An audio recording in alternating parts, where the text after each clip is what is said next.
Dagestani culture, it was the gym. Especially this one, right here.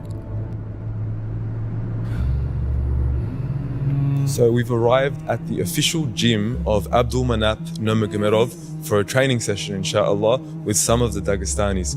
I know for a fact I'm going to be folded like a pancake, but it's absolutely fine because you get a taste of what Dagestani culture is really like. I don't want to be late, so I'm going to rush because discipline is key.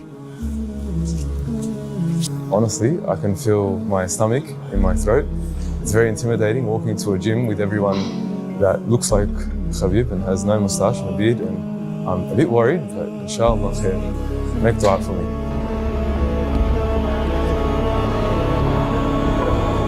Alhamdulillah, the nerves went a bit down after I found out that it's a majority teenage class and children, but I'm sure they'll still smash me. So let's go. This was the official gym of Khabib's father in Makhachkala and was home to a number of champions, world-class coaches, and countless aspiring students.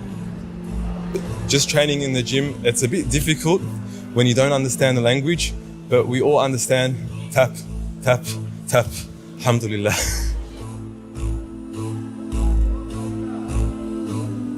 And look, although I couldn't communicate outside of grappling and tapping, I think I know what this brother was thinking. This brother, zero grappling. But hey, it was fun while it lasted. Assalamu alaikum. What do you think of Australia wrestling? Zero, brother, zero. What do you think of Australian wrestlers? Brother, Australia don't have wrestling. Brother, Australia don't have wrestling. Dagestan has one of the best grapplers in the world. In Makhachkala, only in Makhachkala, city of Makhachkala, there are about 30 black belts. This gym, best gym in the world. Best coach, Murad Sildarov and Yusuf Sadlaev. I'm Russian champion. Best competition in Dagestan. We have good grapplers, we have good wrestlers. What is the secret? Only one word, brother, discipline, you know? Only discipline, that's it. Of course, at first it's discipline, I think, because you must to have your physics strong. I think it's the most important thing. It was a combination of hard work, discipline, and a lot of confidence. Anytime, anywhere, I'm ready. Number one prospect. Give my location. Australia, Turkey, UAE, everyone smash. Yes, the Dagestani spirit. But although this was lots of fun, I was pretty down I never got to meet some of the people I wanted to. So I took a picture with this truck instead. Until by sheer coincidence, I bumped into him. Yes, I actually did. This was a total coincidence and I couldn't believe it. Alhamdulillah. How is my voice? Good? My voice is good? I literally found the #1 guy in Dagestan who could answer my question. Hey, ты как на нем ездишь? Да, брат, тебе надо. And I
We are in such an incredibly exciting moment with AI. It is really the most profound technology of our lifetimes, and I think it has the potential to help us rethink literally everything. The potential for economic impact, societal benefit is honestly boundless. When we think about the economic impact for Europe in particular, it's around a 1.2 trillion euro estimate of the productivity growth that can be unlocked. This platform shift that we are living through, I think, is going to create untold amounts of value for the world, but also for the businesses and for economies, which is why I'm incredibly optimistic in this moment for Europe, but also for the whole world. How do you think about job losses or safety for some of the AI tools? You know, I hear the anxiety and I understand the anxiety about jobs. I think that we are certainly going to live through a massive transition about how people learn to work alongside these tools.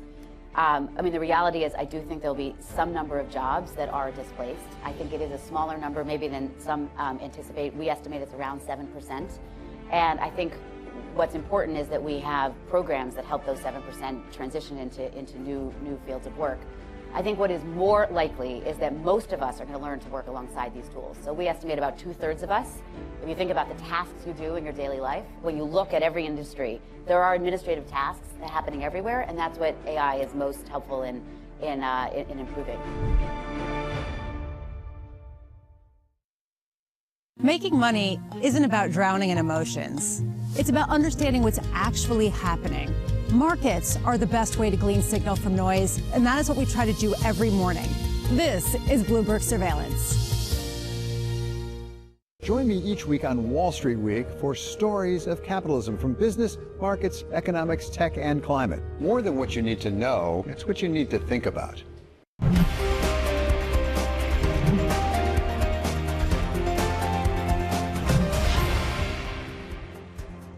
11 minutes away from the market open, and the online fashion giant Zalando is gaining on Tradegate after launching a share buyback of €300 million. Revenue came in slightly stronger than expected in the fourth quarter, and the firm's also saying that Levi's is the first US customer for its business-to-business software unit. Let's now bring in the company's co-CEO, David Schroeder. Welcome to the programme, David. It looks like you're going to be doing better this morning when it comes to the share price. What's your main message to shareholders this quarter? Because it has to be said, your stock is still well below pre-pandemic highs, pandemic highs. How do you plan to revive investor enthusiasm? Yeah, good morning from Berlin, and thanks for having us on the show. We are obviously super pleased with the strong results we delivered for 2025. We are also looking forward to accelerate in 2026, particularly also driven by more and more AI-driven innovation. And we are firmly setting sight on our targets for 2028. And so there's much more to come from Zalando, and we think that will ultimately help us to get to the share price we deserve. I'm sure we'll come back to AI, David, but I think I'm right in saying that Zalando doesn't have any direct exposure to the Middle East. But are you nonetheless concerned about the weight of higher energy prices on consumer demand, or perhaps are you having to monitor indirect effects on supply chains? Well, most importantly, we haven't seen any impact yet on Zalando, on our customers, our partners. The spring-summer season has started super well for us. But yeah, we are obviously closely monitoring the situation, and we are preparing for all sorts of scenarios. I think we've shown in the past that our business model and our team are super resilient, and we were able to cope with many different dynamics on the macro side and also the geopolitical side in the past few years. So just to confirm then, is there any concern around your supply chain, David, or is that not something that will affect your business? And what are you watching for in terms of consumer demand? Where might we see any weakness coming through in consumer markets? Well, we're not worried about our supply chain because we are stocked up for the spring-summer season. It has already started, and we are able to provide our customers with a great offer that is already leading to continued strong sales. And yeah, with regards to how consumers and consumer demand might develop in the future, I think it's too early to tell. So far, we haven't seen any impact on our business. Okay.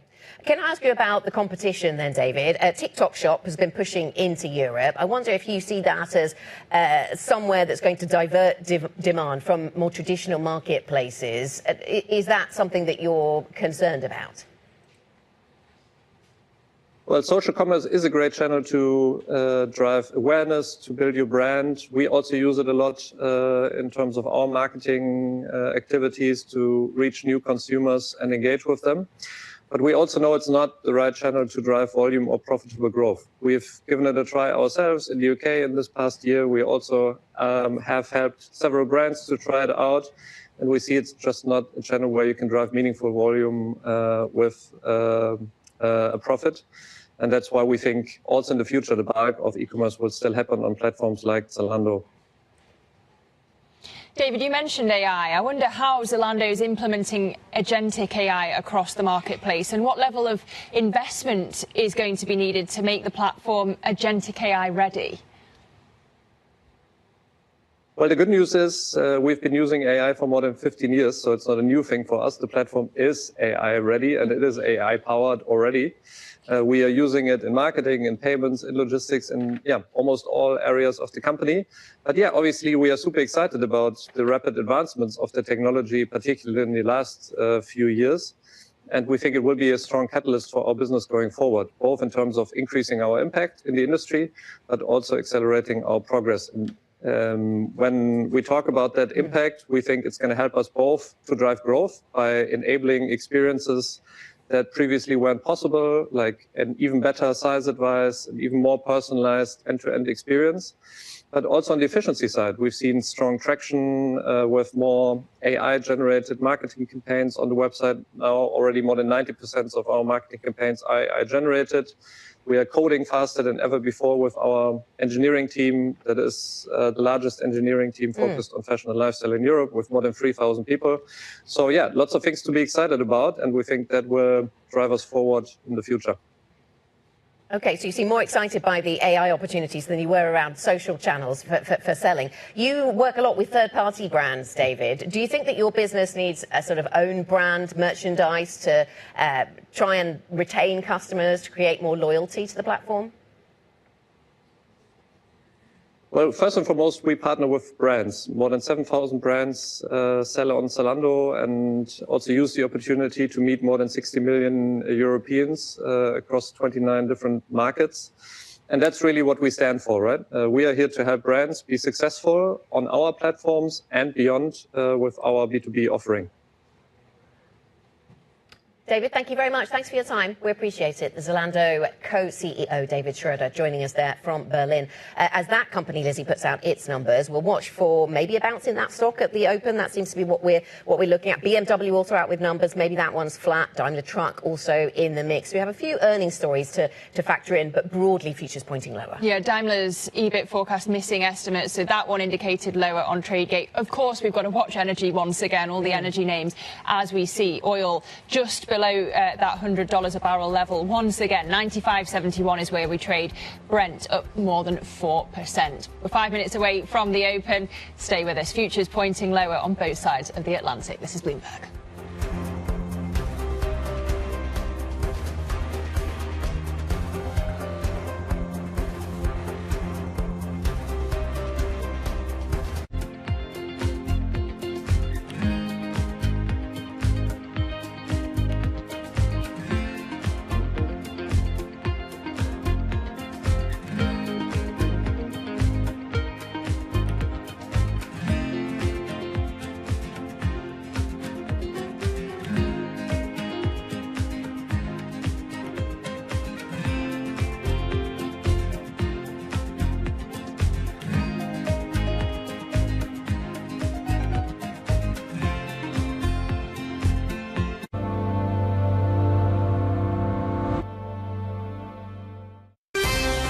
Bringing you up to them in the news whenever and wherever it happens. I'm Sherian in Seoul, and this is Bloomberg. The countdown is on. Everything you need to get the edge at the end of the market day. Get ahead of tomorrow's trading with The Close. Weekdays on Bloomberg. Context changes everything. Breaking news on this Saturday morning. There's really only one story, and that is Iran. Balance of Power has all the angles covered. Trust Bloomberg for on-the-ground coverage. An entire region pulled into this conflict. Talking to you from the bomb shelters. Up-to-the-minute reporting. Iran remains a viable threat. And the analysis you need. There was no imminent threat. There's never a good time, but there are better times. Netanyahu is my opponent. However, on this issue, we stand together. Nobody covers geopolitics like Bloomberg. astonishing day for US technology. Shaping the region's technology ecosystem. Asia's biggest tech news and innovation. Welcome to the world of decentralized finance. Why is it that NFTs have not recovered in the same way that, say, Bitcoin has? Bloomberg is covering all things crypto. It's a pretty spectacular story. The people. This is the future. This is the 21st century economy. The transactions. It snapped up nearly $1 billion of Bitcoin. And the technology. We need to build a digital Fort Knox. That gives people financial freedom, and that's a wonderful thing. That's extraordinary. We ride the wave that is Bitcoin. Bloomberg Crypto, only on Bloomberg. Bringing you up-to-the-minute geopolitical news whenever and wherever it happens. I'm Stephen Engel at Japan's Akasaka Palace in Tokyo, and this is Bloomberg. Key investors, top executives, global innovators. Join me for in-depth conversations with the biggest newsmakers on the day's top stories. The economy has been doing well. That does not tell you what the future is going to be. We are taking a step-by-step approach, a very systematic approach with India. This is a time to put a little more defense into your portfolio. Insight with Haslinda Amin, only on Bloomberg.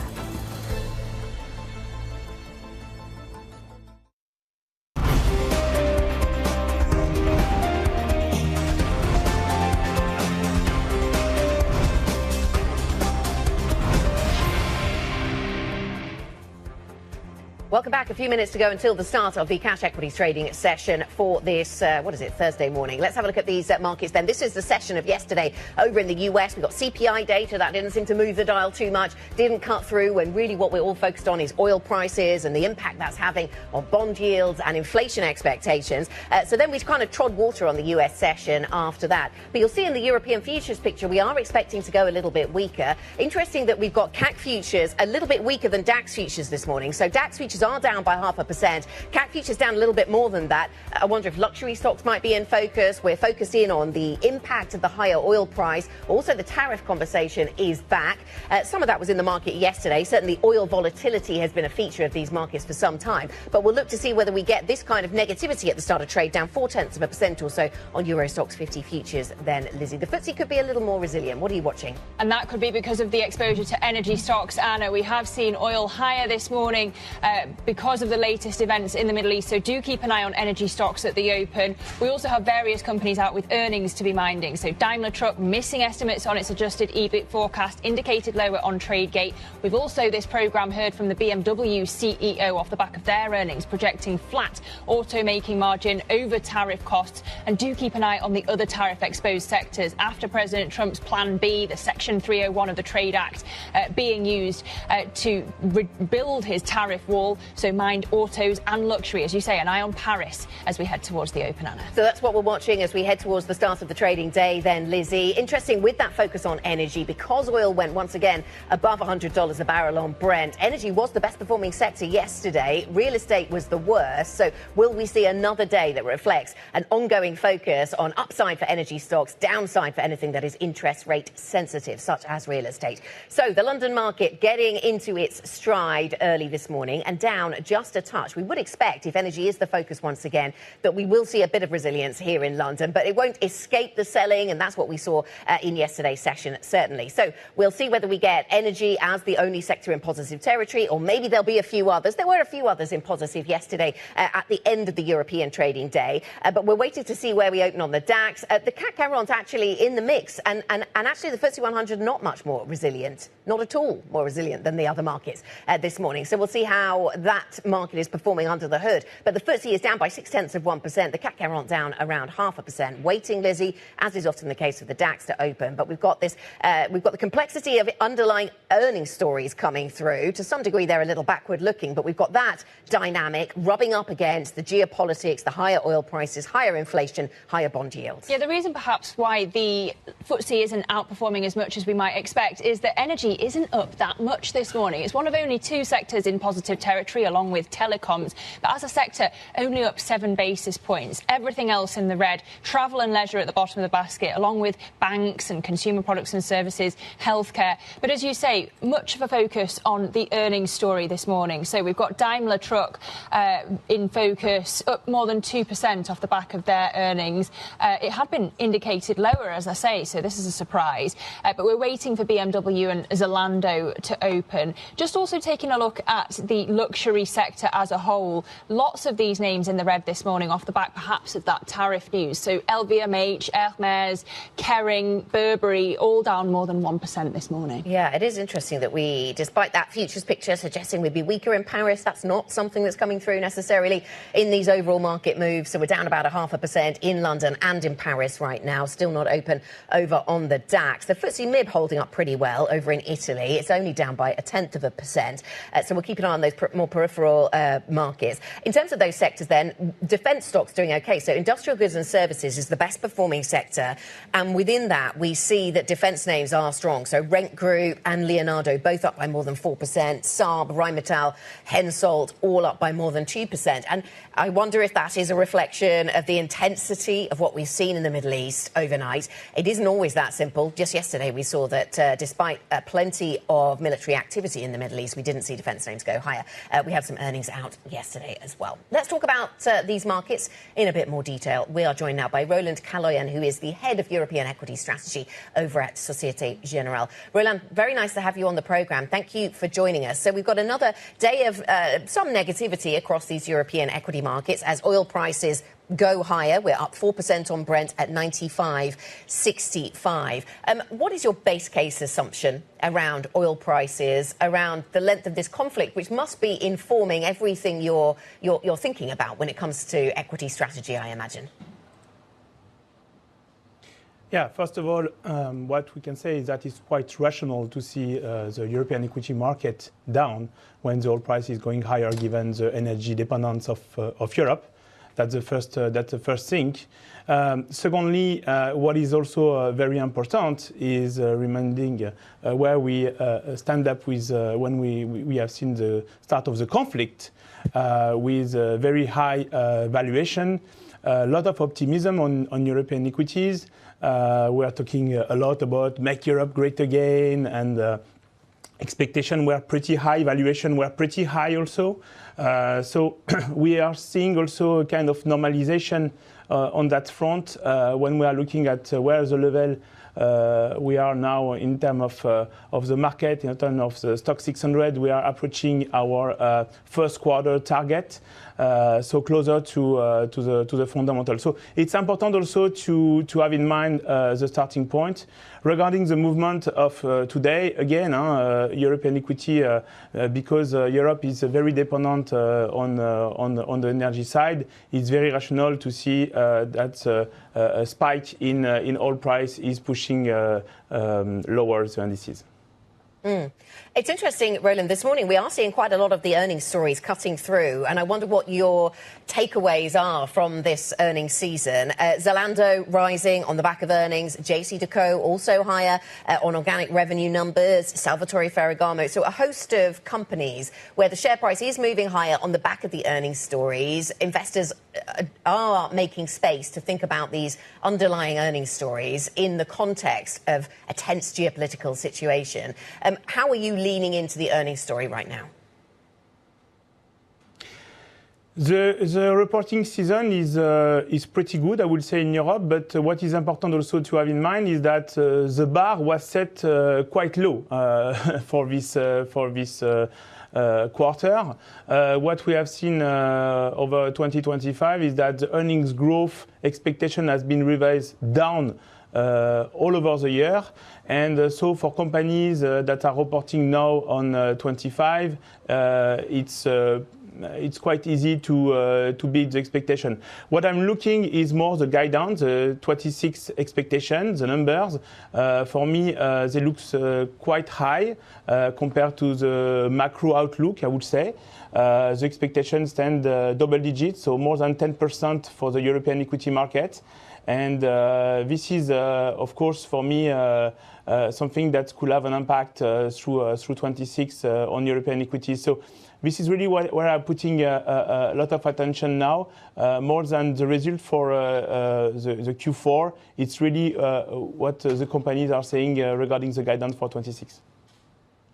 Roland, good morning. It's Lizzie in London. If you'll forgive me coming back to the macro, we've seen the German 10-year yield at its highest since 2023 already this morning on the inflation fears. Traders increasingly certain that we'll get an ECB hike in June. How much would that hurt European equities?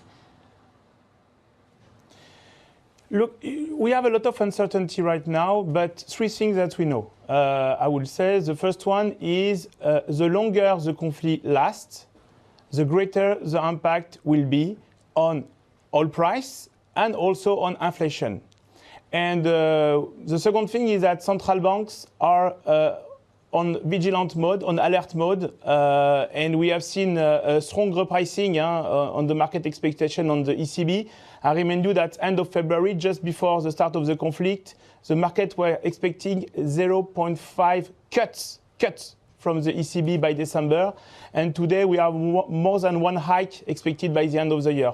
So that's obviously push higher the long-term bond yield. The German bond yield took more than 30 basis points since the start of the conflict. And the third thing what we can say is that this have an impact on the valuation. Of course, you know, the valuation, the PE ratio of the market is very sensitive to what's happening on the bond yield side. We have seen some sector, long duration sector, being under pressure recently. But my point here is that when we look at the drop we have seen on the market since the start of the conflict, this is entirely a reaction to the increase in bond yield we have seen in Germany. So in some point, we haven't seen yet any increase in risk premia. And when you think that way, and when you look at the drop we have seen since the beginning of the conflict, -5%, -6%, well, and you compare to the previous drawdown we have seen recently, let's say the Ukraine war, we have seen from the peak to trough, we have seen a drawdown of 16%.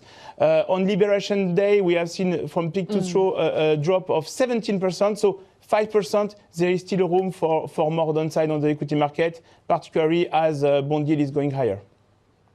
Yeah, indeed. You wonder if this market is being complacent about this war. But between the risk-on days and the risk-off days, are there dips that you're buying? How do you position around this volatility?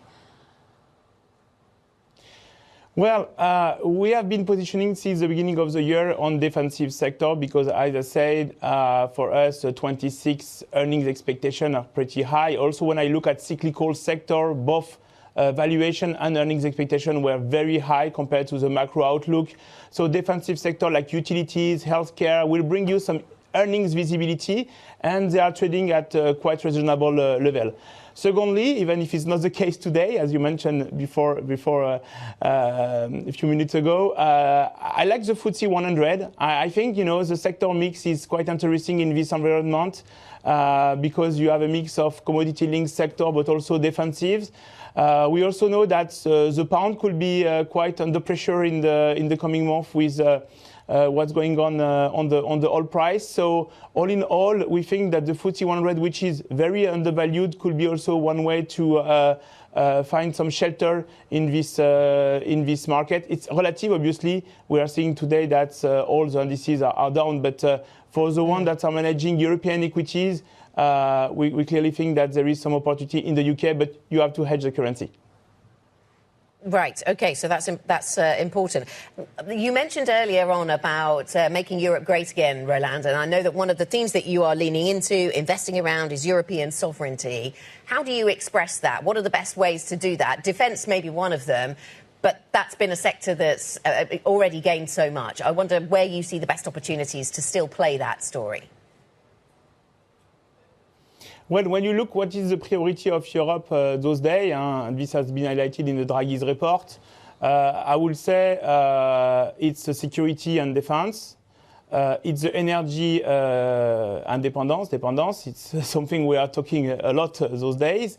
And I would say it's everything related to tech. You know that we are also importing a lot in terms of semiconductors, etc., etc. So I would say that are the three big thematic to capture this European sovereignty. What is interesting is that it's a thematic that will help investors to navigate this high uncertainty in terms of geopolitics.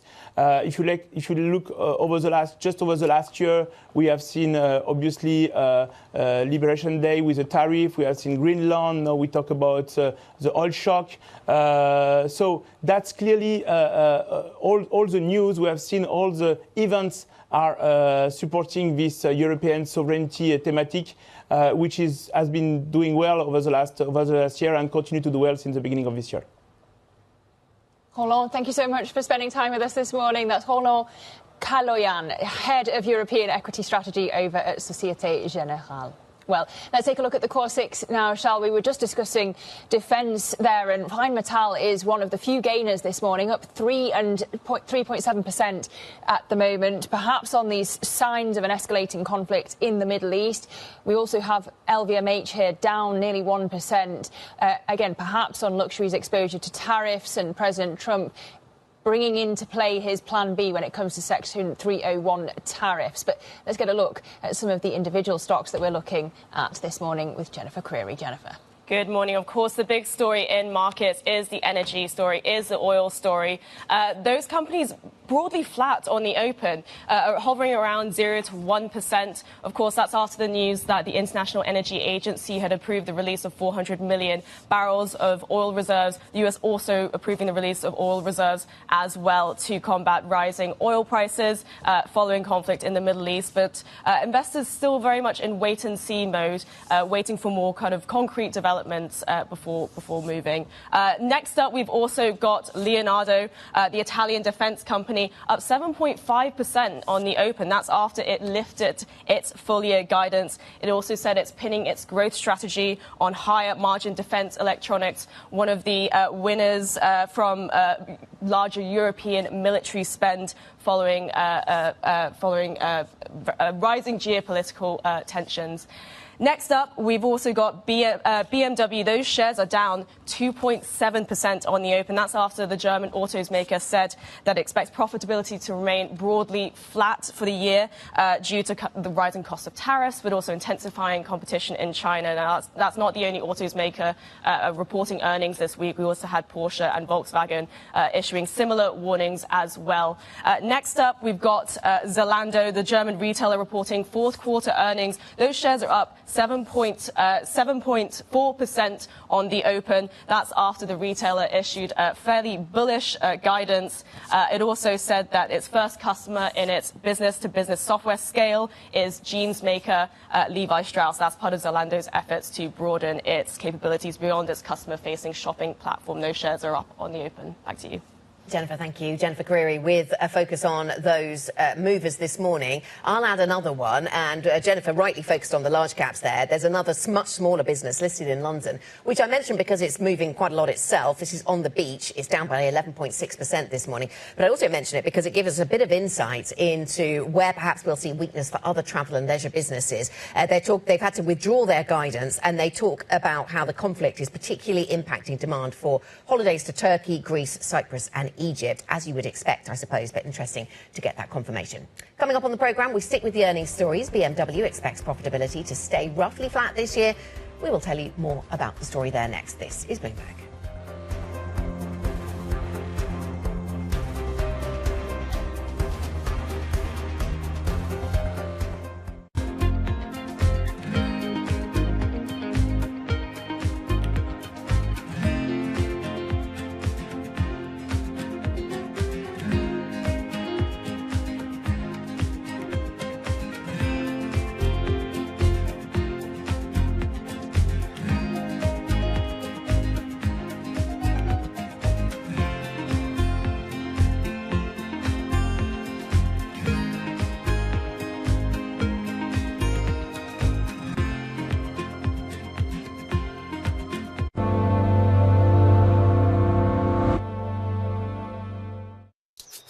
Welcome to Bloomberg This Weekend. I'm David Burr. I'm Lisa Mateo. And I'm Christina Ruffini. We're tracking breaking news today from Wall Street to Washington.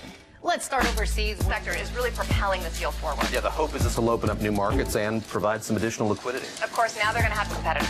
We got a big week coming up in politics. Earnings season is underway. We're going to get some key reports. Everything you need to know before the markets open on Monday. Introducing Bloomberg This Weekend, bringing a little Bloomberg into your weekend routine. Guys, buckle up. Bringing you up to the minute geopolitical news whenever and wherever it's happening. I'm Anne-Marie Hordern in Caracas, Venezuela, and this is Bloomberg. From the world of politics to the world of business, Joe Matthew and Kaylee Lines deliver news, insight, and analysis live 2 times a day, every trading day. Balance of Power at 1 and 5 Eastern, only on Bloomberg. From the beating heart of global finance, economics, and politics, and wherever newsmakers are moving markets, Bloomberg brings you conversations that allow for deep discussions and important insights. What do you think the future is for inflation? Is this a new normal? Are markets too optimistic? How do you worry about the things that are outside your control? How does the current fighting completely stop? I'm Francine Lacqua, and this is The Pulse, every weekday only on Bloomberg. Good morning. This is Bloomberg Surveillance. Welcome back to the opening trade. Watch Bloomberg Tech. This is the Asia Trade. This is Wall Street Week. Welcome to Balance of Power. This is Bloomberg Television. The Middle East and Africa regions are home to some of the biggest deals and fastest growth in the world. Vibrant resources and high-yield investment opportunities abound. I'm Jumana Versace. Join me on Bloomberg Horizon's Middle East and Africa for the stories, newsmakers, and insights shaping the decisions of traders across this exciting region. You had heightened levels of volatility. There's still room to maneuver. Reduce the opportunities. It allows you to increase significantly your net income. Every trading day, only on Bloomberg. U.S. jobs numbers are released. Bloomberg has the report under surveillance with crucial data and expert analysis at terminal speed. Nobody covers Jobs Day like Bloomberg.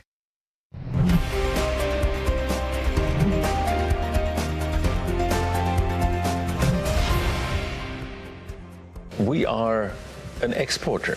Just like Chinese companies try to export their cars, we're doing exactly the same thing. I think we have to be more confident and not to do something which endangers a global footprint of companies. The largest car exporters in the world are still sitting in Europe and not outside of Europe. We have to be confident.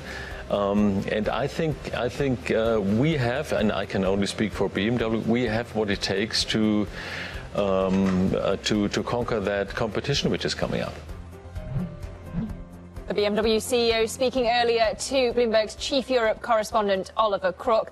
And Ollie joins us now. So, Ollie, thanks for bringing us that conversation. He sounded pretty cool there, Oliver Zipser. What else did he have to say?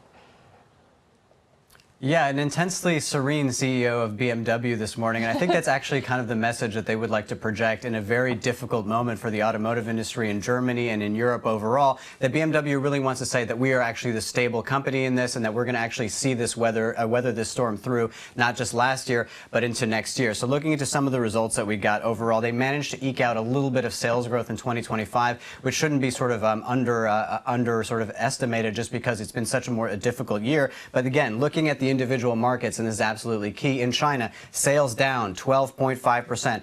In Americas, up 5.6%. So again, that's contrast to what we saw from Volkswagen yesterday, where last year they lost a huge amount of market share in the United States, and in Europe, up 7%. And that basically, that is the story that is going to stay consistent going into this year by their estimates. They believe that the Chinese market is going to be relatively flat, if not potentially diminish a little bit if we see the trend from last year continue. But again, they also saw their automotive margins forecast into this year between 4% and 6%. The estimates for 5.3%. So again, that is broadly in line with what analysts are expecting. That being said, I asked him about the conflict in Iran. He says it's too early to know what the impact is going to be on BMW from the side of input costs, but also from consumer demand. When we look at tariffs, he did actually put a price on how much tariffs are going to cost them going into next year. It's going to cost them 1.25% of their annual margin. That is a material impact from tariffs, and of course the Chinese market. But the other side of the Chinese market, it's not just what BMW is selling into China. It is the fact that BYD will be, for the very first time, producing cars in Europe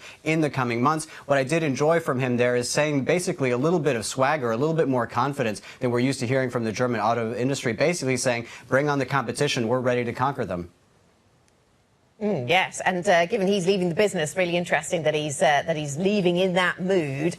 Ollie, let's talk about another German corporate reporting numbers today. Daimler Truck out with statistics and numbers for the market. How is that particular business coping with tariffs? Because they also talking about that theme.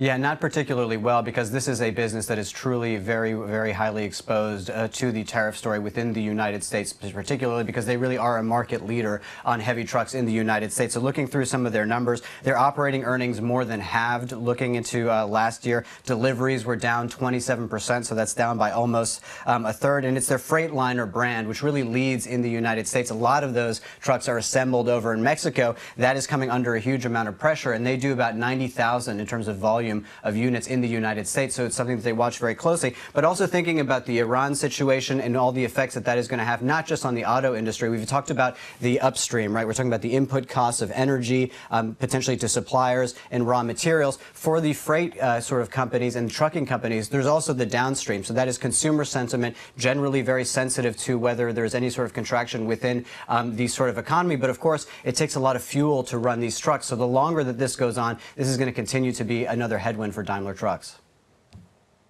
Ollie, thanks very much. Bloomberg's chief Europe correspondent for Bloomberg TV, Oliver Crook, there. Now, the U.S. administration has begun the first of several sweeping tariff investigations that set the stage for new tariffs. More than a dozen major economies are being investigated, including China and the EU. It comes just a couple of weeks before President Trump is due to visit Beijing. With all of that in mind, let's talk to Jill Deesis, who joins us now. Jill, the U.S. president setting the stage then around tariffs with a number of countries, and all of this coming just before the summit with President Xi. Is this in danger of damaging the mood?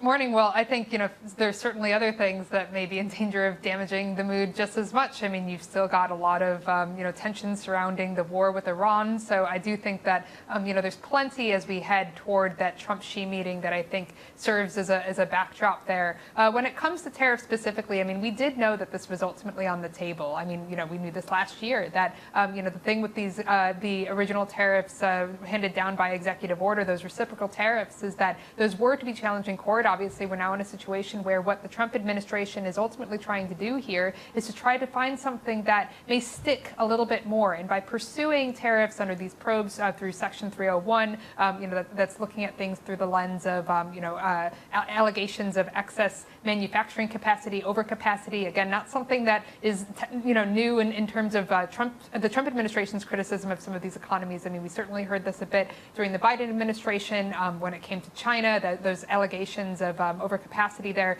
So that all kind of enters the equation here. I do think that the upshot, though, with these types of probes is that they can often take months, if not longer, to ultimately come together. So it may be a while yet before we actually see something that results from these probes that could result in some new tariffs.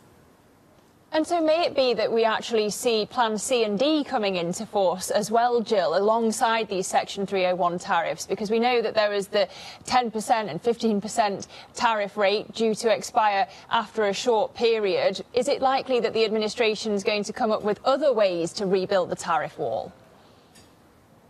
Yeah, I mean, look, the tariffs are certainly a central part of the regime here, right? I mean, this is a huge part of Donald Trump's economic plan as he headed into his second term in office. So certainly they're going to be looking at any levers that they can pull here in order to try to, bring tariffs into the equation. You've got, various different chapters that they're kind of looking at there, Section 301 being just, one of those. So I do think that this is something that obviously the Trump administration feels very strongly about. It wants to move very aggressively on, and they're going to continue to pursue those avenues no matter what, ultimately comes up. I think that this is just one of those that, when it comes to this type of a probe, that's something that I think is pretty widely seen as being more legally sound, certainly than those initial reciprocal tariffs that Trump announced last year. So, they may feel a lot more confident in this kind of avenue. But yeah, I mean, I'm sure they're looking at additional, opportunities that they have in order to kind of enforce these kinds of rules here.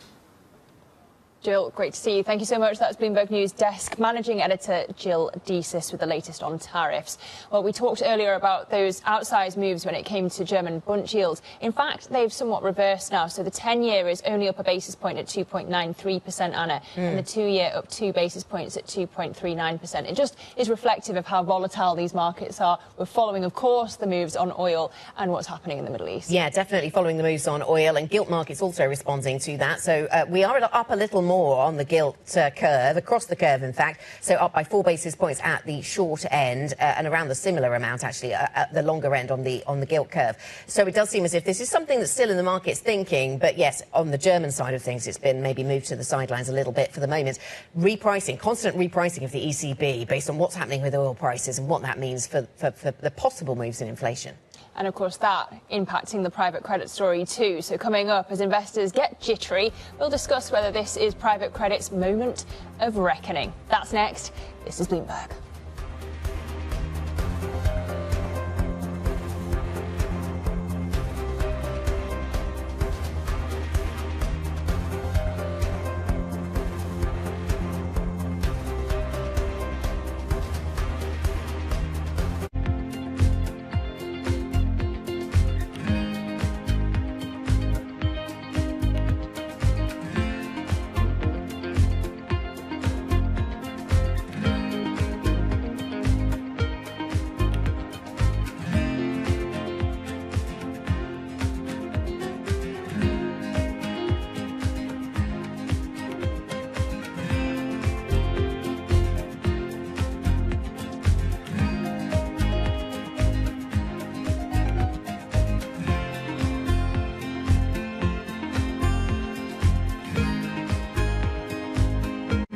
I'm Alex Rodriguez. And I'm Jason Kelly.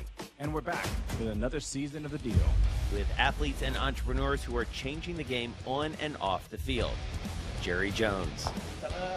Some good-looking trophy. 1 and 1 is 3 in sports, not 2. And it's because that 3 is imagination. That 3 is putting yourself in a way, having yourself hit the home run.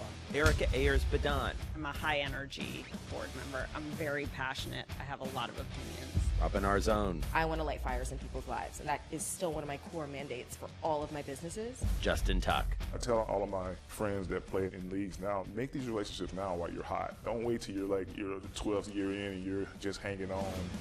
Stay tuned. You won't want to miss it.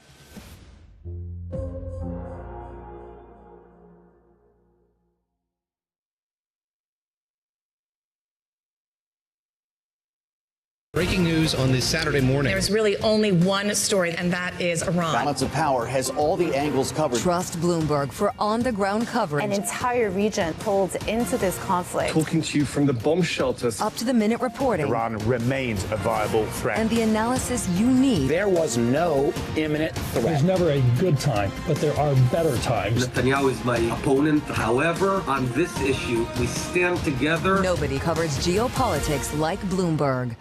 Welcome to the world of decentralized finance. Why is it that NFTs have not recovered in the same way that, say, Bitcoin has? Bloomberg is covering all things crypto. It's a pretty spectacular story. The people. This is the future. This is the 21st century economy. The transactions. It snapped up nearly $1 billion of Bitcoin. And the technology. We need to build a digital Fort Knox. That gives people financial freedom, and that's a wonderful thing. That's extraordinary. We ride the wave that is Bitcoin. Bloomberg Crypto, only on Bloomberg. Trading day is about to start. And you're already looking for that edge. The opening trade brings you everything you need to know as markets open across Europe. I'm Guy Johnson. I'm Anna Edwards. And I'm Tom McKenzie. This is your opening trade. Only on Bloomberg.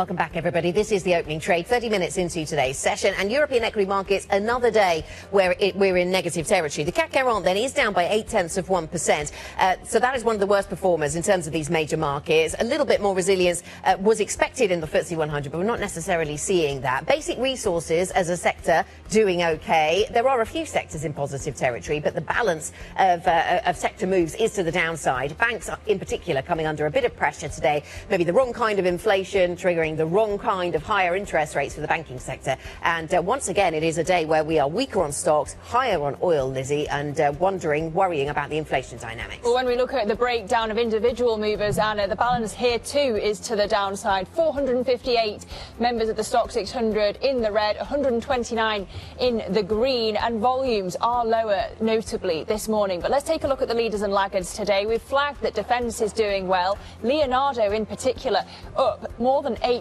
This is also because of the positive outlook on its earnings and, of course, coming back to the Middle East tensions, adding to defence's gains as a sector. We're also keeping in mind Ferragamo in your fashion space gaining as their earnings have beaten estimates, and Zalando stock rising too on their positive earnings this morning. We spoke to the co-CEO earlier in the programme, and those shares up more than 8% as things stand. Let's turn to the laggards as well. Of course, we also heard from the BMW CEO this programme. In fact, despite him being quite cool in the interview, BMW shares down 2.4%. They say that profitability will stay roughly flat this year because of tariffs and China competition, so that knocking the stock. We also have Pandora in the red, down 2.5% because of silver easing, but also shareholders voting against the 2025 remuneration report, so objecting to an extraordinary bonus payment to the CFO. Just finally, LVMH caught in the crosshairs of geopolitics, not just the Middle East tensions, but also possibly down on tariffs. We've got President Trump's administration coming out with their plan B after that Supreme Court ruling on Trump's IEEPA tariffs, and so luxury as a sector suffering, and LVMH down 1.5%. Anna. Lizzie, let's talk about some of the other stories we are keeping track of this morning. Morgan Stanley and Cliffwater have capped withdrawals from their multi-billion-dollar private credit funds after investors sought to redeem vastly more than the vehicles allow. Cliffwater's flagship private credit vehicle limited redemptions to 7% of shares, while Morgan Stanley's North Haven Private Income Fund capped redemptions at 5% of shares. The private credit market is facing pressure from scrutiny over the value of its illiquid loans. US Trade Representative Jameson Greer has announced that his office would begin a probe into more than a dozen major economies under Section 301 of the Trade Act, focused on alleged excess manufacturing capacity. The move marks the formal kickoff of the administration's effort to rebuild President Trump's tariff wall after the US Supreme Court decision against his global duties, with the administration planning to hold a public hearing and propose corrective actions, including tariffs. President Trump says the release of emergency oil reserves approved by the IEA will ease energy price pressures as the US seeks to, quote, finish the job in Iran. Meanwhile, Bloomberg has learned that leadership in Iran has told regional intermediaries that for a ceasefire, the US must guarantee that neither it nor Israel would strike the country in the future. Lizzie. Well, the Iran war is producing significant global uncertainty in a period which is already seeing seismic shifts in tech driven by AI. That's the complex environment forming the backdrop to Citi's flagship EMEA Tech conference in London. And you might be wondering where Tom McKenzie is. Well, our Bloomberg Tech Europe anchor, Tom, is there. Tom, we miss you. Who are you with? Lizzie, thank you very much indeed. Yes, at the City Disrupt Tech event here in central London. And alongside me is the Chief Technology Officer of Humanoid. It is a London-based robotics company focused on industrial robotics for companies like Siemens, like Schaeffler. They have partnerships with the likes of Ford and SAP. They have a collaboration with NVIDIA as well. Jared Cannon, then, the CTO of Humanoid. We're talking about the global volatility right now. The focus, of course, with the unrest, the Middle East crisis, the war in Iran and supply chains, but also, of course, the developments around AI and software and hardware. And this has been pitched by some in the tech space as the year for humanoid robots. Where are we? Given all the complexities of what's happening on a kind of global stage, where are we from moving from lab-based humanoid robots to actually real commercial uses, Jared? Yeah. I think we're going to see real commercial uses starting later this year and going into next year for these systems in industrial spaces. So like in fairly well-structured, repeatable type use cases, the technology is there today. The AI systems are general enough to be able to learn these tasks, not just a single task, but multiple tasks inside these facilities, which really is what unlocks the commercial viability of them. This flexible type automation. There are still plenty of roles for specialized systems, static arms that just pick 24/7. But where you really benefit with a humanoid is this flexible automation, being able to move from one use case to the other within a single facility. So for you and for Humanoid, the company, this happens this year. Yes. Which industries are you going to be deploying into? I mentioned some of the names there. Yep. And what is the demand that you're seeing already? Yeah, the demand is off the charts, which has been honestly surprising for me because I've been in the robotics space for about 15 years now. And normally you have to kind of pitch them on it.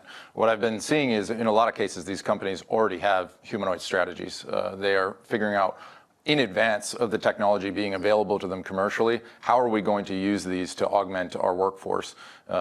So the demand has been there. We've completed 8 commercial POCs with our prototype systems. We're working on our production intent systems right now.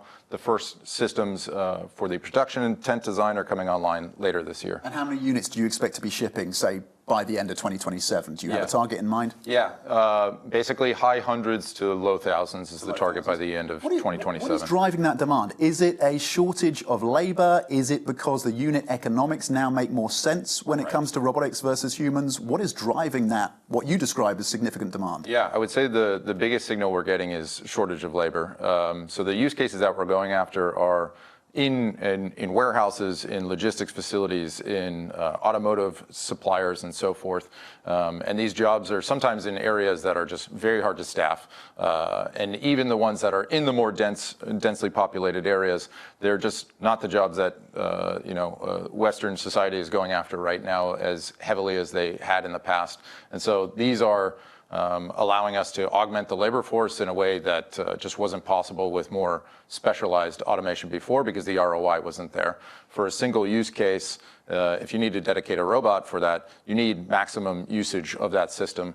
But a lot of these are kind of sporadic use cases throughout a facility. Maybe I'm unloading in the morning, maybe I'm packing during the day, maybe I'm loading at the end of the day, and you need a flexible automation solution to be able to support all those use cases. Ultimately, long-term, jobs do get replaced, though. I mean, which jobs are going to be replaced most quickly by humanoid robots? I think anything extremely dull or dangerous is what we're going after right now. So some of the use cases that we've been working on as well are in high energy stations where literally people die during the year, and this is like a major problem that they are trying to basically take humans out of that use case so that they're no longer exposed to some of these risks. So yeah, all the very repeatable, fairly narrow complexity use cases are what we're initially targeting. There's a lot of money going into robotics right now, a lot of money going into humanoid robotics. It's very competitive. Yes. Does China end up winning this race, Jared? Yeah, it's a great question. I think China is very strong on hardware. They can iterate extremely quickly in places like Shenzhen. They have basically everything they need right in that location. But I would say what I expect to see happen is on one front, some of the parts will get commoditized, but this has happened in the automotive space as well. And yet, a Porsche is not a commodity. So I think that parallel actually also applies to humanoids. Some of the parts will get much cheaper, which will help the ecosystem be able to create more of these systems and deploy them in the world. But in terms of Chinese full systems, what I've seen in the space over the past 5-ish years is that a lot of US customers, UK customers, European customers are always asking what components in your supply chain are coming from China. And I do think there is going to be this sovereign element to which humanoids are adopted in which regions. So yeah, this becomes another sovereign story. I think that's exactly right. Humanoid robotics. Where does Elon Musk sit in this? The Optimus. How do you grade that robot and his chances of success? Yeah, I think one of the major differences between us and almost all the other competitors is we started with a commercial focus in mind at the right time, right as the AI systems were coming online to actually make them commercially viable. Almost every company that started before us was more starting from a research standpoint you think about the Boston Dynamics and some of the others, like they have long research histories. And so, in terms of Optimus, it's an impressive looking robot. It's not competing for the same types of use cases that we're going after. It's much smaller. Its payload capacity is much lighter. It has a 5-finger dexterous hand, which are very complex and they're very expensive. Our system is simplifying where we can. So we've got a wheelbase. There are existing autonomous mobile robot standards that enable us to get the safety certifications to deploy them into customer facilities. We use simplified gripper systems because it helps us use or complete most of the tasks that our customers care about. And we have a much larger workspace and a much higher payload capacity than any of those bipeds. Elon Musk as a major threat at this point. Not at this point. And I don't think there's going to be a winner-take-all dynamic. I think this market is huge, and there's going to be many players in the space. Jared, thank you very much indeed. Really fascinating views and insights in terms of what's happening with robotics, humanoid robotics. The CTO of Humanoid, Jared Cannon. Guys, back to you. Tom, thank you so much. That's our very own Tom McKenzie. Well, as we've been hearing, a jump in private credit redemption requests has forced Cliffwater and Morgan Stanley to cap withdrawals. Let's get back to the private credit conversation now. Joining us is Sinead Cruz, senior editor of Bloomberg's Going Private newsletter. Sinead, so we've seen these redemption requests and the capping at Cliffwater, at Morgan Stanley. It was previously BlackRock.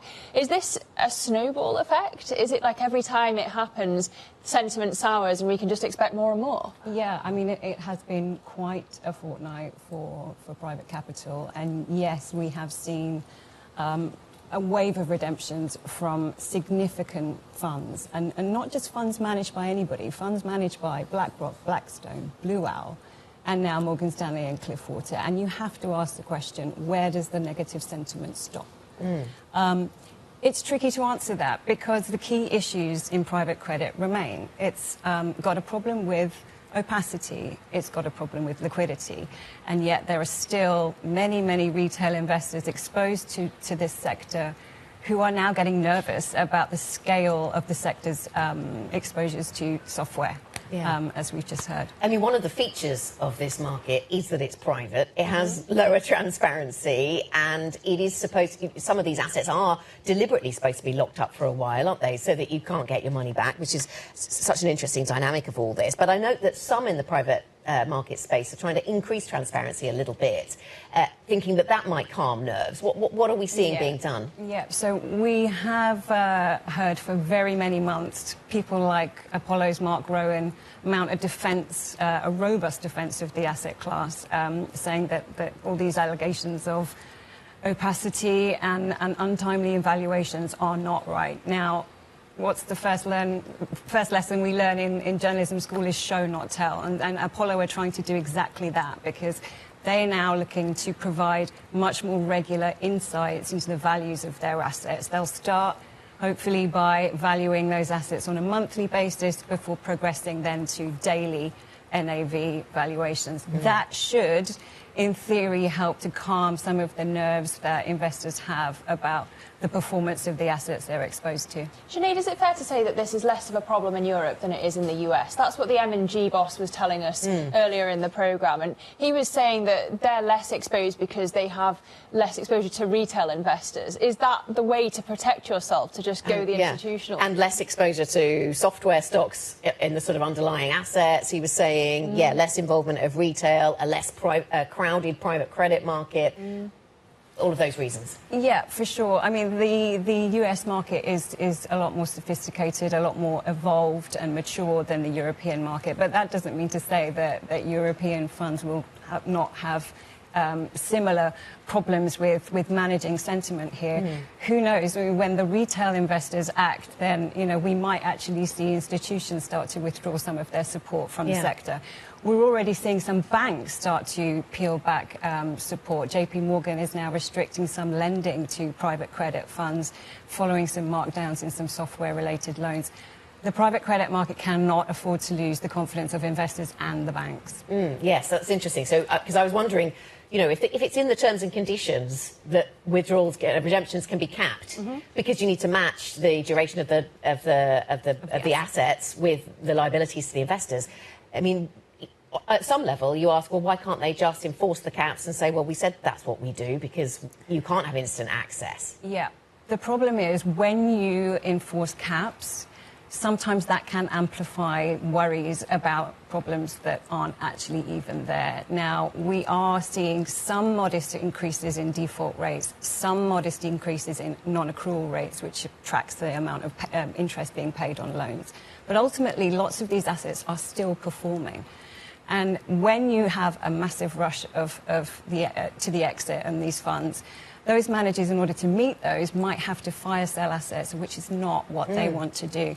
Capping the funds as per the terms and conditions is probably the best way to keep and protect those investors in the funds. It may not be to everyone's liking, but it's probably the sensible move. Okay, a difficult balance to strike. Sinead, thank you so much. That's Sinead Cruz, senior editor of Bloomberg's Going Private newsletter, which is published twice a week. Just go to bloomberg.com/newsletters to subscribe. Coming up on the programme, 2 crude tankers are attacked in Iraqi waters. We discussed the potential for oil prices to head above $160 a barrel. That's one forecast we've been digesting this morning. That is next. This is Bloomberg.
You don't think the court was hurt by the perception that it was a political decision? The court's always hurt, it seems to me, if we look political.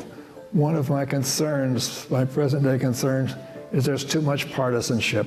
It's true historically that most presidents have appointed justices to the Supreme Court who are members of their own party. The partisanship should not be an overriding factor. What you look at is temperament, learning, background, reputation, whether or not you have those qualities of independence and caution that make for a good judge. Increasingly, you see dissenting opinions in the Supreme Court aren't quite as civil as maybe you might prefer.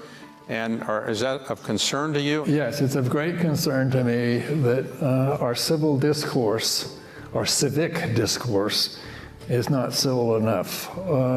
Aristotle said that a democracy depends on an open debate where you respect the dignity of those with whom you disagree. He said democracies only live if they are sustained over a period of time by a thoughtful, rational discourse, a discourse in which you respect the dignity of those with whom you disagree. What is going to be the consequence for U.S. markets? We are seeing modest gains across European equity markets. Take a look at how we're faring when it comes to Asian markets. Get your fixed income fix. Watch Bloomberg Real Yield around the world right here on Bloomberg. Context changes everything.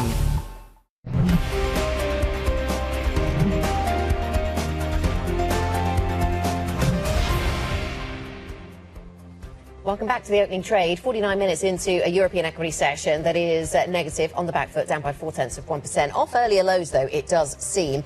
We have the FTSE 100, the CAC 40, both down by 0.4%. The Xauusd DAX actually doing a little bit better. Some of the defence names in Germany on the rise this morning. Now, oil could approach $164 a barrel if the Strait of Hormuz is closed for 3 months. That's the view of Bloomberg Economics, which has been modelling the potential duration of the war and what it means for energy prices. The author, one of the authors of this report, Ziad Daoud, joins us now, Chief Emerging Markets Economist for Bloomberg Economics, and with us on set here in London. Ziad, really nice to have you with us.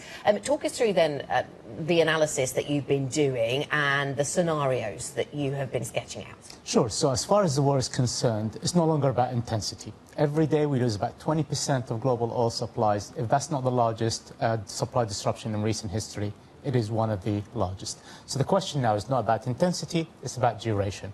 And we model duration. We ask the question, what would happen if the Strait of Hormuz is shut for 1 month, 2 months, or 3 months? And the results are fairly clear. Oil needs to be above $100 per barrel with the shutdown of the Strait of Hormuz. If it's shut for 1 month, we expect prices to be around $105 per barrel.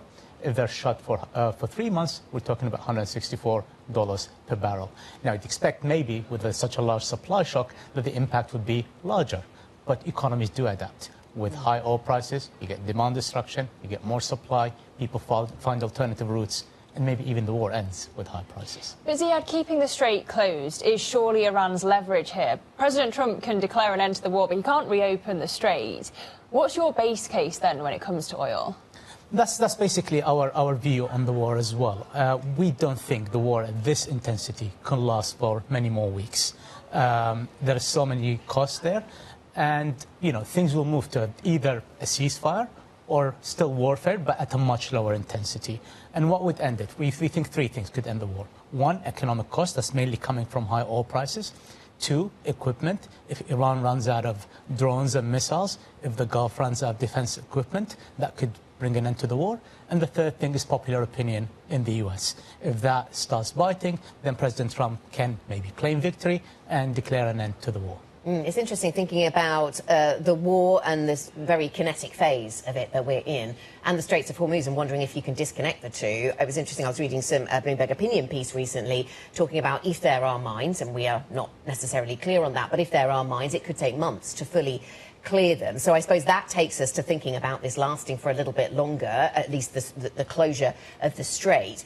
So how do you go from your $164 oil to the impact on the global economy? What does that look like, Ziad? Obviously, the link is oil prices, and oil prices do 2 things to the world. They lift prices, consumer prices for everyone, and they shift incomes from oil importing nations to oil exporting nations. And that creates sort of different impacts for different countries. So if you're in the UK, if you're in Europe, we actually put that in our shock model, and we find that oil prices at 110 would create a GDP drag of around half percentage point and an inflation increase of about 1 percentage point. If you're in the US, because you're now a small net oil exporter, you don't get the GDP hit, but you do get the inflation hit. If you're an oil exporting country outside the Middle East, importantly, if you're Russia or Canada or Norway, then high oil prices are basically increasing your oil revenues, increasing your exports. You're a net winner from the current situation. Ziad, happy to have you with us here in London. Ziad Daoud, Chief Emerging Markets Economist for Bloomberg Economics. Thank you. Well, European natural gas opened 7% higher as prices caught up to the latest supply disruptions in the Middle East. That gas price is the equivalent of around $100 a barrel of oil. So let's bring in Adam Linton from Bloomberg's Markets Live team for analysis. Are you surprised, Adam, that gas prices maybe haven't been at crazy levels? Well, not necessarily crazy levels, because obviously there has been an element of adaptation since the Russia and Ukraine crisis. But, I still do think that the upside risks do remain. I think if you look at the reaction to the IA reserve release yesterday, that was very much a market which is conditioned towards expecting this to be a more drawn-out affair than it hoped for. And, the tenor of news flow remains relatively negative. We've seen those tankers attacked in Iraqi seas. We've seen the Oman export closures. We've seen, Chinese refiners go back on some of their export commitments. And, the terms of an Iranian ceasefire that we saw last night do appear to be a relatively high bar. They want no attacks from the US or from Israel, and we've not really seen anything to suggest that will be the case. And so as such, the market is still conditioned towards trying to figure out where this off-ramp lies, and it still remains a relatively high bar. Yeah, it's interesting. I mean, Christine Lagarde was talking about how this isn't 2022, and oil prices haven't gone up to the same gas prices haven't gone up to the same levels that we saw in 2022. And Bloomberg New Energy Finance were out with a report talking about increased resilience and sovereignty since then. But it's all sort of, a bit more rather than fully sovereign and fully resilient. So we've got higher gas prices. What does all of that mean for bonds then, Adam, and the inflation story, the ECB notably here in Europe? Yeah, I mean, I think European bonds are set to continue being marked lower. Obviously, we've seen the energy implications for inflation are quite obvious. And what we've seen now is obviously traders ratchet up ECB hike expectations. But yesterday we saw some ECB members begin to give, some validation to these bets. We saw ECB's Casimir suggest a rate hike could be sooner than we think. And, whether the ECB hikes or not, ultimately we are seeing a tightening of financial conditions. But, I kind of think that ECB will potentially be more reticent to hike rates at this juncture. I know there's a parallels between now and 2022. That was a very different landscape. The deposit rate at the ECB was negative 50 basis points. We're now at 2%. So, at the time, there was a huge element of catch-up. And if you are the ECB, your deposit rate's at 2%, what do? Do you go back to 4%? There isn't really clearly like an end game. And also the ECB, there's clearly like a growth concern as well. We saw messages from the EU yesterday that prolonged energy prices at these levels can lead to a 40 basis point hit to economic growth. So I think that's also weighing on policymakers' minds as well. OK, Adam, thanks for the update. Adam Linton there from our Markets Live team. Well, it's all our parts of the market being touched by this once again, Anna, but volatile every day this week. Yeah, absolutely volatile. Energy prices once again in focus. Oil prices 97.73 on Brent. Interesting talking about the bond markets. Our guest at the beginning of the programme saying, yes, they're putting inflation front and centre now. In the future, maybe we pivot to putting growth front and centre, and that provokes a different reaction in the bond markets. But at the moment, it does seem as if bonds are focused on that inflation drive. Yeah, and the question remains, how long is this going to go on? You have that imbalance between how much it costs to launch a drone and defend against a drone, but no one wants the Strait of Hormuz closed. That seems to be the main chip, the piece of leverage in this war. But that does it for the opening trade. The brief's coming up next. This is Bloomberg.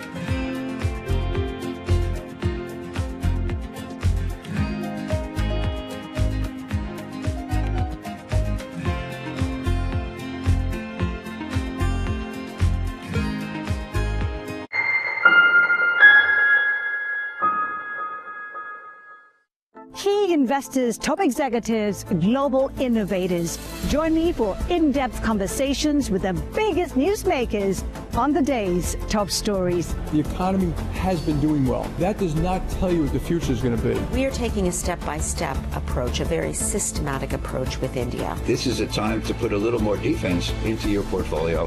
Insight with Haslinda Amin, only on Bloomberg.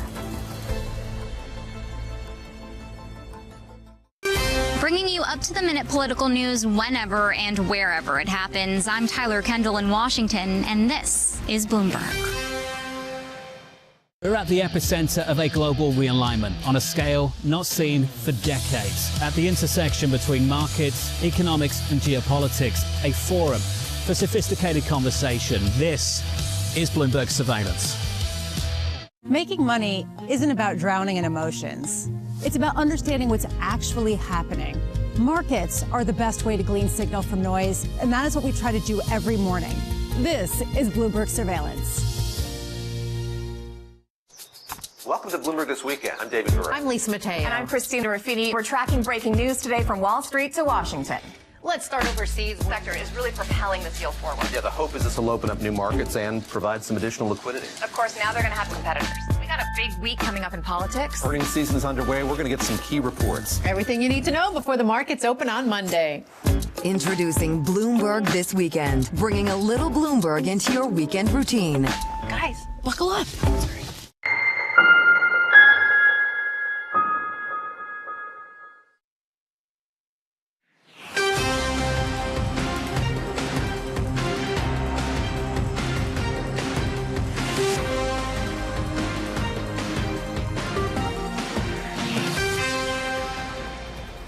It's 5 a.m. in New York City, 9 a.m. in London. Good morning. I'm Bonnie Quinn with your Bloomberg Brief. Let's get you set up for the day.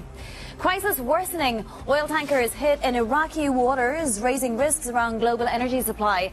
Brent hovering near $100 a barrel this morning. Setting the stage for fresh tariffs, the Trump administration kicks off its sweeping trade probes into China and the European Union. And private credit anxiety. Morgan Stanley and Cliffwater cap withdrawals from their funds as redemption requests grow. So let's take a look at these markets now, just as we're getting heads from the IEA. This, of course, their monthly report. The IEA saying the Iran war is causing the biggest ever oil market disruption. Once again, the IEA saying the Iran war is causing the biggest ever oil market disruption. You can see that in the price of Brent crude. It's actually off its highs for the morning. After we got up, we saw that Oman had evacuated, as a precautionary measure, a whole terminal, an export terminal. They have now started to export again from that terminal. It is being populated, and as you can see, oil has come off its highs, but Brent crude did touch $100 a barrel once again this morning, even after that relief that we saw yesterday. You also see the 10-year yield creeping ever higher, 4.23% now, as this crisis just keeps on deepening. Goldman, in fact, expecting Brent to average $98 a barrel in March and April, and if the flows through the Strait of Hormuz are disrupted for even more than that, it has a very adverse scenario for a closure of 60 days where we'd see oil prices at a peak of $150 a barrel. As you can see, S&P futures are reflecting this sentiment as well. That and the tariffs, of course, pointed to a lower open. The yen was above 159 for much of the last few hours, and the dollar index is claiming some of those risk trades. Once again, I want to bring you back to that IEA monthly report. The IEA saying that the Iran war is causing the biggest ever oil market disruption. That is some comment from the International Energy Agency, which, of course, just yesterday decided to release 400 million barrels into this market. Let's get to some individual movers now. Here's Adir Abu Omar. Hey, Vonnie, good morning. So we're looking at big oil today, of course, on the back of the tensions in the Middle East that have been escalating over the past 24 to 48 hours. Big oil companies in the pre-market trade are benefiting, moving up as much as nearly 1%. And obviously, this is a sector that is one of the very few that are benefiting in the S&P. As you have alluded to earlier, the futures picture does not look very good when it comes to the overall index, but energy benefiting on the back of Brent closing in to $100 a barrel, WTI also up, pairing some gains from earlier in the session once we heard that Oman is re-exporting from the port that was hit earlier on. But this is a sector that's going to be very much in focus until the Strait of Hormuz reopens. It's been effectively shut since the onstart of this war in the Middle East. Now we move on to another single stock that is not doing greatly this morning. This is UiPath, and it's a software company. Now, we've spoken a lot about software stocks in this program over the past month or so, and software is not a sector that has done well since the start of the year, but as a matter of fact, we might be seeing a turnaround story across the macro software industry. It is the only sector that is doing well, up 4% since the beginning of this month across the S&P. But UiPath, some growth prospects concerns there by Bloomberg Intelligence, going down this morning more than 5%. And then finally, Bumble. Now, Bumble provided some earnings yesterday. It is gaining 26% this morning. The earnings were a positive story, but it's really an AI story. They provided this new AI assistant to their app, and that is seen favorably by investors. So Bumble gaining nicely this morning, up 26%. Vonnie, back to you. All right, Abir, thank you so much. That is Abir Abu Omar. She'll be back later in the hour, and coming up also this hour, Max Kettner of HSBC joining us on this market volatility. We'll also have an exclusive interview with Joe Kaufman, CFO of Deal. That's from the City Disrupt Tech conference. But first, the shipping crisis getting worse, with the latest coming from Iraqi waters, where 2 oil tankers were hit, raising concerns over global energy supply even further. Let's go to our team coverage now with Bloomberg's Jumana Bersachi and Anthony De Paula, both from Dubai. So, Jumana, that's just one of the developments related to oil overnight. What other episodes will be concerning to that market in particular this morning? Yeah, absolutely, Vonnie. There have been a significant number of developments, specifically around energy infrastructure, but also increasingly civilian infrastructure in the region too. Let me just flag, going back to what you were saying now. What is happening here is tankers are being targeted outside of the Strait of Hormuz. So we were just looking at images of 2 vessels off the coast of Iraq, that is the northern part of the Persian Gulf, on fire. They were targeted. This is following on from yesterday, where there were 3 vessels also subjected to projectiles that also were set ablaze throughout the course of the day. And then if you look further south of the Strait of Hormuz, and I'm not even talking about the straits here, I'm talking about the Gulf of Oman, once again, we saw strikes on essential energy infrastructure, but this time targeting Oman, which is also another escalatory development, because Oman obviously played a key role in terms of mediation. So it's surprising to see that they've also become vulnerable and susceptible to attacks. One of the key export port terminals was hit there, and out of an abundance of caution, what we saw was an evacuation of vessels from around that export terminal in the morning. It seems like they're back now with operational activity, but we saw another fire erupt there. Also, the fuel depot in Bahrain targeted as well overnight. So numerous strikes at energy infrastructure plants. Saudi Arabia also reporting that there have been numerous attempted new attacks on the Sheba oil field over there. They've been intercepted. But the point is to say that this is day 13 of the war, and there are really no signs that things are letting up. If anything, Iran continues to fire and go after these key points around the Strait of Hormuz, in the Persian Gulf, in the Gulf of Oman, and don't seem to be letting up. And Anthony, I just want to come back to the International Energy Agency monthly report, because, of course, it mentions the conflict and says the Middle East conflict will slash global oil supplies by 8 million barrels a day this month. That's about 7.5%. Put that figure into context for us, given that we have releases now of 400 million plus barrels. Yeah, Vonnie, there's a lot of interesting information in that. There is obviously the reduction in supply to the market, which we know about. We can see that happening already because of the blockage of the Strait of Hormuz, and that is stopping roughly 1/5 of the world's daily oil supply from getting out of the Persian Gulf and getting to market. So we're losing that. We are seeing some efforts to compensate via Gulf countries using alternative pipelines. Saudi Arabia has got a pipeline to the Red Sea coast. Abu Dhabi has a pipeline to the other UAE Emirate of Fujairah. And then we mentioned Oman as well. Oman is exporting, obviously, outside the Gulf, and that those exports have resumed.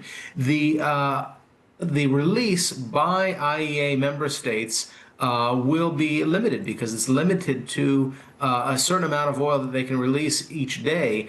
And so that's not going to be enough to really cover that shortfall in the market. So we are going to see still some demand go unmet. We are seeing that in prices. Another interesting headline that I saw out of the IEA was that they are forecasting lower demand growth in 2026, about 1 million barrels a day less of demand growth. So we're seeing some demand destruction there based on the price, based on people not being able to get the oil that they need to refine it, turn it into fuels, turn it into chemicals. So we are seeing that having a knock-on effect according to the IEA predictions for the outlook for this coming year, Vonnie. Jumana, what can we expect next? Have we heard anything new from any of the administrations, whether that be, the Iranian Supreme Leader's camp or, in fact, President Trump? Yes, well, we've heard from both. Let me start with a post that the Iranian President Pezeshkian put up overnight suggesting three conditions for them to return back to the negotiating table. One of them is assurances that an attack on Iran wouldn't take place again. And many people are describing this as diplomatic posturing. And you will recall that there was another incident last Saturday where President Pezeshkian apologized to Gulf neighbors and said that they weren't the actual targets for their attacks. They were just targeting U.S. assets. Later on, that was contradicted by many other hardliner members of the Revolutionary Guard Corps, including the likes of Ali Larijani, the National Supreme Council leader, Speaker of the Parliament, who continue to stress that they don't want to go for a ceasefire and they don't want to negotiate. Equally, President Trump saying that they want to finish the job and they're not going to stop short of an unconditional surrender. So still a lot of daylight between the two sides. Thanks to you both. We will be back with you throughout the afternoon. That is Bloomberg's Giovanna Bersecci and Anthony De Paula. The U.S. initiating the first of several sweeping trade investigations, setting the stage now for new levies. More than a dozen major economies are being investigated, including China, the European Union. This all coming as President Trump is set to visit China in a few weeks. Let's get more now from Bloomberg's chief Europe correspondent, Oliver Crook. So, Ollie, it's the latest twist in this road to some kind of a stable tariff regime from the USA. Will it stick this time? Yeah, that's the big question, Vani. And we look at sort of basically what the U.S. administration is trying to do and the Trump administration is trying to do is to bring tariff policy continuity from their sort of original regime that was struck down by the Supreme Court under the IEEPA tariffs and trying to bring that continuity forward with a new legal framework. And the way that they're trying to do that now is with the Section 301 tariffs of the Trade Act. That is a focus on excess capacity, alleged excess capacity from other nations. And as you mentioned there, it really targets all of the major trading partners from the United States, whether it's China, the European Union, Mexico, India, Japan, South Korea. They're all being sort of targeted by these new measures in order to try to bring basically the policy from last year into this year. The difficulty they're going to have is that this is something that can take months, right? This is not just as quick a fix as it has been historically. And of course, it needs to be legally bulletproof in order to survive any other scrutiny by the Supreme Court or other courts. That being said, they're also targeting very specifically within Europe, the Germans and the Irish, namely in the chemical sector, machinery sector, and in cars. But again, any sort of delay that you get to a final tariff regime from the United States is going to create A, uncertainty for companies, but B, is going to create uncertainty for trading partners. For example, in the European Union, they have not yet ratified their own accord with the United States, and that can't happen basically until they get clarity from the U.S. Ollie, how will companies react? How have they been reacting the last few hours? Yeah, so thinking about kind of the direct impact from what we have seen from a number of companies in Europe. I mean, over the last couple of days, you just look at the automakers. Volkswagen had shares down, I should say, sales down in the United States by 12%. For Porsche, the tariffs cost them 700 million euros. And I spoke to the BMW CEO a little bit earlier today. That's shaving off 1.25% off of their margins on an annual basis. So this is already having a major impact last year going into this year. But again, one of the points that the BMW CEO made to me is that this is not just about U.S. tariff policy. Until the EU can ratify their own trade accord with the United States, BMW and every exporter from the United States is still paying 10% tariffs into the EU, and that will stay in place until you get a final policy from the United States. So material impact for a lot of these auto companies from the United States. Ollie, thank you so much. That is Bloomberg's chief Europe correspondent, Oliver Crook. Now to other top stories trending on the terminal this morning. More signs of private credit pressure. Morgan Stanley and Cliffwater capped withdrawals from their private credit funds. Cliffwater limited redemptions to 7% of shares from its flagship vehicle. Investors were looking for a record 14%. And Morgan Stanley returned $169 million, or less than half of investors' tender requests. Meantime, JP Morgan says hedge funds are seeing their biggest drawdown since the so-called Liberation Day tariff announcement. Quants, like commodity trading advisors, are seeing their worst stretch in almost a year. Equity long-short funds are posting heavy losses due to overweight positions in European and Korean markets in particular. And Chinese oil refiners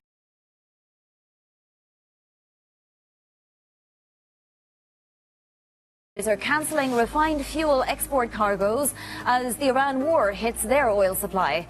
The country's largest processors of gasoline and diesel were told to stop signing new export contracts. This is a step up from earlier guidance that was seen as non-mandatory.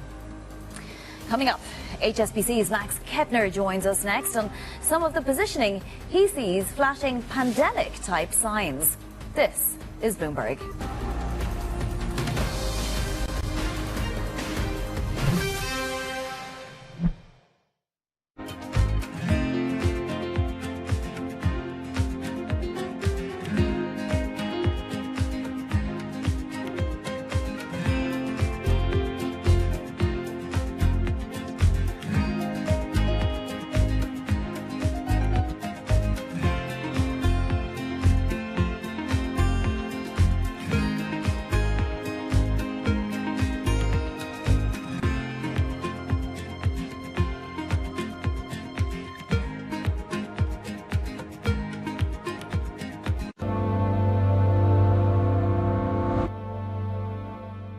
Good morning. This is Bloomberg Daybreak Europe. I'm Lizzie Burden in London, and these are the stories that set your agenda. Taking you from the U.S. market's close to the overnight session in Asia, we'll walk you through what you need to know to kickstart Europe's trading day. Live from our European headquarters, we bring you the day's top market-moving stories, unmatched expert analysis, and on-the-ground reporting from across the continent. Tune in to Daybreak Europe, only on Bloomberg Television. Context changes everything. What is going to be the consequence for U.S. markets? We are seeing modest gains across European equity markets. Take a look at how we're faring when it comes to Asian markets. Bringing you up-to-the-minute global news whenever and wherever it happens. I'm Jemana Bersecci in Davos, Switzerland, and this is Bloomberg. Welcome to the world of decentralized finance. Why is it that NFTs have not recovered in the same way that, say, Bitcoin has? Bloomberg is covering all things crypto. It's a pretty spectacular story. The people. This is the future. This is the 21st century economy. The transactions. It snapped up nearly $1 billion of Bitcoin. And the technology. We need to build a digital Fort Knox. That gives people financial freedom, and that's a wonderful thing. That's extraordinary. We ride the wave that is Bitcoin. Bloomberg Crypto, only on Bloomberg.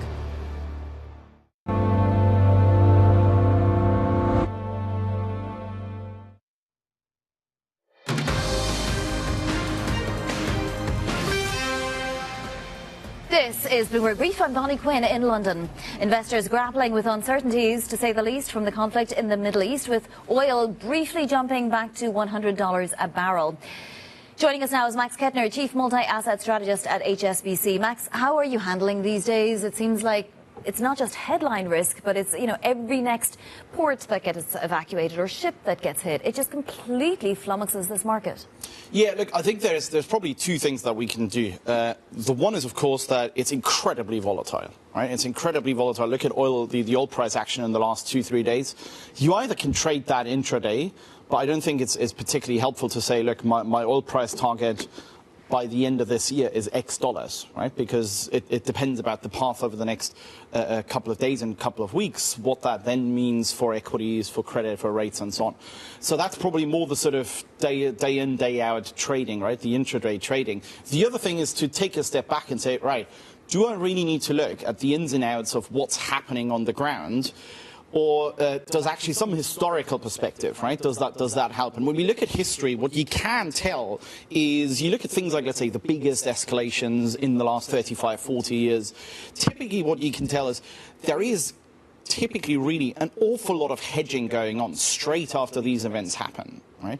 And we've seen that now as well. We've seen that on last week. We've seen that on Monday, that things like the VIX futures curve were as backward dated, as inverted as it was in March 2020, right, during the depths of COVID.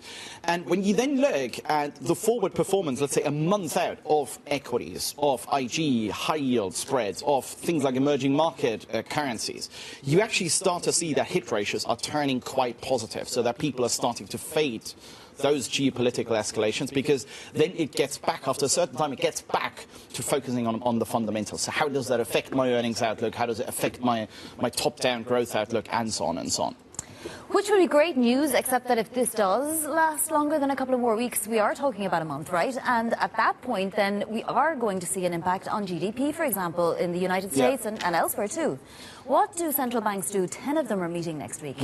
No, I don't. I think it's probably too early for them to say, okay, we're going to entirely change course, like the ECB, to say, okay, you know what, we're now in rate hiking mode, because what happens if in a month everything is over and oil is back at $70 and the ECB has suddenly, freaked out in a hiked rate into what then looks like a transitory event. But they can't also just poo-poo the whole thing, right, and say, look, we're not worried about this. They have to say something. No, you can't. But I think that's the communication that we're getting from central banks already, that they're saying we're monitoring this.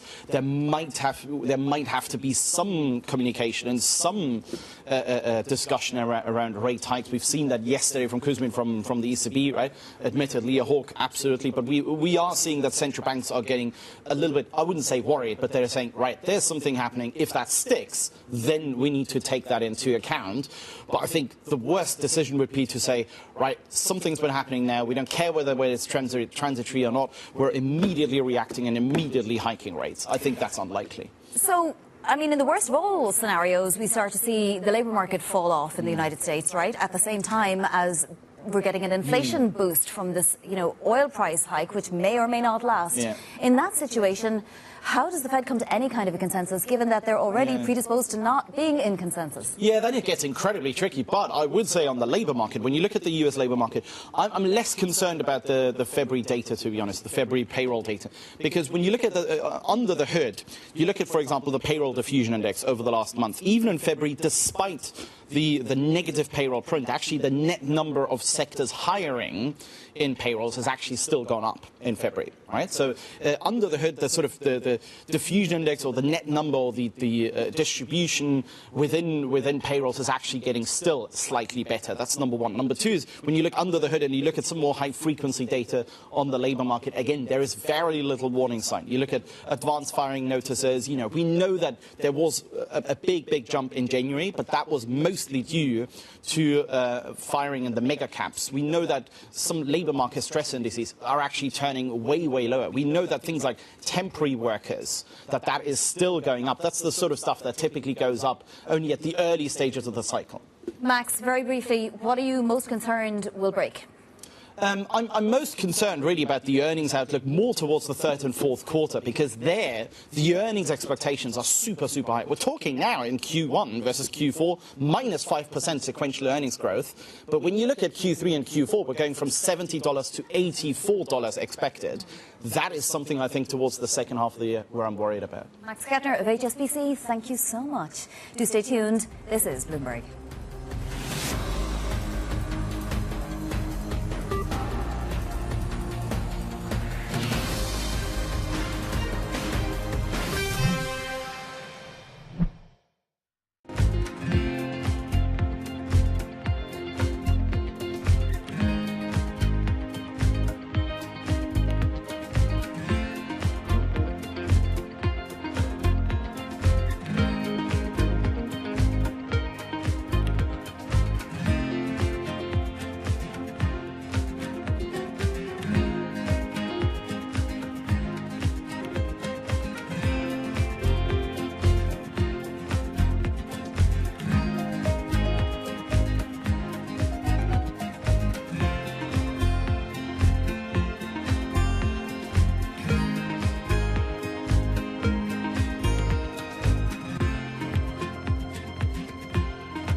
The problem we've got as an industry is when the government's overtax, and let's say they tax at 30 or 40% of net gaming revenue, what happens is it starts making it uneconomical for the regulated operators like ourselves. And then the customers land up going to the black market, and the black market don't pay tax, do whatever, and there's no customer, there's no responsible gaming, and the fiscals of these governments don't collect any money.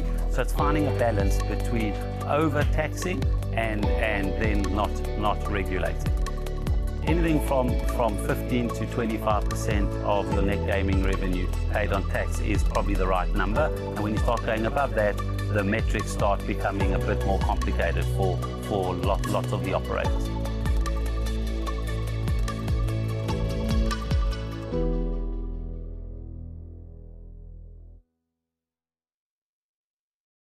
At a time when policy in Washington is driving Wall Street, we draw a distinction between the rhetoric and the action, bringing you market-moving guests and original reporting. This is Bloomberg Surveillance. Breaking news on this Saturday morning. There's really only one story, and that is Iran. Balance of Power has all the angles covered. Trust Bloomberg for on-the-ground coverage. An entire region pulled into this conflict. Talking to you from the bomb shelters. Up-to-the-minute reporting. Iran remains a viable threat. And the analysis you need. There was no imminent threat. There's never a good time, but there are better times. Netanyahu is my opponent. However, on this issue, we stand together. Nobody covers geopolitics like Bloomberg.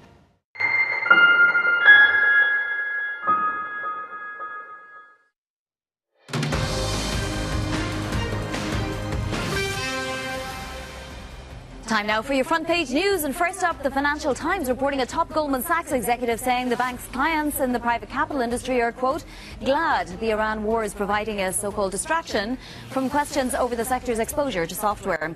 The remarks were made on a client call. Goldman told the FT he was asked about a question about what he was hearing from clients and shared his observations from multiple points of view.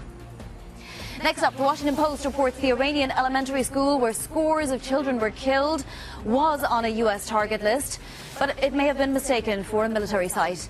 A preliminary Pentagon investigation found the U.S. was at fault. The strike raised questions about AI's role in Iranian operations. Finally, on the Wall Street Journal, Tillman Fertitta's effort to buy Caesars Entertainment for $7 billion. Fertitta topped a bid from Carl Icahn's firm. Discussions are ongoing. Do stay tuned. This is Bloomberg.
World's most powerful investors don't ring a bell. They quietly reshape entire industries. This is the money shaping the world. The Dealmaker playbook, where power and billions of dollars change hands every day. From private equity and credit to venture capital and M&A, we bring you the inside scoop on the biggest deals and debates, plus exclusive conversations with finance's ultimate insiders. Bloomberg has learned that there are discussions around a potential all-cash offer for Warner's studio and streaming businesses. For the past few years, we hadn't really seen any deals above $30 billion. And now we're seeing, Warner Brothers, $80 billion, the big railroad deal. And what we're hearing from sources is that next year we're going to see more of the same. It's just going to be the mega deal. I would expect next year will be an even better year for M&A and IPOs. That's just kind of what we do at Serena Ventures, is just kind of learn how we can fill in different gaps in different areas that are being missed. And by the way, these gaps tend to be really, really massive. I know you've been very bullish on the return of M&A. Do you expect more deals, if they are of this size, to have the same sort of structure and contours? I think we're going to see the return of large transactions, and I think they're going to avail themselves of both private credit options and public options. There's a lot of merger talk. There's a lot of firepower. Investors wanted to know at what price would this deal be, and now they answered that question at $70 a share. So congratulations to Bloomberg's Deals team for getting it first. I'm Danny Berger, and this is Bloomberg Deals. Every week, only on Bloomberg Television. We're at the epicenter of a global realignment on a scale not seen for decades. At the intersection between markets, economics and geopolitics, a forum for sophisticated conversation. This is Bloomberg Surveillance. Bringing you up-to-the-minute geopolitical news whenever and wherever it happens. I'm Stephen Engel at Japan's Akasaka Palace in Tokyo, and this is Bloomberg.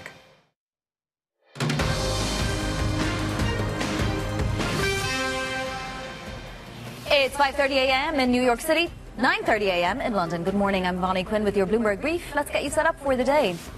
Crisis worsening. Iran escalates attacks on shipping, raising risks around global energy supply. Brent hovering close to $100 a barrel. Setting the stage for fresh tariffs, the Trump administration kicks off its sweeping trade probes into the likes of China and the European Union. And private credit anxiety. Morgan Stanley and Cliffwater cap withdrawals from their funds as redemption requests grow. So let's take a look at those markets then, because just a few hours ago we had a scare, Oman evacuating a port. It has now repopulated that port. At the same time, oil prices continue to be elevated once again today. Brent crude topped $100 a barrel a couple of times this morning. We're just off those levels now, but up 6% nonetheless.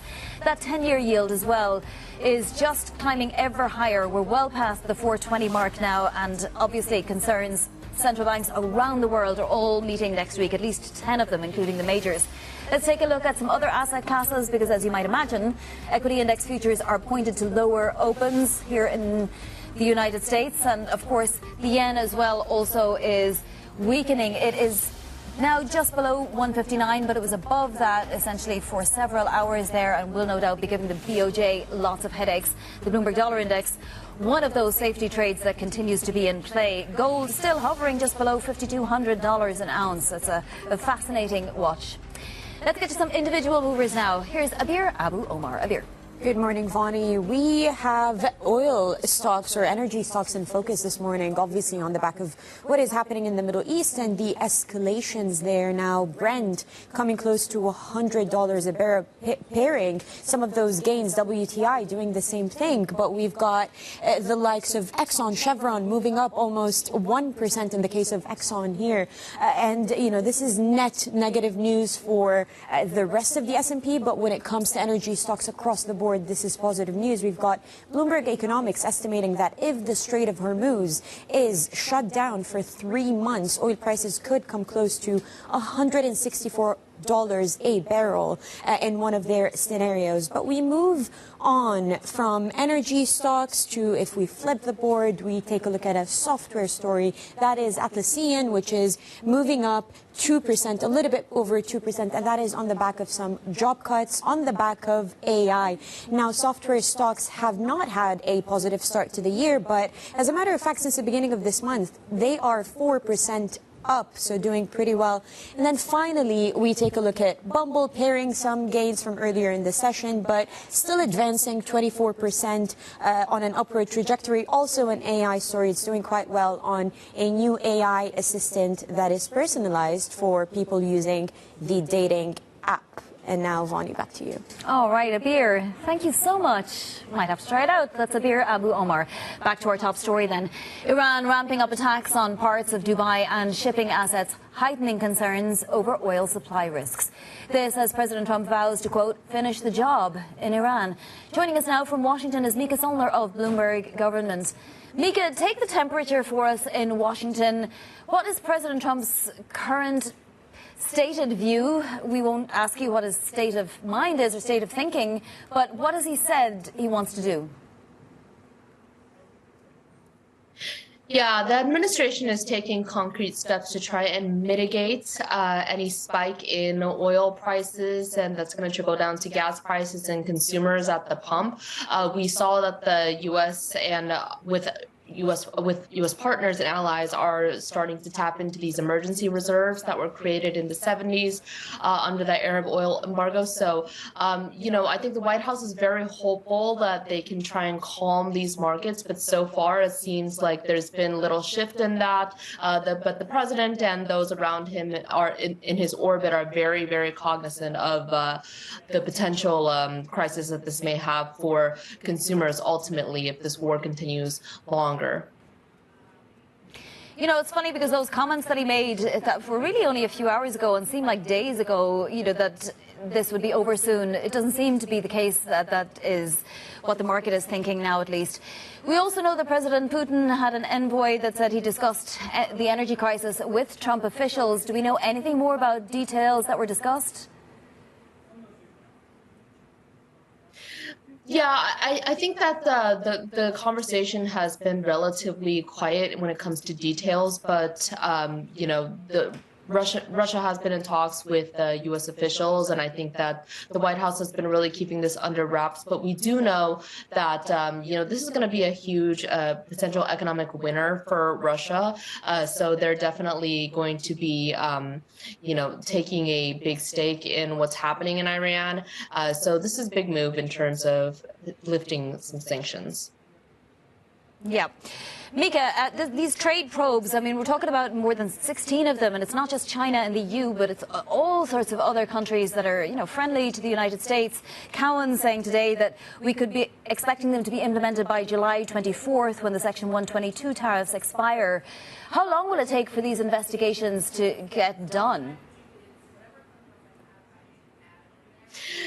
Yeah, the administration held a call yesterday with reporters, and they, you know, are really trying to escalate these investigations as soon as they can. They want it on a quick timeline. Of course, this is a continuation of President Trump's push to continue the trade policies that they had in place.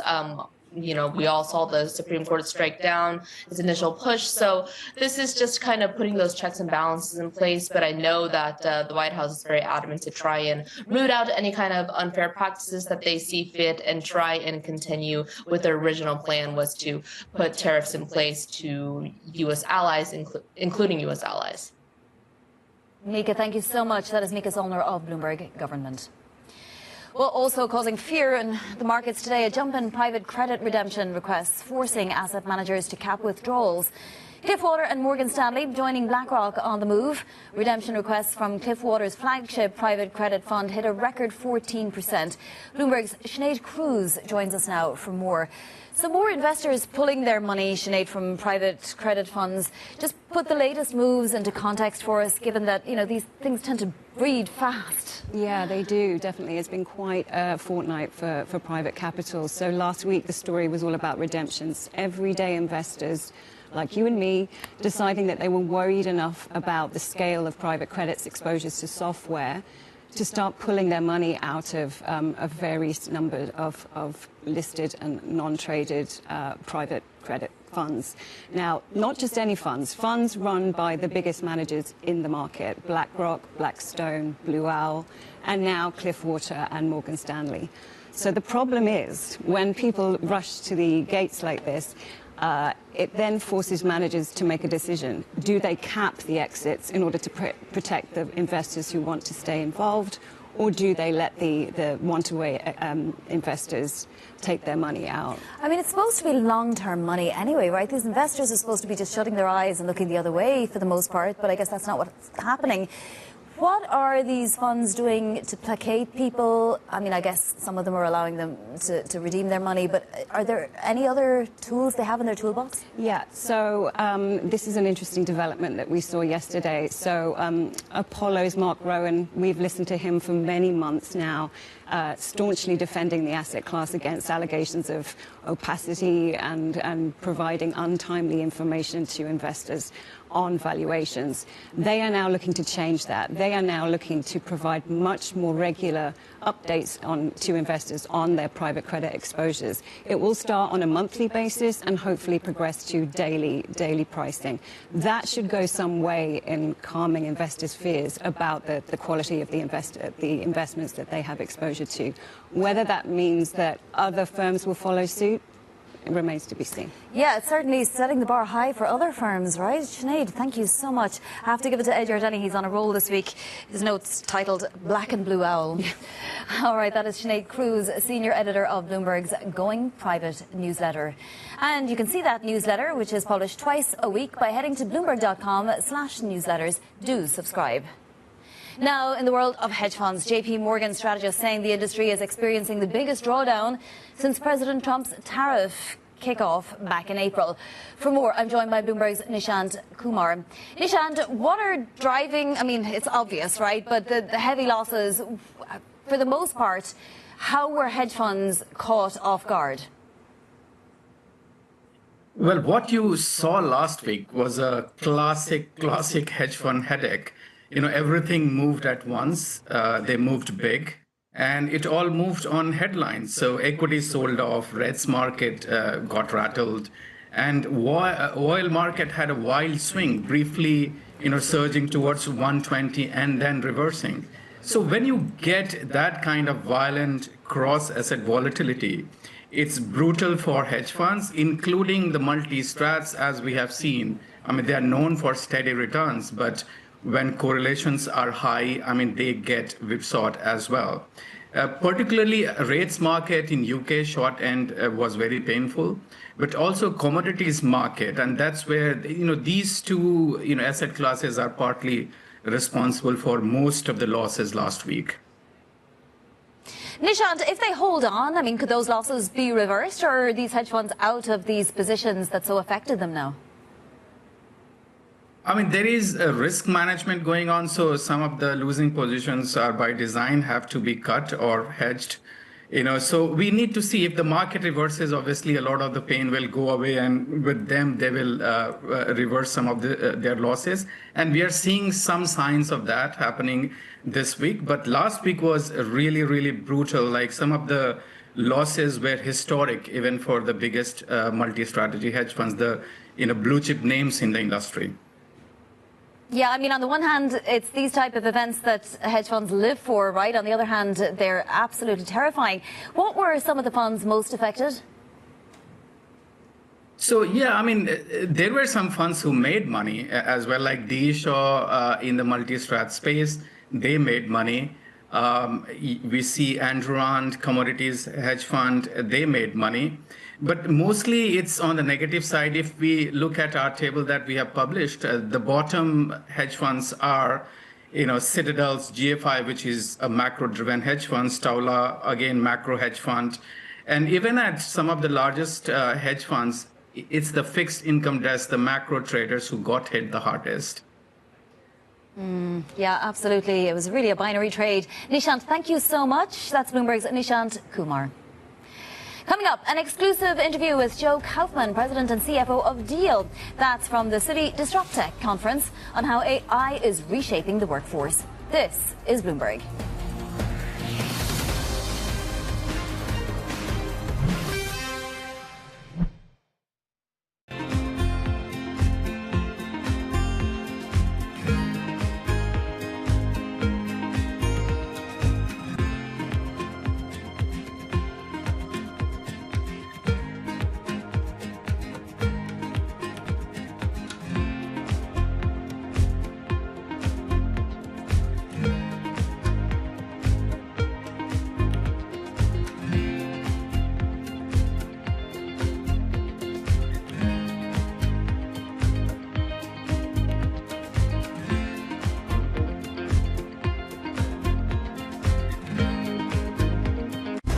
Trading day is about to start. And you're already looking for that edge. The opening trade brings you everything you need to know as markets open across Europe. Let's talk about the significant risk transfers to find space in their balance sheet. Hedging some of that risk. You could look at it the other way. Obviously, this stuff is risk-weighted. I would much rather be long than be short. We're in a kind of sweet spot. Very, very strong alignment. 3 revolutions in 1. I'm Guy Johnson. I'm Anna Edwards. And I'm Tom McKenzie. This is your opening trade. Every trading day, only on Bloomberg.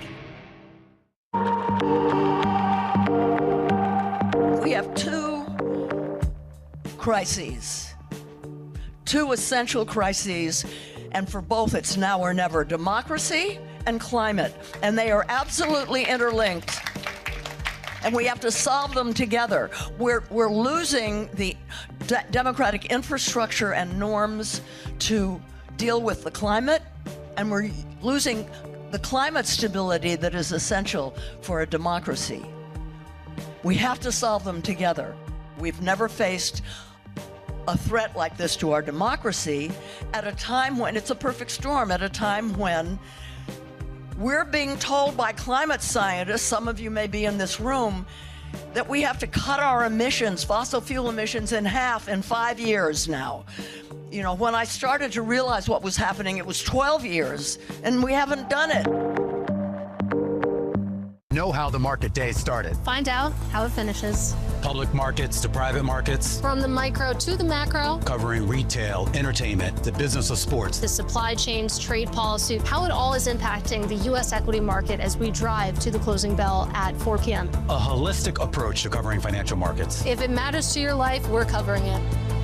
I'm Katie Greifeld. And I'm Romaine Bostic, and this is The Close. Live every weekday. Only on Bloomberg. Context changes everything.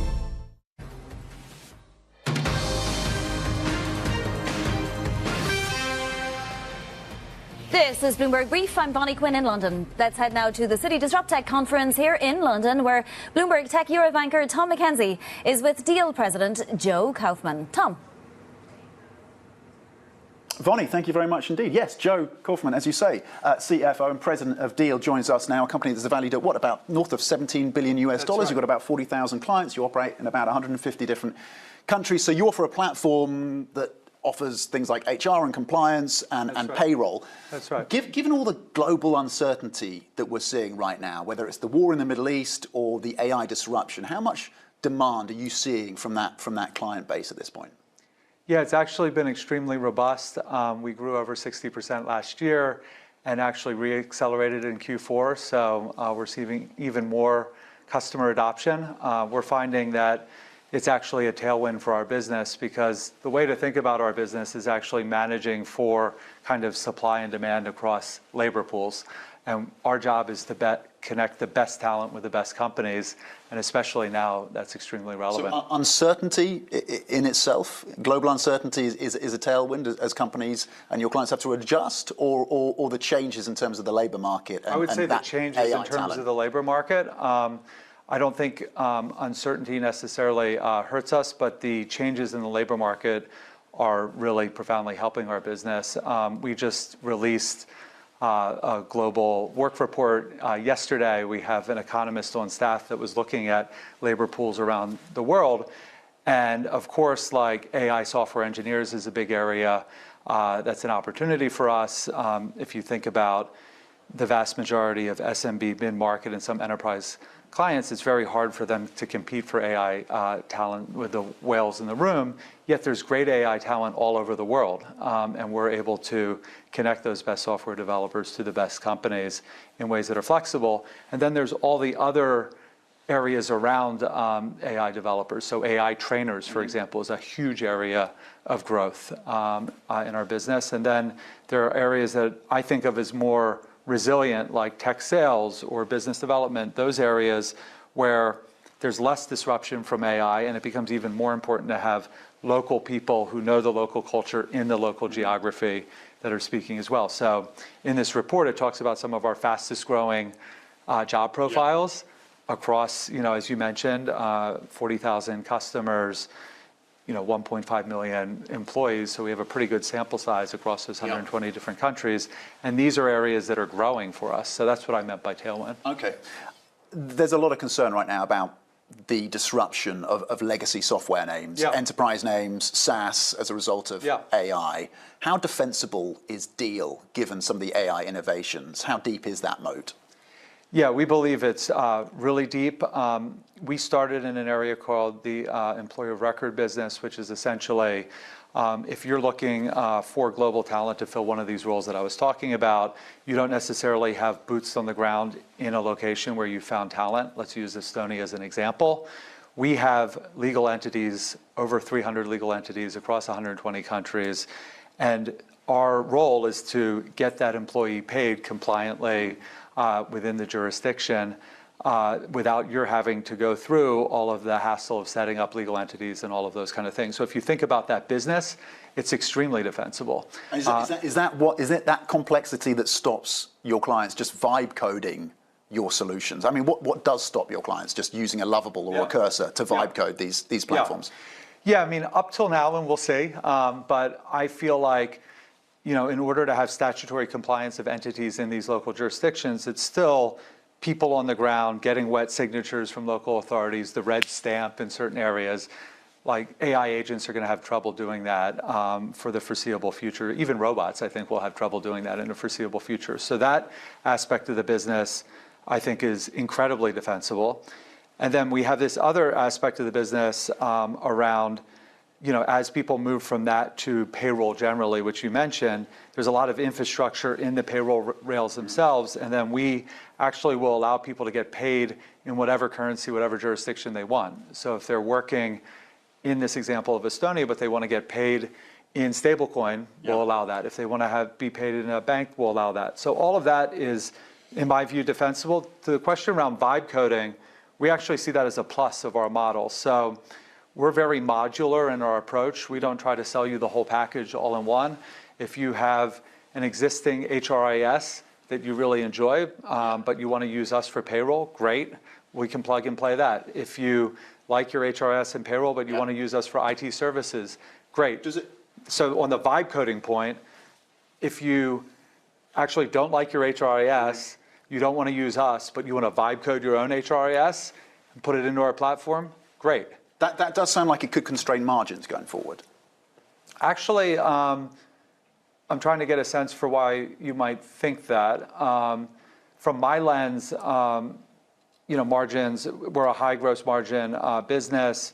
We don't actually see that. So it's actually, from a customer adoption perspective, it's actually margin accretive, because once I acquire that customer, as I cross-sell all these other products, I don't have to go through that initial, go-to-market motion. So I think maybe where you're going is if I acquire a customer and then they end up vibe coding some stuff, I don't get that cross-sell. But actually what we're seeing is a 5x increase in customers that are taking out 3 or more of our products, 12x increase in customers that are taking 4x or more of our products. So we actually find that our flexibility in terms of our land and expand motion allows us to kind of scale that initial setup cost across multiple products.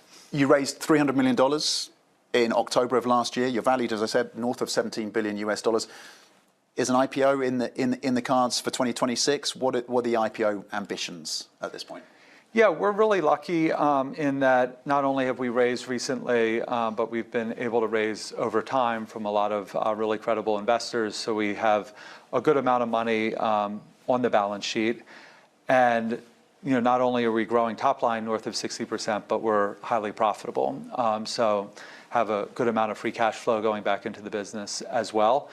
As I think about it, there's no forcing function in terms of IPO, and I'm one of those CFOs that I want to do it right. I think everybody does, but I'm even more oriented towards that. So the kinds of exercises that we're going through now is okay, how do we do 4 quarters plus of mock earnings with our board when there's not these high stakes, and make sure that we have the beat and raise model in place, et cetera. So I'm thinking about it as an option that's definitely in the future, but not something that I have a forcing function around now because of cash flow needs or shareholder needs, et cetera. So we're much more oriented, especially given the strength of the business, in making sure that all those other components of getting it right in public markets, especially now, given the volatility, we have it right so that when we do go out, it'll be a generational IPO to reflect the generational company. Generational IPO. There we go. Joe Kaufman,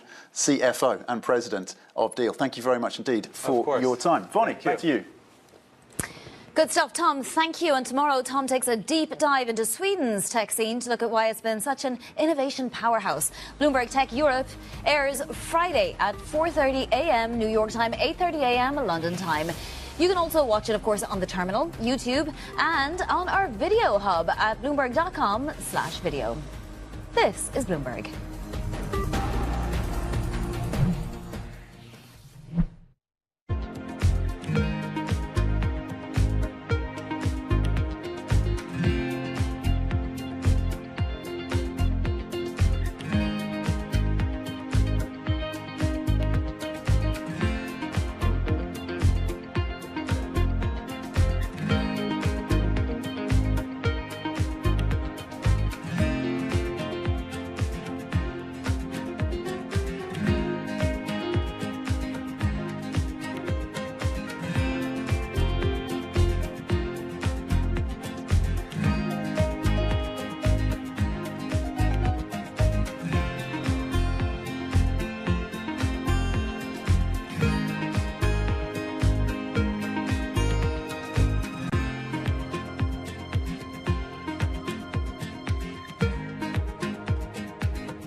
It's the world's second largest economy with a growing influence in global affairs. Bloomberg The China Show brings you the unmatched expertise you need to keep track of breaking news, in-depth market analysis, and the most influential newsmakers in and around China. We need to do more to engage the market more. We're risk on. I think we caught a little sweet spot. Massive savings right now. It's already a different game. Bloomberg The China Show.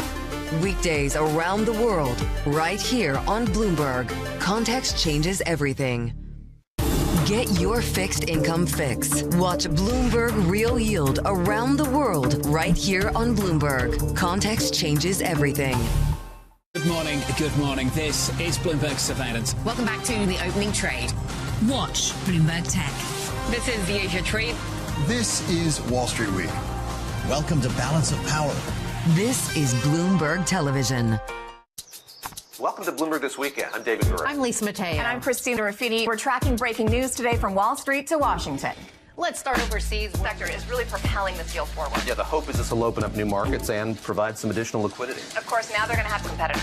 We got a big week coming up in politics. Earnings season is underway. We're going to get some key reports. Everything you need to know before the markets open on Monday.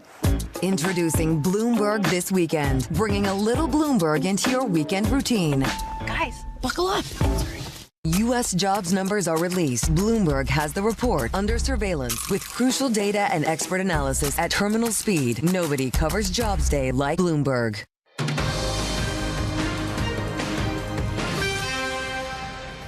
This is Bloomberg Brief. I'm Bonnie Quinn in London. Now a look at what's ahead today. First up, we do still have some earnings, retail earnings before the bell from Dollar General and Dick's Sporting Goods. Plus, we get jobless claims and housing starts. It's at 8:30 a.m. Eastern Time.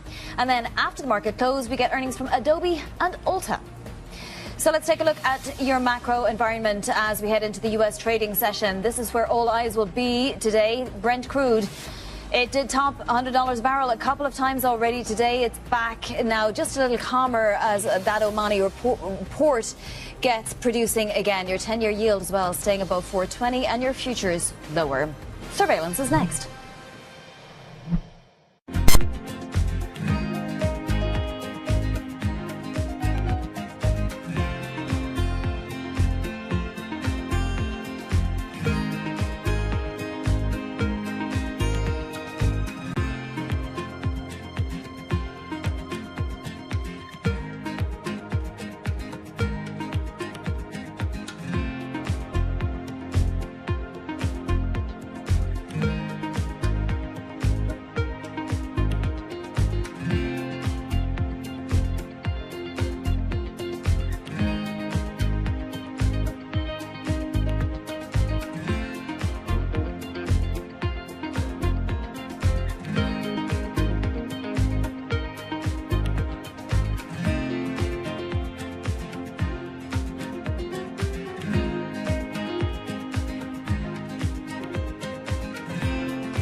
Tariffs, I think, are probably the first time in my career I've had to deal with like a fundamental change in government policy in terms of how we think about how markets work. The challenge, especially within my supply chain, is now how do you have enough productivity initiatives to offset the increased cost of all the product? Can you just move your supply chain out of China and into the US or out of Mexico and up to Canada? Is it that easy? It's not that easy, but we do have flexibility. And we had been, prior to tariffs, prior to any of this, we had been on a journey to diversify our footprint out of China. So probably 2-ish years ago, roughly 65% of our toy and game volume was coming from China. Today, as we entered into 2025, that was around 50%. All we've done is really accelerate the path to get down to roughly, call it 30% by the time we enter into 2027. For us, I mean, if tariffs stay, if tariffs go, it's never good to have so much of your manufacturing base centered on one geography. We think the diversification is good, but it does take a bit of time to get vendors and suppliers up to speed. Quality is a big deal, especially when you're dealing with toys and kids. It's not an instantaneous thing, but it's not also a 5-year, have to build a new plant from scratch. astonishing day for US technology. Shaping the region's technology ecosystem. Asia's biggest tech news and innovation. Join me each week on Wall Street Week for stories of capitalism from business, markets, economics, tech, and climate. More than what you need to know, it's what you need to think about.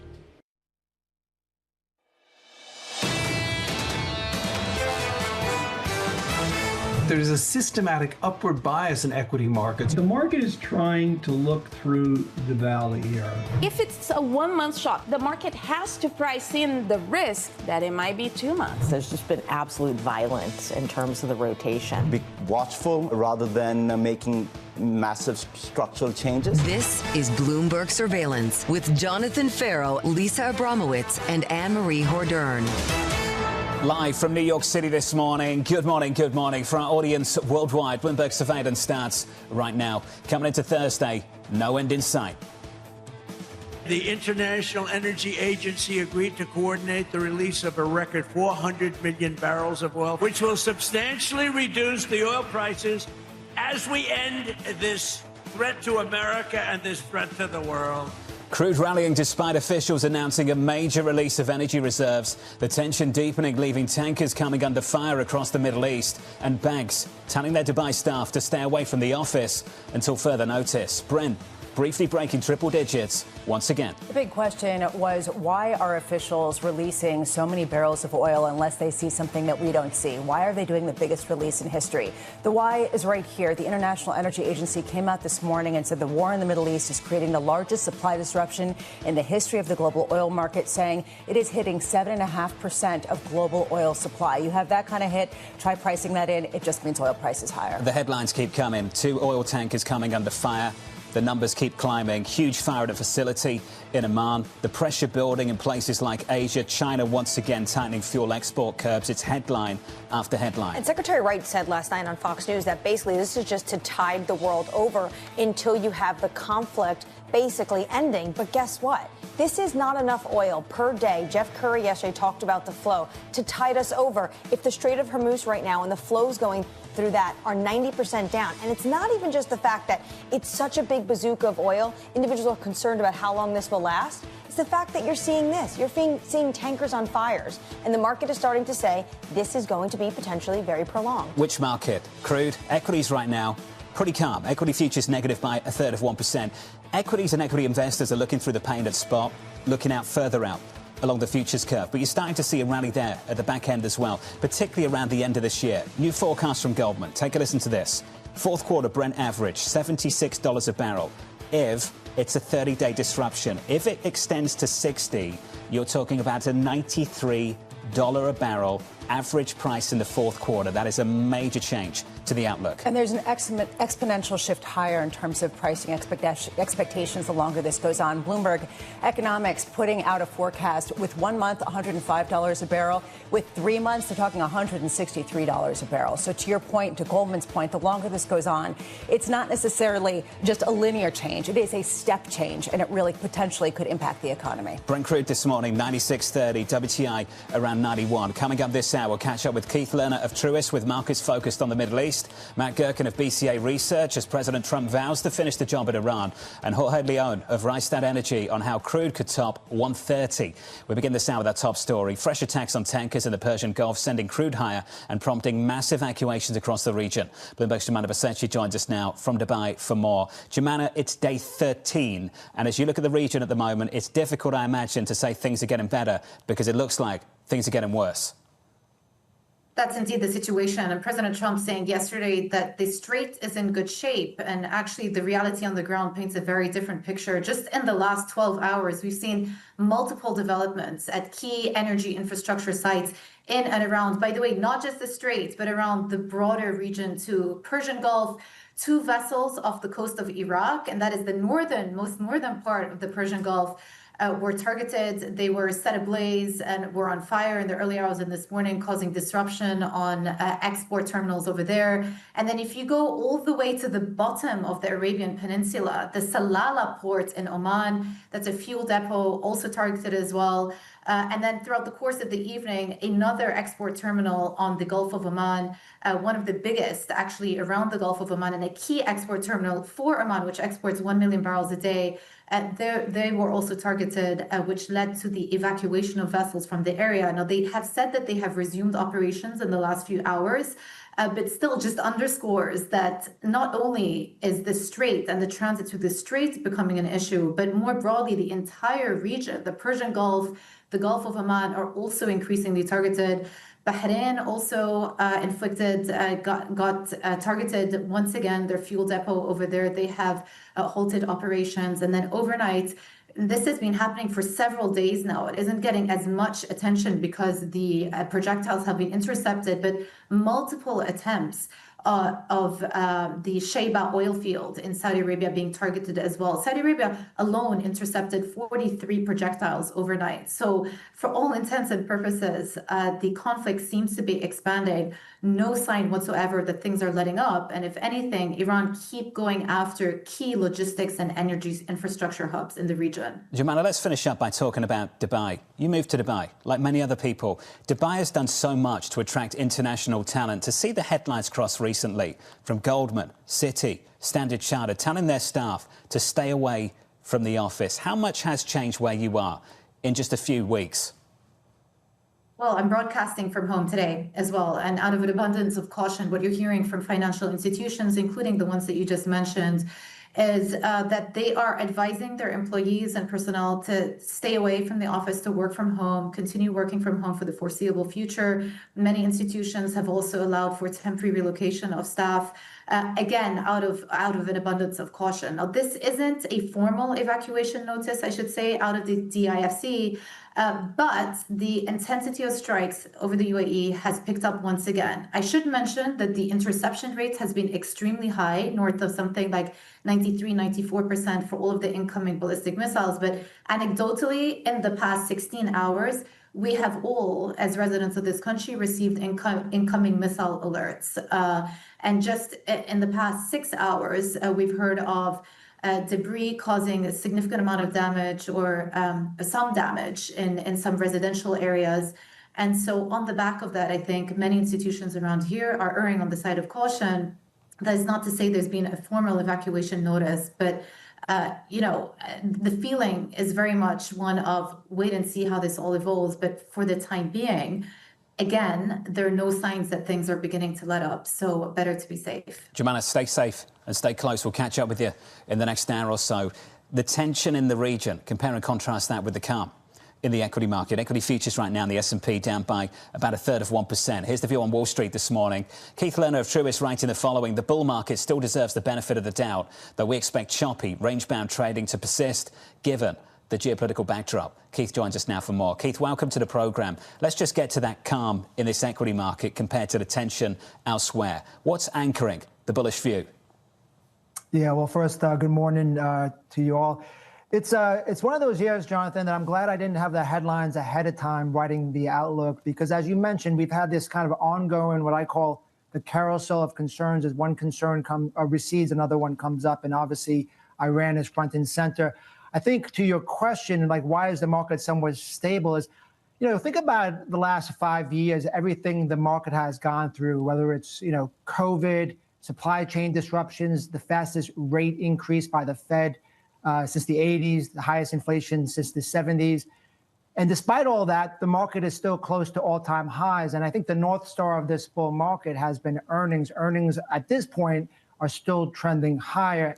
And I think, to my overall point, I think investors are giving this bull market the benefit of the doubt, because we've seen so many corrections, and the wrong thing to do historically during these big events at the time was ultimately to sell. So I think that's why the market is being somewhat calm.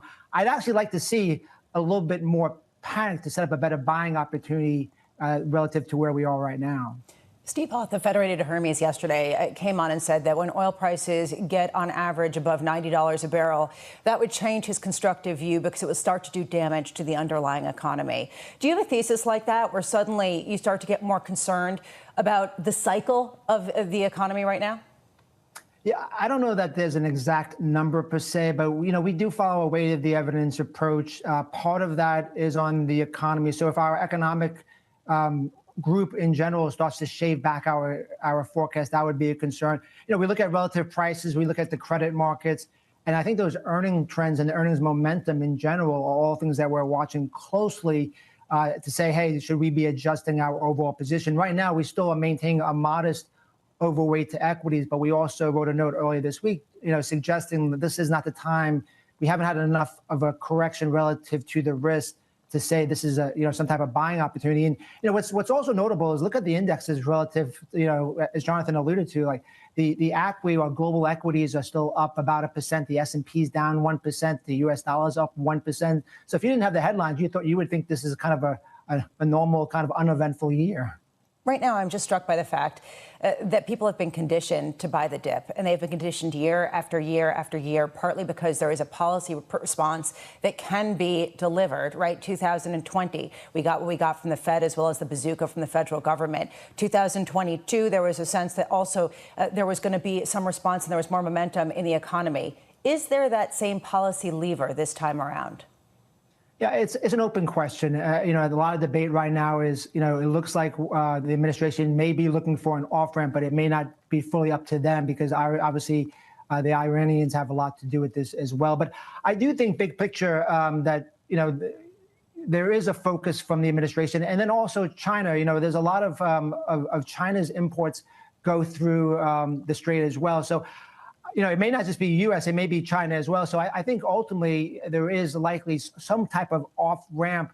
And that doesn't mean that some of the volatility and tensions go away. But listen, the administration is focused. We all know it's the midterm elections. I do think there's going to be some things they can do, but obviously it's different than the terrorists where they can basically just step away themselves. There's other partners that they have to rely on. But Keith, how do you parse through what the administration is saying? Yesterday, the president told Axios there's practically nothing left to target in Iran. And then last night at his speech, he said we don't want to leave early, right? So the president is opening the door for a prolonged conflict to before they would decide that it is mission complete.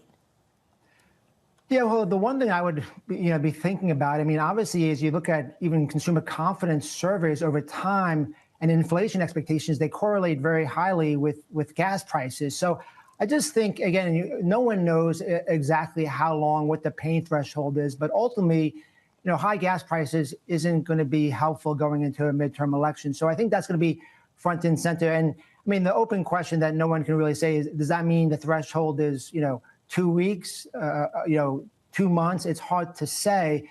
But I think ultimately, just like there was a focus last year about, hey, if the 10-year Treasury starts going about 450, 475, there's really a more increased focus and even more headlines that are dropping from the administration. I think we'll likely would see that as well. Again, if oil stayed elevated at these levels and we started to continue to see some of the polling data deteriorate. Keith, help me understand this one. We've had a major move in crude, up by more than 30% so far this month alone, and a repricing further out the curve as well. And yet, Keith, energy equities are up by a little more than 1%. Energy stocks on the S&P 500 have barely moved off the back of this story. What gives? Yeah, well, for one thing, the energy stocks had a big rise going into this. So I think that's one thing. I think overall, the energy market is still relatively constructive. And there's also, some of the cost structure within the energy complex will also go high. So there's some offsets. I think ultimately, though, the energy sector on pullbacks is actually relatively attractive after not doing anything for several years. But again, heading into this whole, this whole tension, we saw the energy sector being among the top sectors for the year. And same with gold. Gold went into this being up about 40%, year to date. So I think that's just kind of the reason why we haven't seen more of these moves in both energy and gold prices per se. Keith, always good to catch up. Thank you, sir. Keith Lerner there of Truist on the equity market. This equity market is just not buying the story coming out of the Middle East. Not buying it at all. Markets have been conditioned to ignore geopolitics, to look through it, because ultimately they have been burned every time they tried to lean in. This is a market that has been conditioned to take any kind of histrionic concern and view it just as that, histrionic concern. At the same time that you do have people in other markets right now treating this as very real, and those are the physical markets and the oil markets in particular. Trying to pair those two is getting increasingly an exercise in cognitive dissonance, and we see it every day. Brent crude, 96.50 this morning, up by around 5% on WTI. Higher as well, up to 91.30. Up next on the programme, finishing the job in Iran. The International Energy Agency agreed to coordinate the release of a record 400 million barrels of oil. Oil prices are already coming back down, and it's going to come down, but we're not leaving until that job is finished, and it's going to be very fast. Those prices aren't coming down this morning. Up next, we'll catch up with Matt Gerken of BCA Research, live from New York City this morning. Good morning.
Why do the biggest names in business choose Bloomberg Television?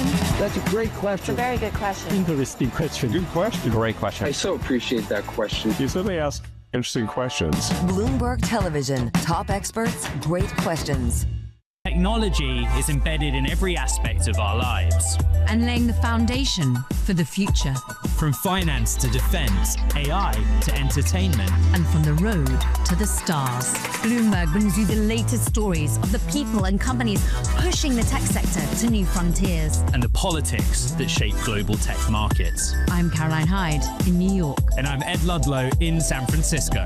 Watch Bloomberg Tech every weekday. Only on Bloomberg Television.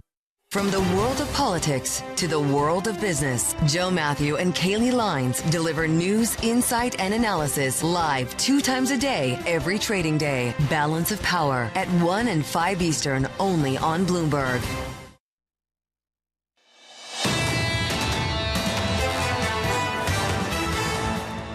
Back into triple digits overnight. The high of the session, 101.59, up by more than 10% briefly. Here's the state of things right now. Brent crude higher by 5%, 96.80.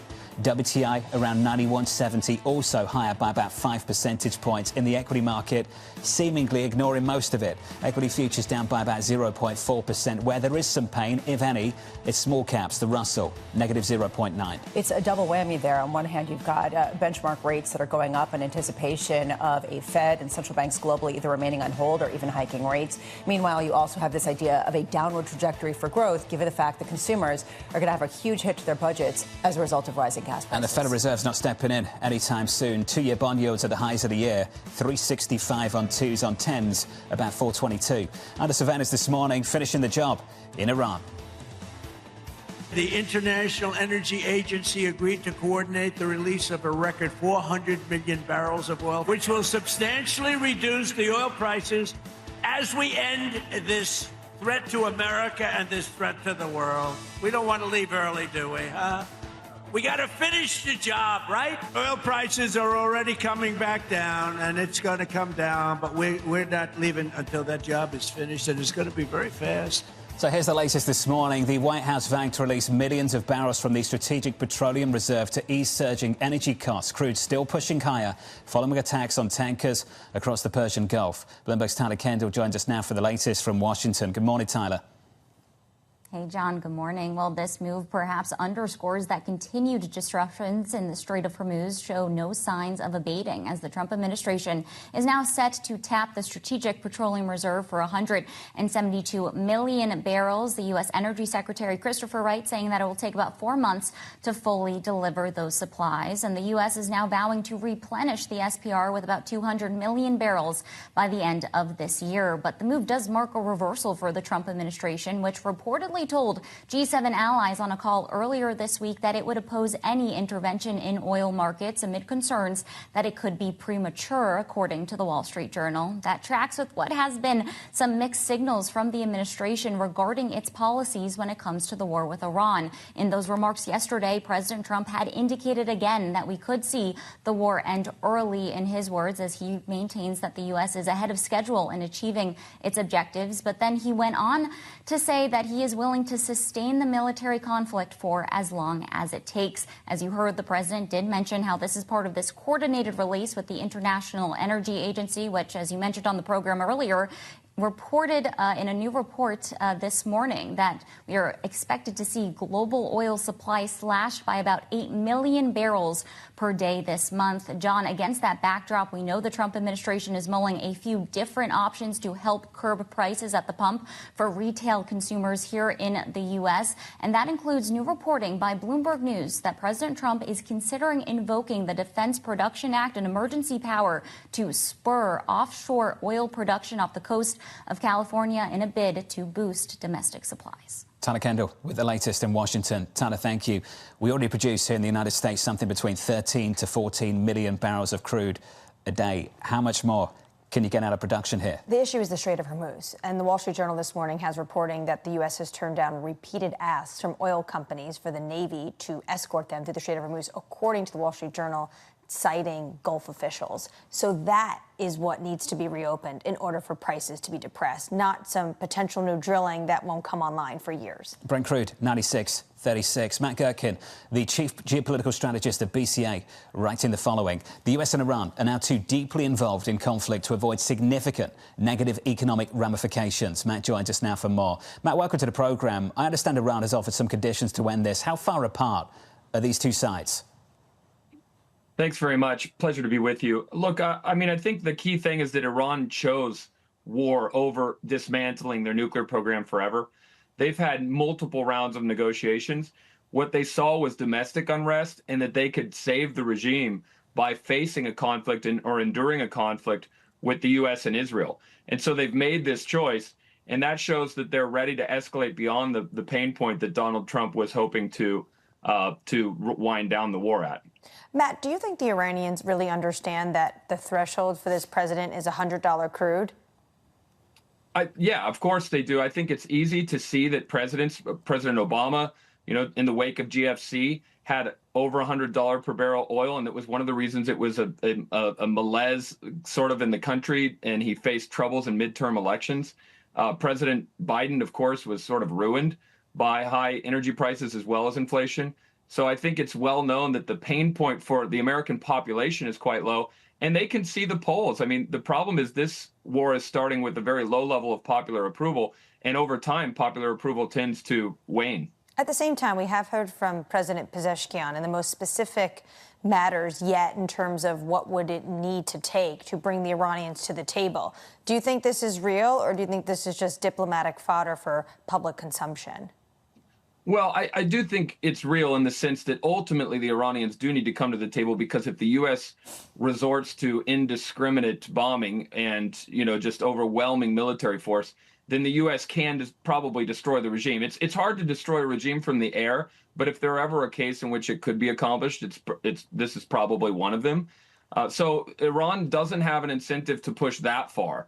They don't want the U.S. to destroy all their ports, all their facilities, assassinate all their next rung of leaders, wipe out critical infrastructure. That would render them, non-existent. And so they basically have to twist the knife and force everyone to realize that President Trump is capitulating, but then they need to back off before the Americans resort to really overwhelming tactics. Matt, you said that right now it seems like Iran and the U.S. are too intertwined and too involved in this conflict to avoid, as you said, significant economic damage or significant negative economic ramifications. From your perspective, when you talk to clients, when you talk to investors, do they seem to be acknowledging that, understanding that, starting to price that in? Yeah, I think there's been a big transition in terms of how people are thinking about the conflict. I mean, for a long while, those of us who are geopolitical strategists sort of focusing on the issue, maybe we're seen as alarmist. Now it's recognized that there is a significant economic cost. But of course, we are seeing the release of oil reserves, and that can create some space here. I mean, there, if you look at what the IEA is doing, you probably have a month if you released all the reserves and you did it urgently.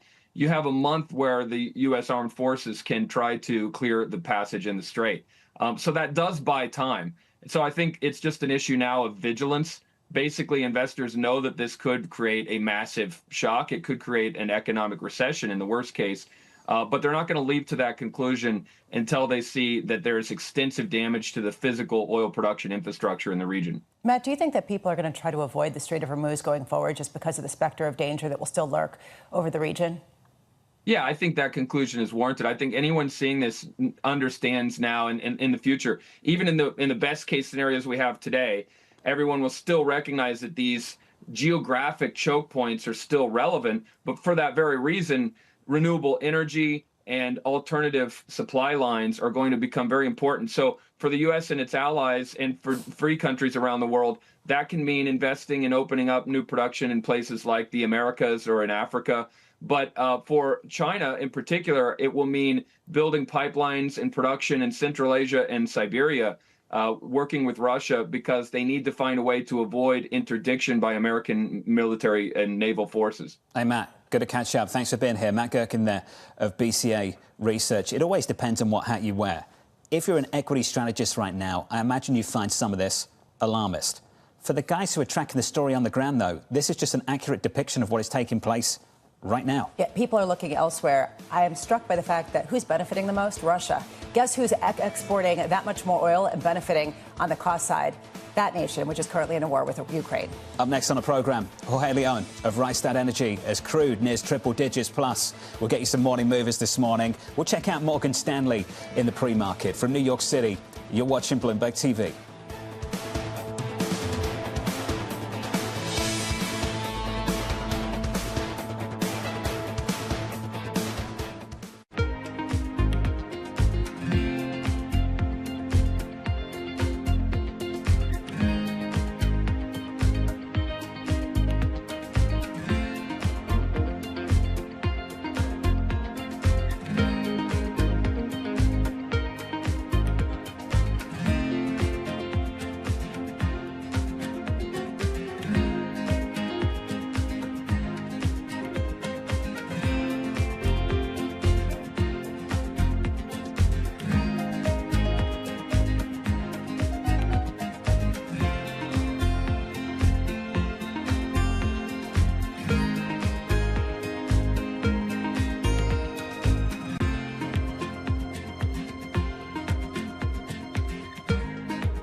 Have you ever thought about, or would you make a movie for a streaming service? Would you make a Netflix movie? Man, that's a great question. I mean, I'm waiting for one where I ask and you go, that was a shitty question. Yeah. I mean, you good at your job, bro. Like, this is actually the first time anybody's ever asked me that. I'm not here to say what I would and wouldn't do in the future. But the theatrical experience is one that means a great deal to me. It means a great deal to us. Mm-hmm. I feel a certain responsibility. Like if Fruitville had happened a calendar year later, it probably would have come out on streaming. You know, I've been fortunate enough that everything that I've written and directed has been a theatrical release. So I feel a duty to try to protect that. You know, but that's where I'm at today. Good morning. This is Bloomberg Daybreak Europe. I'm Lizzie Burden in London, and these are the stories that set your agenda. Taking you from the U.S. markets close to the overnight session in Asia, we'll walk you through what you need to know to kickstart Europe's trading day. Live from our European headquarters, we bring you the day's top market-moving stories, unmatched expert analysis, and on-the-ground reporting from across the continent. Tune in to Daybreak Europe, only on Bloomberg Television. Context changes everything.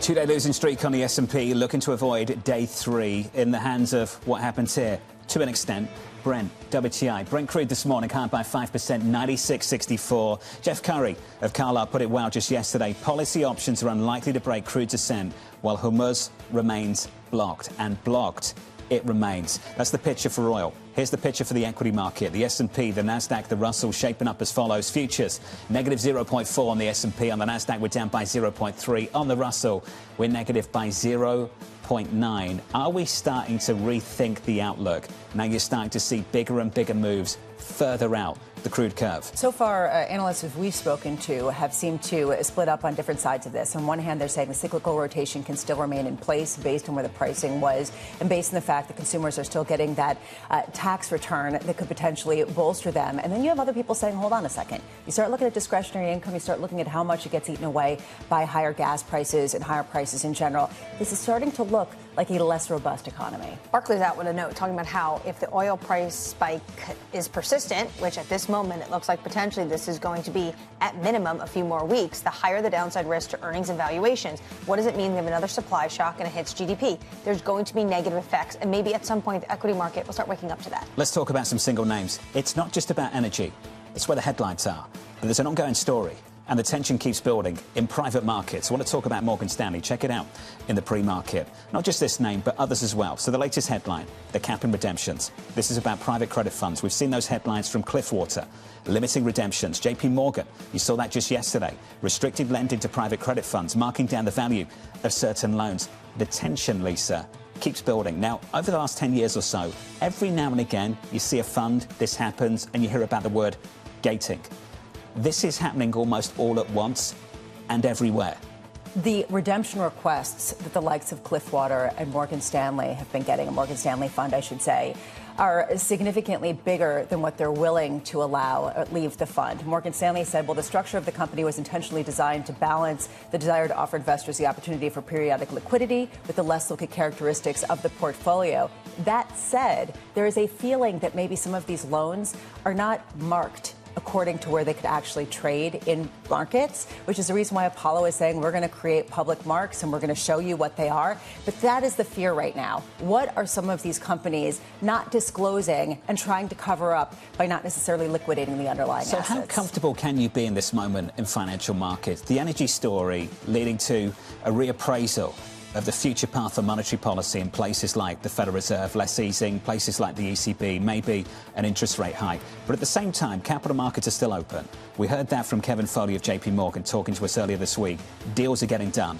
His words. We just had the biggest one-day IG supply on record earlier this week. You've got spreads both on investment grade and high yield still pretty tight, and an equity market very, very close to all-time highs. Can you take comfort from that, given what's happening elsewhere? If we hadn't been talking about what's going on in the Middle East, would be the front page story every single day, all day, because it's really underpinning this question of how long can capital markets continue to support a really ebullient market. Right now, it seems like investors are willing to invest. If there is real deterioration in some of these loans, if you do see a lack of willingness to finance some of these projects on the part of private credit, how much does that curtail the enthusiasm coming particularly from the tech sector? Futures this morning negative by just 0.4% on the S&P 500. On our radar this morning, one of our top stories, Morgan Stanley capping withdrawals from its multi-billion-dollar private credit fund. The bank limiting redemptions at its North Haven private income fund to 5% of shares. Elsewhere, Iraq shutting down its oil terminals after tankers were hit off the nation's coast. A port in Oman also suspending operations following an Iranian drone attack. And finally, the United States joining a record release of global oil reserves. The releases, certainly out of the U.S. Strategic Petroleum Reserve, they'll go over about 4 months. But this conflict, I don't think, goes that long.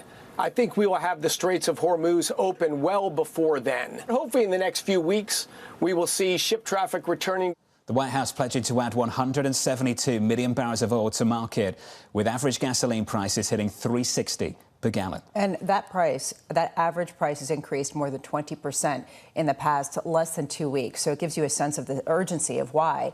Is this going to materially suppress price increases in the short term? As Jeff Curry said, it's about the flow of oil on a daily basis. And the maximum, at least in the Euro region, is about 2 million barrels a day versus the 10 million barrels a day that they actually need. So in the U.S., it might mitigate long-term price fluctuations. In the short term, it might not cap things so much. 120 days, that's far out, especially for this administration that wants to keep gasoline prices depressed. When you look at where they are nationally, 3.6 per gallon of oil.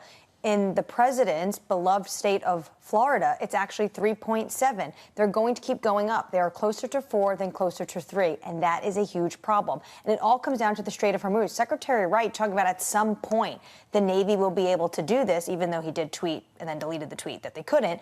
The Wall Street Journal says the U.S. is turning down repeated requests for tanker escorts from oil companies, according to Gulf countries. So right now, it doesn't look like they have the capacity to escort tankers, even if they wanted to. Which is why Brent's still in the 90s. Brent crude right now 96. Brent briefly topping 100 after more tankers were attacked in the Persian Gulf. The IEA saying the war is causing the biggest ever disruption to the market as it gears up for its largest emergency release ever. Jorge Leone of Rystad Energy writing the key variable is the duration of the war. If it lasts 2 months, prices could peak at 115. If it goes on for 4 months, they could reach 135. Jorge joins us now for more. Jorge, we almost hit 120 on Sunday evening. Are all bets off now?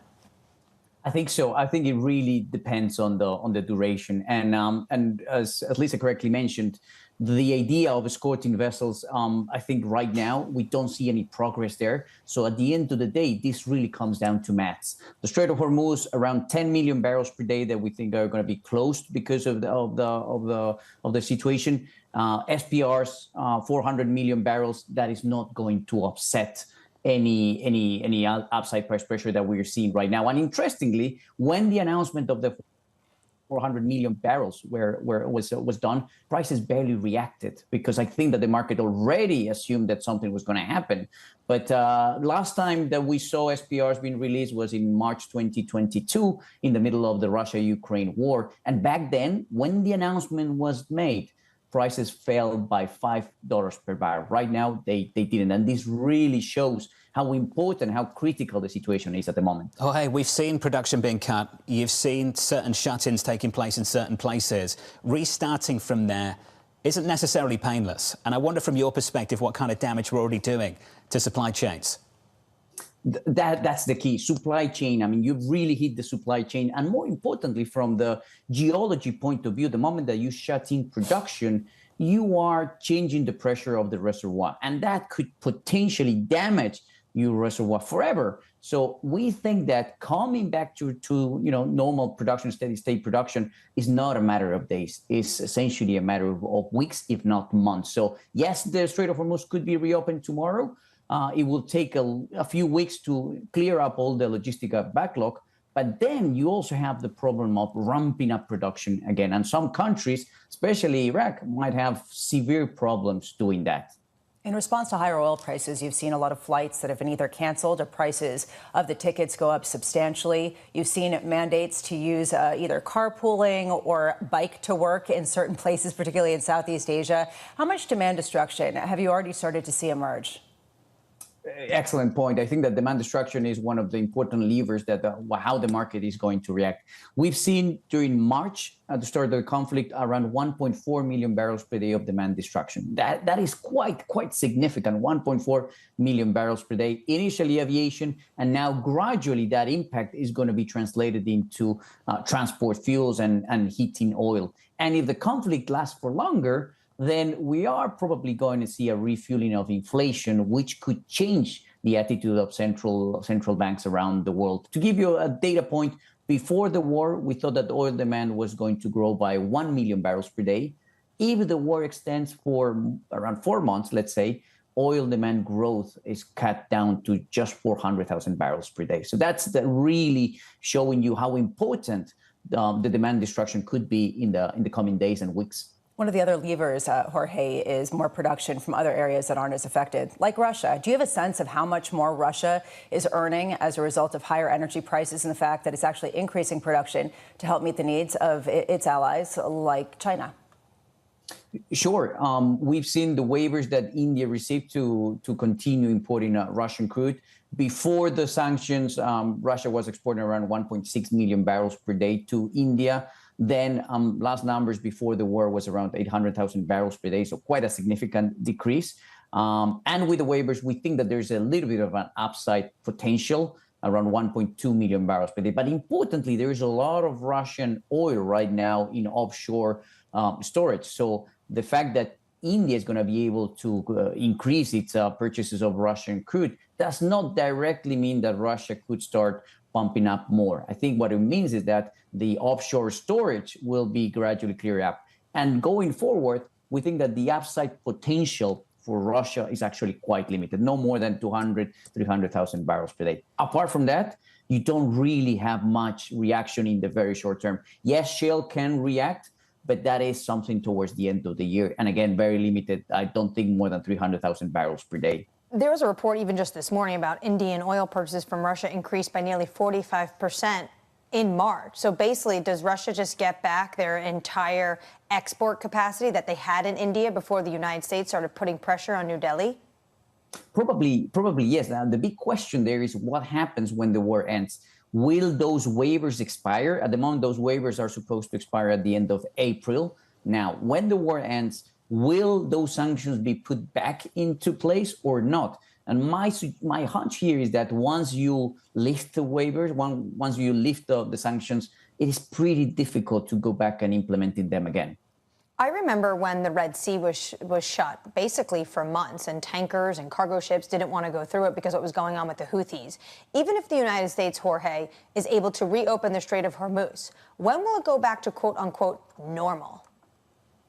That's the key variable here. I don't think that, first of all, the scenario of the U.S. escorting vessels, we don't see appetite from shipping companies to take that option at all right now. The mechanism is still not in place, and we don't think that this is likely to happen anytime soon. So to me, the only way forward for the Strait of Hormuz to be reopened is through two channels: regime change, which at the moment doesn't seem very feasible, and the other one is through a ceasefire. Jorge, it's good to see you. Thank you, sir. Jorge Leon there of Rystad Energy. Thanks. It doesn't look like we're close to either right now, and the criticism has started to come from international leaders. And I think I go back to that Chancellor Friedrich Merz note from earlier this week, that there doesn't appear to be an exit plan. There is some comfort, I think, on this side of things in the US and capital markets that there will be an exit. There is a fear elsewhere, particularly from those that are exposed to this story, more exposed to the energy story, that there is no exit plan. And it seems like right now, even within the U.S., you're hearing some rumblings of the same. A real question, if Iran is viewing this as an existential risk and they're trying to attack ships in the Strait of Hormuz to show, don't mess with us because this is what we're going to do. We're going to shut down supplies of 20% of your oil and a significant part of your fertilizer. They're going to keep going no matter who it hits.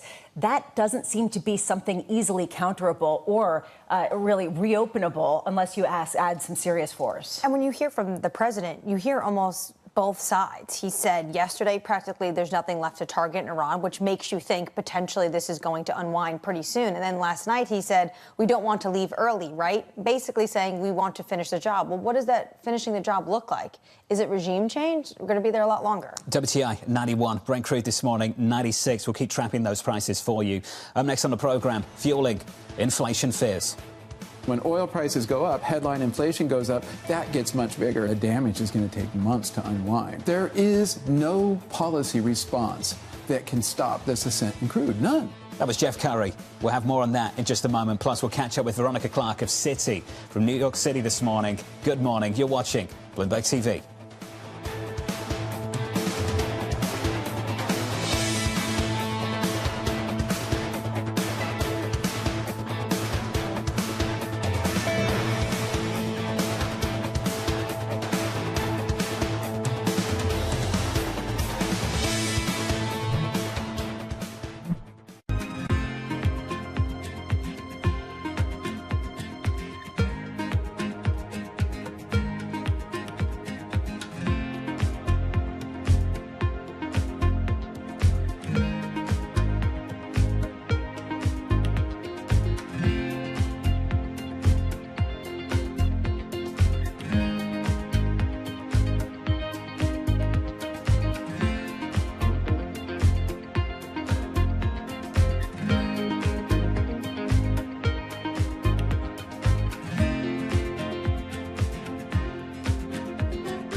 Motors is back to take a look under the hood of the business of Formula One.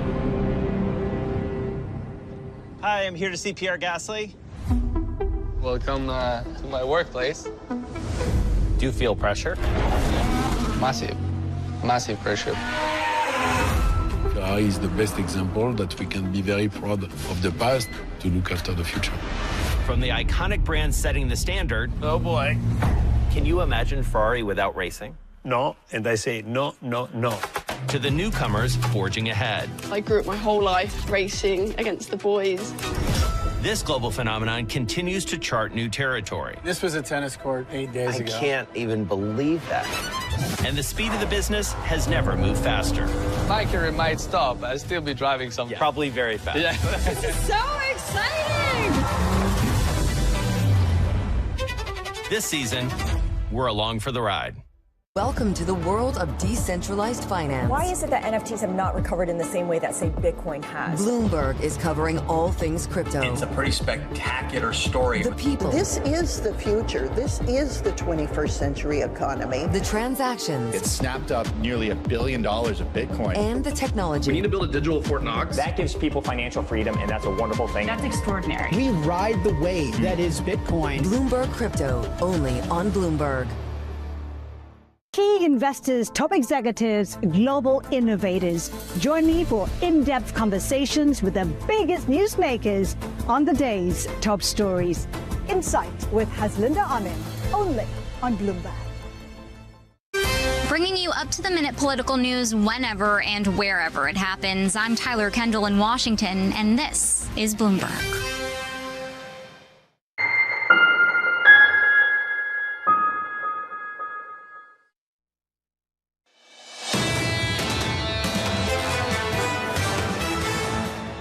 Brent on the month up by 30 to 35% and still down by something like $23 on the week from the high.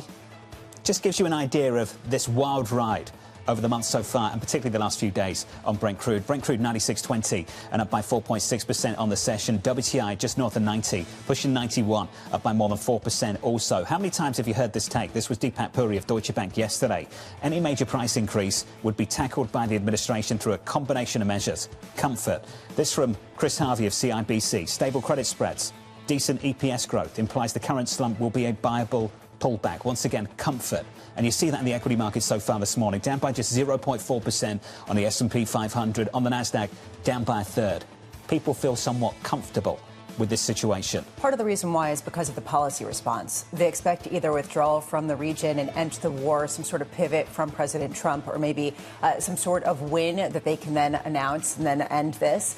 It seems less likely that it's that clean, and I think a lot of people keep talking about this. People also expect some policy response from the Fed. Well, what kind of policy response can they actually give if ultimately it is an inflationary shock, maybe stagflationary shock, but in the short term, definitely increasing prices? I imagine central bankers aren't feeling comfortable right now. Two-year bond yields close to the highest level since September of last year. The two-year this morning, 3.65. Under surveillance this morning, fueling inflation fears. When oil prices go up, headline inflation goes up, that gets much bigger. A damage is going to take months to unwind. There is no policy response that can stop this ascent in crude. None. Get long, buckle your seatbelt, hang on for the ride, and we're going to reprice this thing. Wonderful work from Jeff Carey of Carlisle yesterday.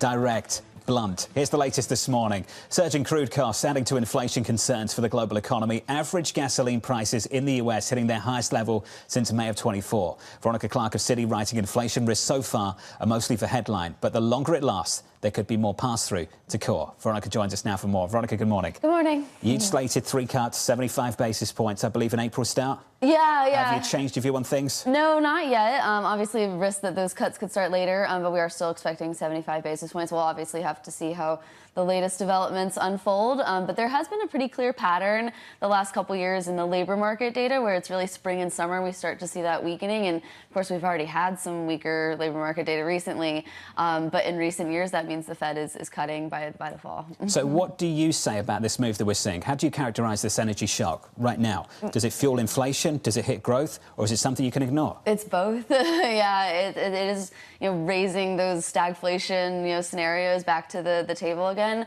I mean, for now, there's, the first order effect is certainly on headline inflation.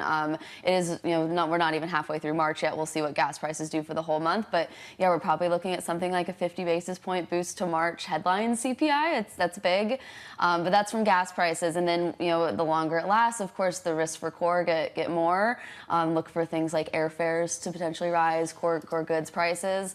But those higher gas prices, I mean, that does mean consumers have less to spend on other things. That is a growth shock.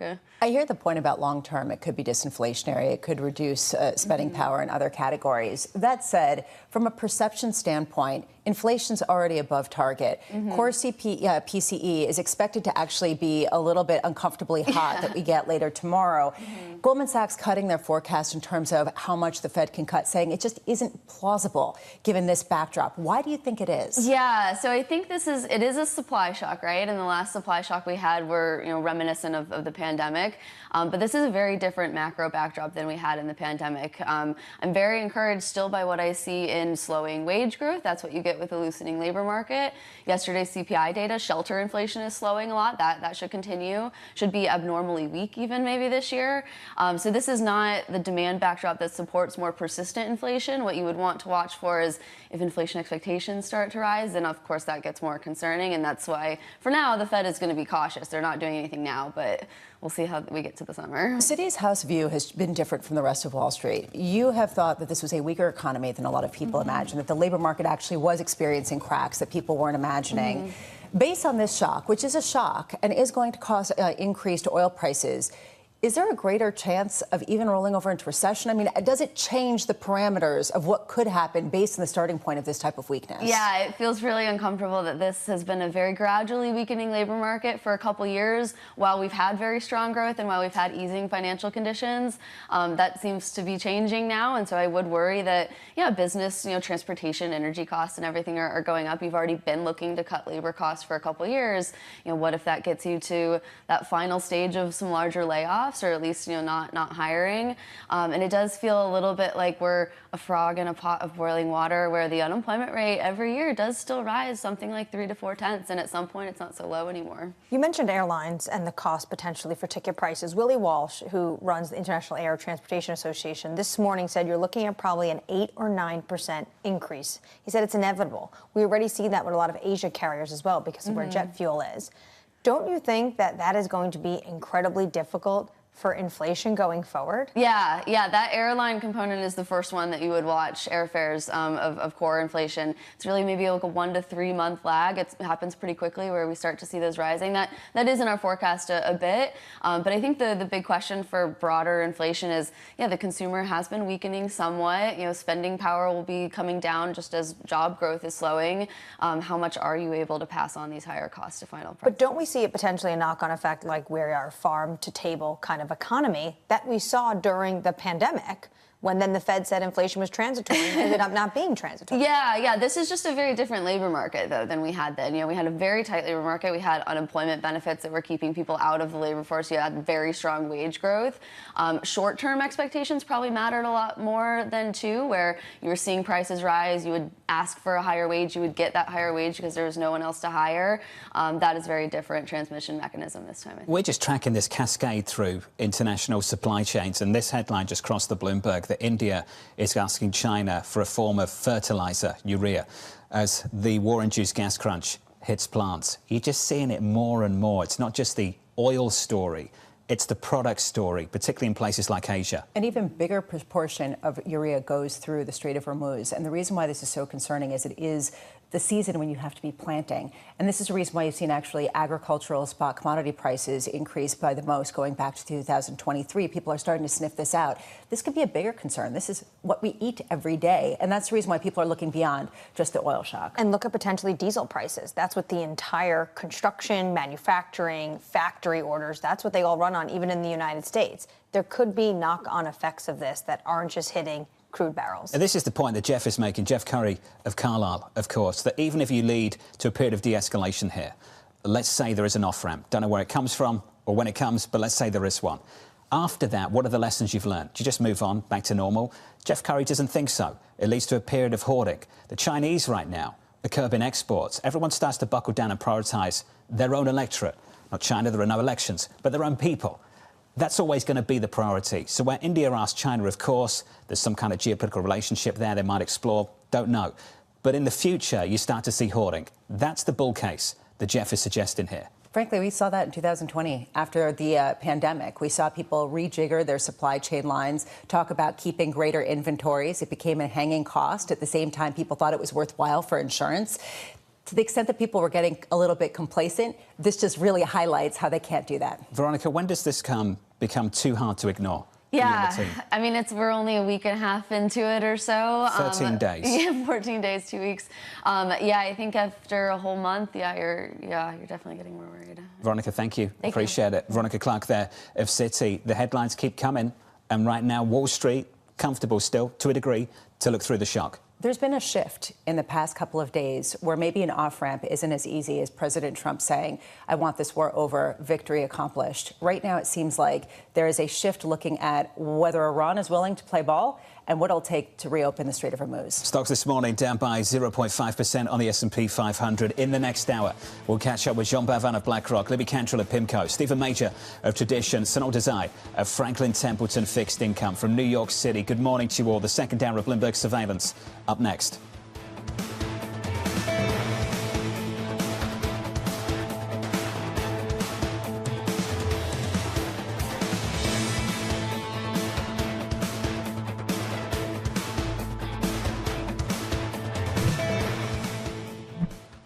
Breaking news on this Saturday morning. There's really only one story, and that is Iran. Balance of Power has all the angles covered. Trust Bloomberg for on-the-ground coverage. An entire region pulled into this conflict. Talking to you from the bomb shelters. Up-to-the-minute reporting. Iran remains a viable threat. And the analysis you need. There was no imminent threat. There's never a good time, but there are better times. Netanyahu is my opponent. However, on this issue, we stand together. Nobody covers geopolitics like Bloomberg.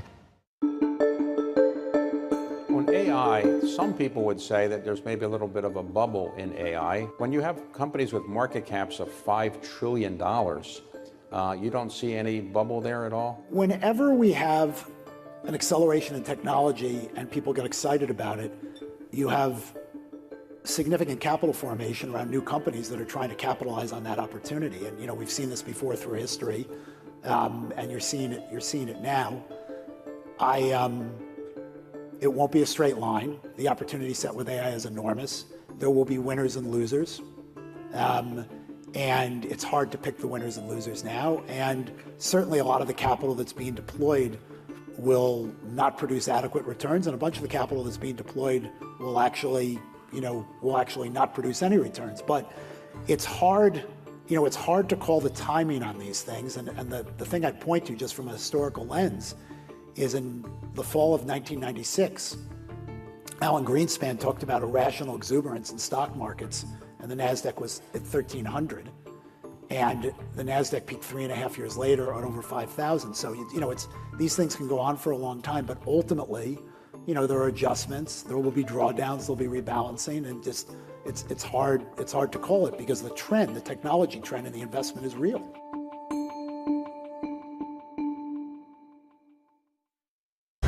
Trading day is about to start. And you're already looking for that edge. The opening trade brings you everything you need to know as markets open across Europe. Let's talk about the significant risk transfers to find space in their balance sheet. Hedging some of that risk. You could look at it the other way. Obviously, this stuff is risk-weighted. I would much rather be long than be short. We're in a kind of sweet spot. Very, very strong alignment. 3 revolutions in one. I'm Guy Johnson. I'm Anna Edwards. And I'm Tom McKenzie. This is your opening trade. Every trading day, only on Bloomberg. What is going to be the consequence for U.S. markets? We are seeing modest gains across European equity markets. Take a look at how we're faring when it comes to Asian markets. Know how the market day started. Find out how it finishes. public markets to private markets. From the micro to the macro. Covering retail, entertainment, the business of sports. The supply chains, trade policy, how it all is impacting the U.S. equity market as we drive to the closing bell at 4 p.m. A holistic approach to covering financial markets. If it matters to your life, we're covering it. I'm Katie Greifeld. And I'm Romaine Bostic, and this is The Close. Live every weekday. Only on Bloomberg. Context changes everything.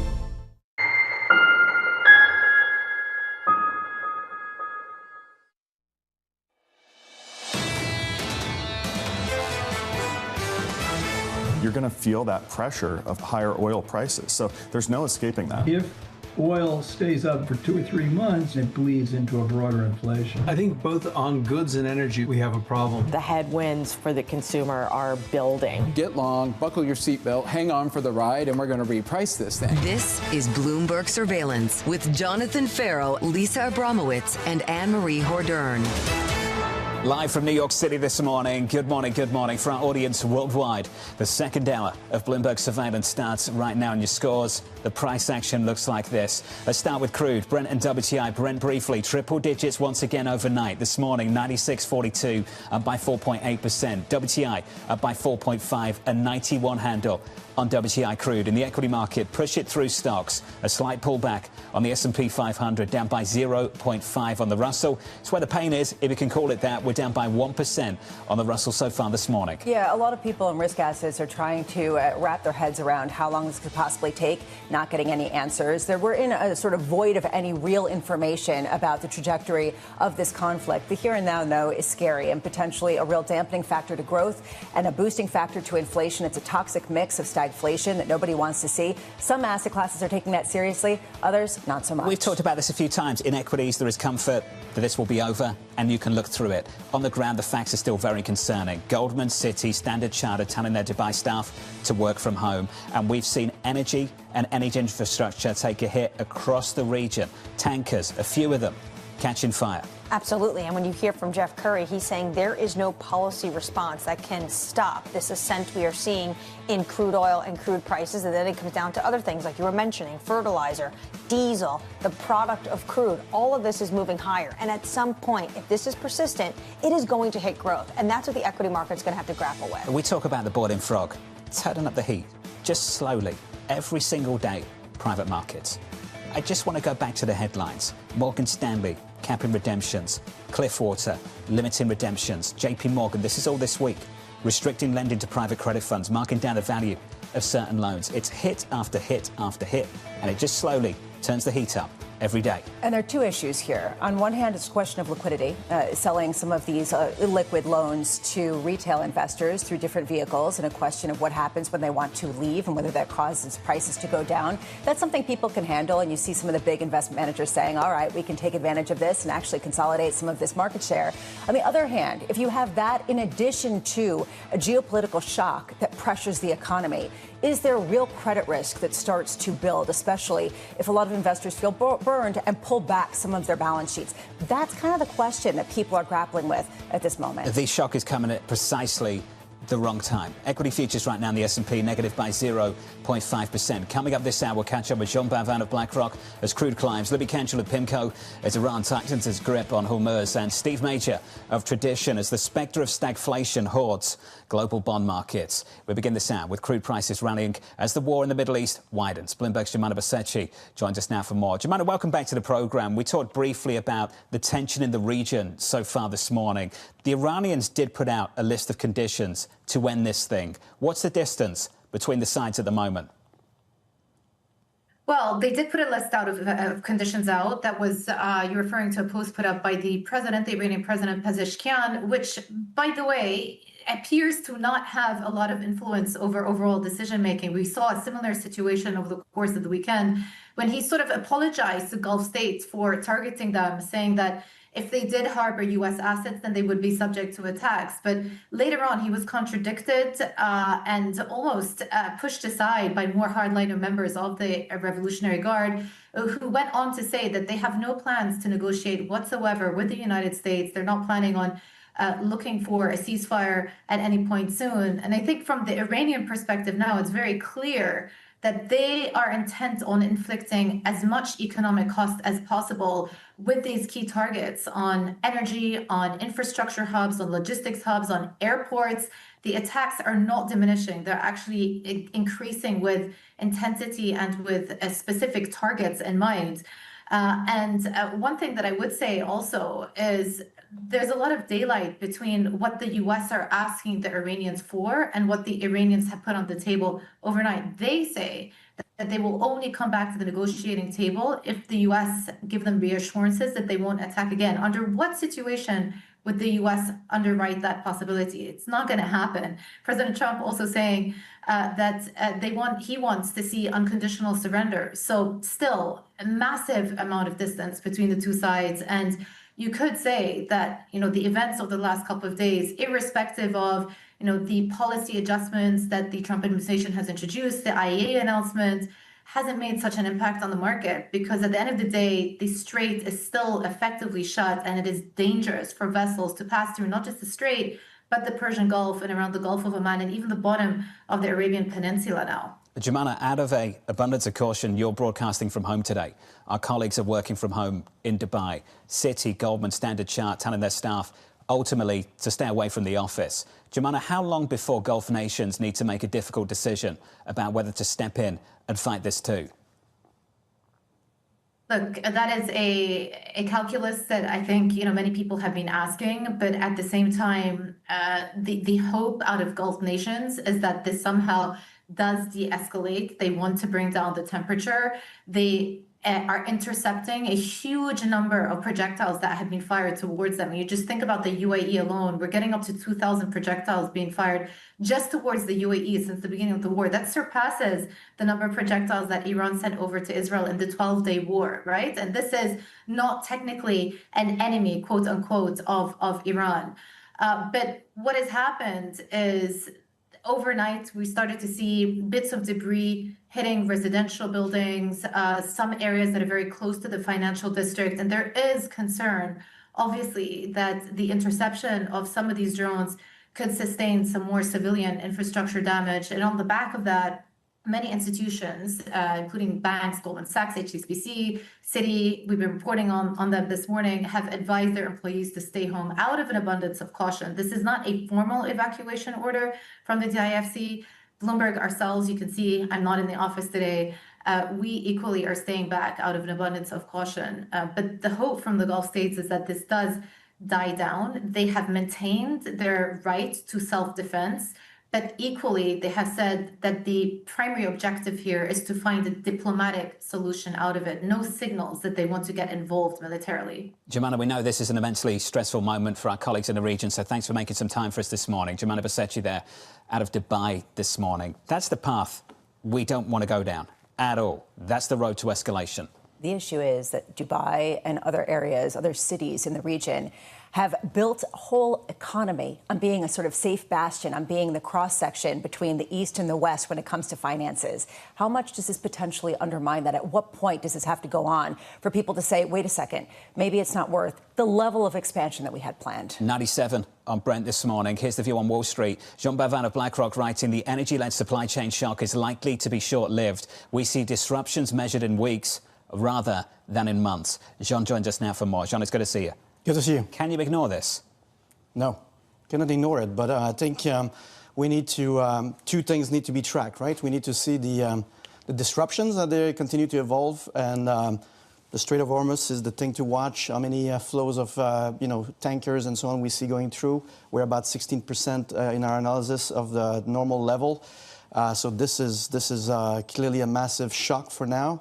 But at the same time, we think we need to think about the response, right? I mean, oil prices, the conflict is driving oil prices, but oil prices will be driving the response as well. And that part, I think, needs to be kept on the radar as well. I don't think the world can sustain months of $100+ and people will react to that. So I think that's why, we think this is not days for sure. But it's not months either. I mean, maybe a couple of months, but it's not months. So I think this is more of we're in a realm of weeks to... Just hold on a second. You said maybe a couple of months. Goldman is out saying that if this goes on for 60 days, they're forecasting crude in the 90s for the fourth quarter. That's not spot right now. They're talking about where December is currently trading, and December is currently trading where? 70s, 80s over the last week or so? Yeah. 90 in the fourth quarter. Doesn't that change the story at all? Well, the market has already been, assuming we're going to get like the kind of 90s plus number until, into June, right? So, and then declining to December.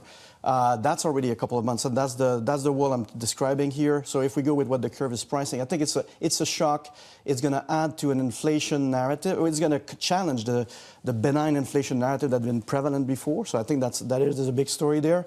But at the same time, it's not the stagflationary shock that would be a risk, and that would be more like if we're in months of 100 plus.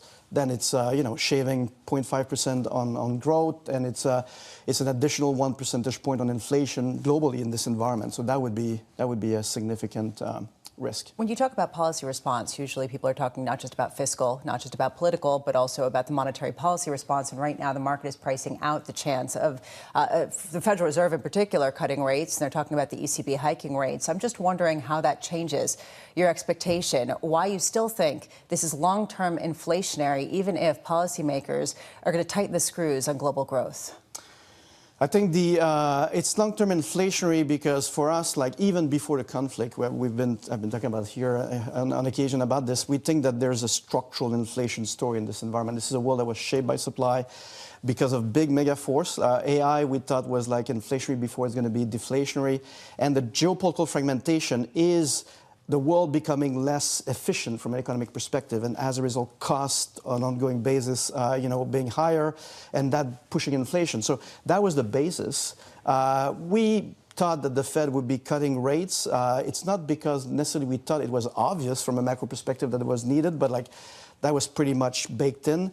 And I think we're going to be now questioning those cuts because of the environment is going to look very different from an inflation perspective. But I still think we're going to see a response that's going to be more muted relative to the inflation shock we're going to get. So yes, maybe we recalibrate monetary policy, but not enough to avoid the inflation. How much is the move in the long end of the yield curve tied to inflation expectations longer term? And how much is it tied to fiscal deficits and the widening of them in response to trying to stave off some of the cost of living concerns that people around the world are having? Yeah, I think it's difficult to distinguish which one is the main driver. I see that more as it's a package. It's a narrative that was one where, the world is in a benign inflation trajectory. Yes, there might be deficits, but market don't really care about this. And so that's where we were before, the last 2 weeks. And now it's a shift in narrative. So we're going to see more inflation. Yes, it's going to be more of a headline inflation story than core inflation, but it changes the perception. And then the debt level, we've been talking about this as well. Debt was requiring, in our view, a greater risk compensation for taking duration risk in this environment. It was not happening. It was kind of a puzzle why we didn't see more of that normalization. And I think now, people look at the spending for the war and so on, and that starts to change the narrative. So I think very difficult to distinguish, but you see a combination of, challenge to a narrative that go all in the direction of somewhat higher rates from here. You still like infrastructure sectors in Europe, but once again, Europe is hit with another massive energy. LNG from Qatar is going to be incredibly difficult to get to Europe. They don't have the pipeline flows they used to have from Russia. How challenging is it to invest in Europe right now? Well, I think for the infrastructure piece of the thesis, that I think that adds to it, right? So this is about what will be the long-term lessons from the last 2 weeks. I think we're going to see a different behavior with respect to energy. I think there's going to be even more of a move towards some kind of self-sufficiency, try to avoid some of the dependencies that have been highlighted, and that's about infrastructure. So I think we're going to see some longer-term, development on that front that are on the infrastructure side. But to your other point, I think this is a lot more challenging for Europe, what's happening now, than it is for the U.S. So as a macro story, it is much more damaging for Europe. It's not surprising that the market in Europe is responding much more. You mentioned earlier the equity market seems to be looking through that. Yeah. That's true for U.S., but in Europe, we're still like accumulating losses day after day there. So I think in line with this. John, it's good to see you. It always is. Thanks for dropping by, sir. John Pavan there of BlackRock. Now, when we quote futures, we're quoting the front month. So Brent crude right now is at about 96.80. And we've been comfortable with this story because the December contract, which is really where the equity story is going to come from, the anticipatory asset class, the nature of stocks, has been trading much lower than that. The December contract at the moment trades at about 78. But if you experience fourth quarter prices, $12 north of that, in the 90s plus, which ultimately is the forecast from Goldman if this goes 2 months, how much has the world changed?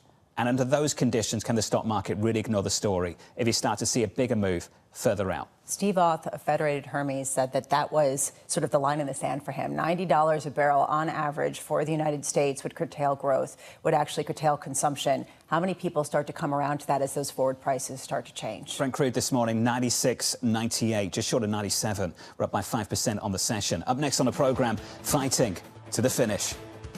The International Energy Agency agreed to coordinate the release of a record 400 million barrels of oil. Oil prices are already coming back down, and it's going to come down, but we're not leaving until that job is finished, and it's going to be very fast. Up next, we'll catch up with Libby Cantrell of PIMCO, live from New York City this morning. Good morning.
At a time when policy in Washington is driving Wall Street, we draw a distinction between the rhetoric and the action, bringing you market-moving guests and original reporting.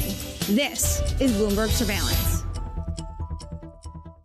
It's the world's second largest economy with a growing influence in global affairs. Bloomberg The China Show brings you the unmatched expertise you need to keep track of breaking news, in-depth market analysis, and the most influential newsmakers in and around China. We need to do more to engage the market more. We're risk on. I think we caught a little sweet spot. Massive savings right now. It's already a different game. Bloomberg The China Show. Weekdays around the world, right here on Bloomberg. Context changes everything.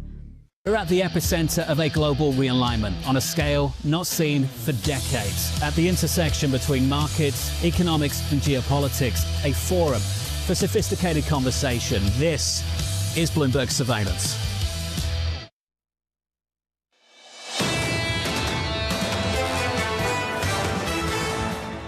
Crude still climbing, 97 through triple digits once again overnight. 97.03 on Brent, call it 0.5, up by more than 5%.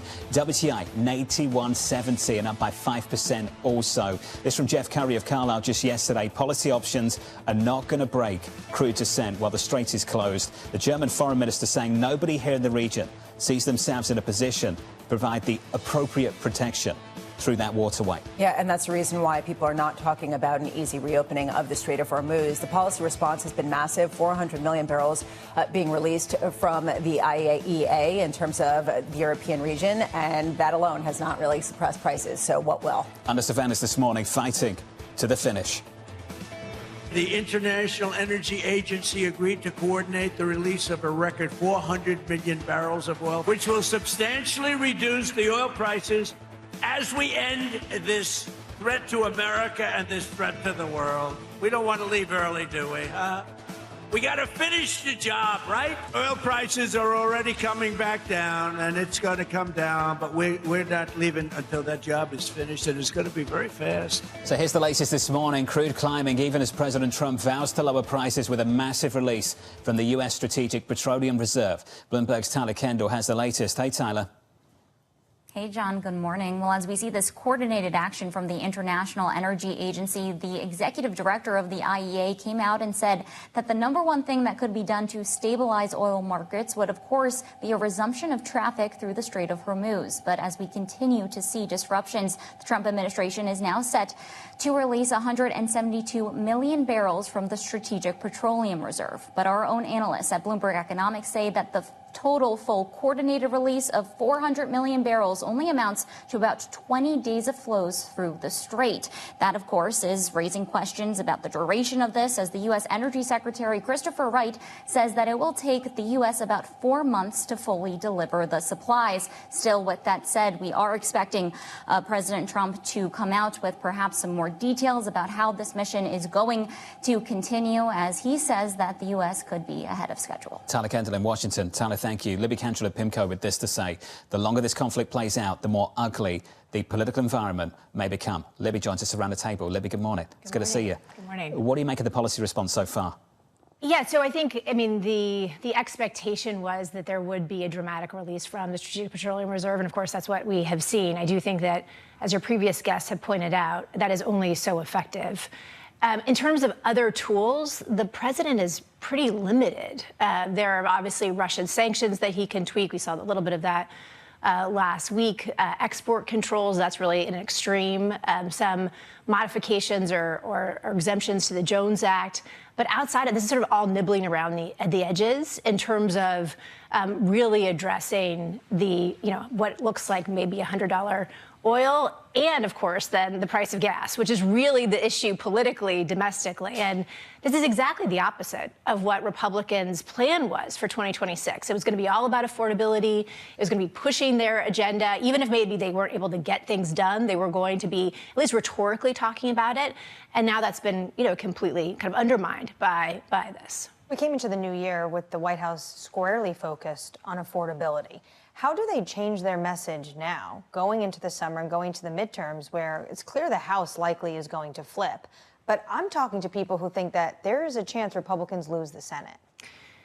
Yeah, so I think this is sort of their sort of best laid plans here have gone a bit awry.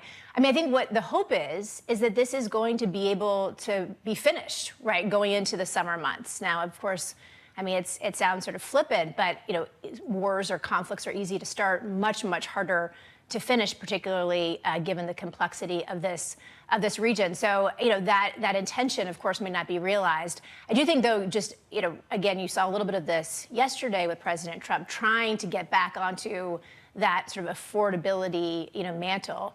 But again, people, voters are not stupid, right? They see what's happening. The price of the pump. I just can't reinforce this enough, because if you go back to spring of 2022 and you had almost $5 oil in sort of June of 2022, the president's approval rating, President Biden at that point, it took a huge hit. And they're basically inversely correlated. Mm-hmm. If you look at the graph of a presidential approval rating versus the price of gas, these things, gas and groceries, people really care about these kitchen table issues. And so, people may not be paying attention to exactly what's happening from a foreign policy perspective and in terms of maybe the wins that the U.S. may ultimately achieve, but they really do care about the price of the pump. And this is going to be a big headwind going into the midterms. And Biden was then forced to abandon another foreign policy priority, which was to make Saudi Arabia or Mohammed bin Salman a pariah, and he actually went to Jeddah. When it comes to potentially what the U.S. is going to have to, or the administration is going to have Congress for, is there appetite for more defense spending going into the midterm election? This is going to be a very difficult vote, I think. What it looks like is that the White House is preparing what's called a supplemental package. Could be $50 billion, could be more, honestly, just given sort of the pace of spending and the extent of the conflict. They will probably, as Anne Marie knows, they usually like to add sweeteners in order to get that 60 votes. That's what they need in the Senate. Republicans only have 53 votes right now, so kind of by definition, you need 8 Democrats, because Rand Paul will probably vote against it. It will be a very difficult vote, and it just means that more deficit spending, right? It means that we could see a supplemental in sort of the $100 billion range, potentially. So I think it's going to be a very tricky vote. I think going back, though, to your excellent point, though, about the Senate, and this is something, we've been looking at two big indicators going into the midterm elections that sort of have correlated with previous election outcomes. One is just called the generic ballot, sort of the general view of one party over another, and the other is an enthusiasm gap. How enthusiastic are one set of voters over another? And, the generic ballot, it's sort of +5 for Democrats. That's sort of like pointing to a fine night, probably the House flipping, but Republicans keeping the Senate. The enthusiasm gap, however, that is suggesting a wave election. And so those are just sort of two variables to sort of look at as we go into the midterm election. But to your point, I think the conventional wisdom, Republicans would keep the Senate because of that challenging map for Democrats. That could be thrown out the window, again, the longer this persists. The Iran war has definitely taken a lot of the energy of everyone's agendas recently, but the government's still in partial shutdown, and if you want to travel, not only is it going to cost you more because of higher oil prices, but also the lines are going to take you potentially substantially longer because TSA agents are not showing up. When are they going to get it reopened? Yeah, this is, I think, fault on both sides, honestly, Republicans and Democrats. You can probably say that about a lot on Washington these days. And again, people's view of Congress just in general, it's like at all-time lows. And this is just going to make them more angry, right? This is just, the way to sort of disenfranchise voters is to make things that used to be more convenient less convenient. Miserable. So again, price of gas now, if you can afford an airplane ticket, which is obviously going to be higher, now making you wait in line. So I think we all hope that there is some resolution.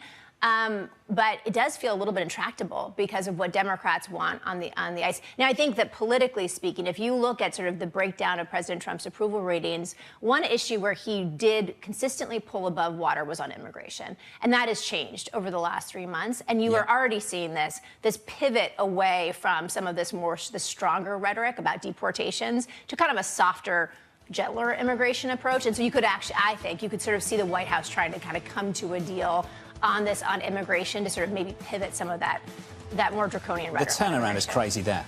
That was such a successful campaign promise, and it's become a losing issue. Just like that. There's so many issues that a lot of people agree with, execution that people don't. Libby, good to see you. Libby Cantrell there of PIMCO. Equity futures this morning, negative 0.5%.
Welcome to Bloomberg This Weekend. I'm David Burr. I'm Lisa Mateo. And I'm Christina Ruffini. We're tracking breaking news today from Wall Street to Washington.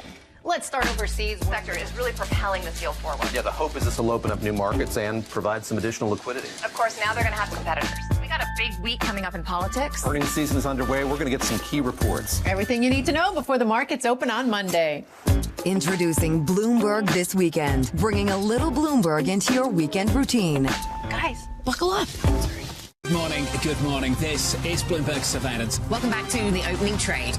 Watch Bloomberg Tech. This is the Asia trade. This is Wall Street Week. Welcome to Balance of Power. This is Bloomberg Television. Bringing you up-to-the-minute global news whenever and wherever it happens. I'm Hazlida Amin in Davos, Switzerland, and this is Bloomberg. Technology is embedded in every aspect of our lives. And laying the foundation for the future. From finance to defense, AI to entertainment. And from the road to the stars. Bloomberg brings you the latest stories of the people and companies pushing the tech sector to new frontiers. And the politics that shape global tech markets. I'm Caroline Hyde in New York. And I'm Ed Ludlow in San Francisco. Watch Bloomberg Tech every weekday. Only on Bloomberg Television.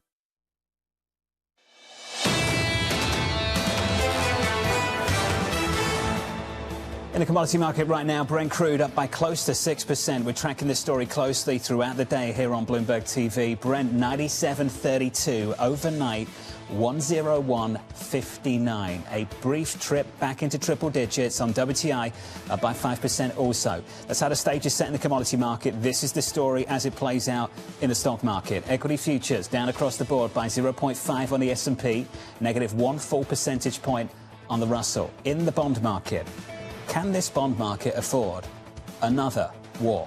The 10-year bond yield right now is 4.22. The Yale Budget Lab executive director said this on the shrinking appeal of U.S. debt. Here's the quote. "We are currently the boyfriend at the beginning of the Hallmark movie in the big city, where the girlfriend is still going out with him, even though she knows it's wrong." This is the idea of potentially people choosing to buy other assets, in particular gold, and that's something that Jeff Curry was talking about, rather than on the margins putting it back into U.S. assets. I don't know if it's the U.S. being an unreliable boyfriend who then ends up being dumped by the end. I will say that the war is not adding to some of the fiscal concerns, given the fact that the U.S. just in the first 6 days spent more than $11 billion on mainly munitions, and is estimated by a number of different analysts to be spending about $1 billion a day. So where is this going to come from? It doesn't make the U.S. a more reliable thing. I love the quote because it is a guilty pleasure of mine. He loves a Hallmark Love a Hallmark movie. Like, I've seen that one five times. When it gets close to Christmas, don't you love a Hallmark movie? But I thought they end up with the boy. So no, they end up with the guy in the farm town. Oh, you're right. When they village, go home you know, for Christmas. Because she goes to work on a ranch. Often she works in private equity and she needs to buy an asset and take it over from an owner who's had it for generations. And she ends up falling in love with him. And that's how it goes. Okay, so the ending back into her hometown. Understood. There you go. That's the plot for basically every single movie. Every single Hallmark movie will never seem the same. You'll be thinking about U.S. debt instead of whether the boyfriend is. There you go. Yeah, true. It's true. True. So you'll start watching them. All right. Now I'm just thinking how I'm dating all the wrong people, but yeah. 2 hours away from the cash open. Let's get you some single names, some morning movers. Danny has more. Hey, Danny. Hey, John. This morning, looking at Morgan Stanley, shares are down 2% late yesterday, writing a letter to shareholders of their BDC, North Haven, that they're going to be gating redemptions at 5%. It's the stress we've seen in private credit, and whether that's the underlying or not, or just sentiment, it means more people are trying to pull out of these retail-oriented funds. I spoke with Goldman Sachs head of credit last week, who said that these gates are a feature, not a bug, and it's designed for these only semi-liquid or not very liquid products. Elsewhere, on the move to the upside, the fertilizer companies are moving higher after having a very good day yesterday. Mosaic was the best performer in the S&P yesterday. CF Industries was the third best after Oracle yesterday. They move higher again today, 4.6% and 3.5%, because the Strait of Hormuz isn't just a choke point for energy, but fertilizer as well. And there have been reports of stockpiling in Turkey and some of their fertilizers curbing exports. Finally, shares of Bumble surging this morning, up 23.5%. They had earnings. Fourth quarter shows some stabilization. But the thing that seems to have gotten this market very excited, back to the Hallmark movie in a different twist of this, it's unleashing an AI matchmaking agent. It's going to collect profile data from people, and the AI is going to match people together. And that's the new world we live in. John. Okay. And Danny, this is not about looks. It's about personality. Is that right? Of course. That's all. Yes, that's always course. the case for these apps, John. Absolutely. That's what it's all about, without a doubt. Danny, with the latest there. Bumble is different than Tinder. I mean, come on, let's be honest. I've never been on these apps. Look, the thing is, the reputation around each of them, if someone's trying to find someone, I think it's like, you put your AI bot on your taxes, you put your AI bot on your love life, it's, same. Robots. A married man, I couldn't tell you what happens on Tinder. No idea. The app's never been on the phone. Thank you for letting us know, John. All right, Mrs. Farrow's watching this morning. She knows that anyway. On our radar this morning, crude prices rising following additional attacks on the oil tankers off the coast of Iraq. The latest strikes forcing the nation's oil terminals to suspend operations, fueling global supply concerns. Elsewhere, the White House pledging to release 172 million barrels of crude in an effort to combat costs. The releases, certainly out of the U.S. Strategic Petroleum Reserve, they'll go over about 4 months. But this conflict, I don't think, goes that long. I think we will have the Straits of Hormuz open well before then. Hopefully in the next few weeks, we will see ship traffic returning. We don't see much of that right now. The release is part of the IEA effort to discharge a total of 400 million barrels from reserves. And finally, the president, confident the injection will ease pricing and vows to keep the pressure on Iran until the job is done. Oil prices are already coming back down, and it's going to come down, but we're not leaving until that job is finished, and it's going to be very fast. As we end this threat to America and this threat to the world, we don't want to leave early, do we? We got to finish the job, right? The IEA saying the conflict is, quote, creating the largest supply disruption in the history of the global oil market. Yeah, and interfering with about 7.5% of global supply. And a real question is, how long is it going to take to bring some of this supply back online? Look, there has been a question of when President Trump would capitulate or taco. Trump always chickens out. That's sort of the notes and the tenor of the notes that we've been getting, and decide, OK, I can declare victory. Given the rhetoric coming from Iran, and given sort of all guns a-blazing, literally, into the Straits of Hormuz, the attacks in Iraqi water space on some of the ships there gives a sense they want to make this worse before it gets better, which is reason why the tone is shifting back to who is it that can say this is truly over. It's because the regime knows what the threshold is for this administration, and it's $100 a barrel when it comes to oil. But it was interesting yesterday, the president changed his tune slightly from the morning to the evening. In the morning, it's practically nothing left to target in Iran, thinking that potentially where his head was there's going to be a wind down. To the evening saying basically, well, we're not going to leave until the job is done. So basically telling Americans, hang with me a little bit longer, elevated prices because the job is not done yet. Triple digits overnight. Brent at the moment, 96.86. Global bonds are raising year-to-date gains as elevated energy prices and slowing growth raises stagflation fears. Stephen Mater of Tradition Dubai writing the following. The spectre of stagflation is no longer just a ghost story from the 1970s. It is rapidly becoming the primary concern for global bond markets. Steve joins us now for more. Steve, welcome back. Tense time where you are, so thanks for making time for us this morning. What does that scenario mean potentially for Treasuries? Well, I don't like using the word stagflation, John, and in fact, I do it reluctantly.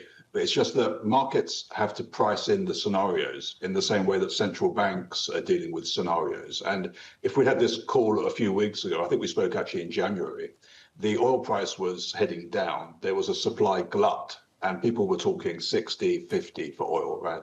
So here we are with a very different situation. There's a block in the flow of oil, and you can see it's going to take some time to ease that block.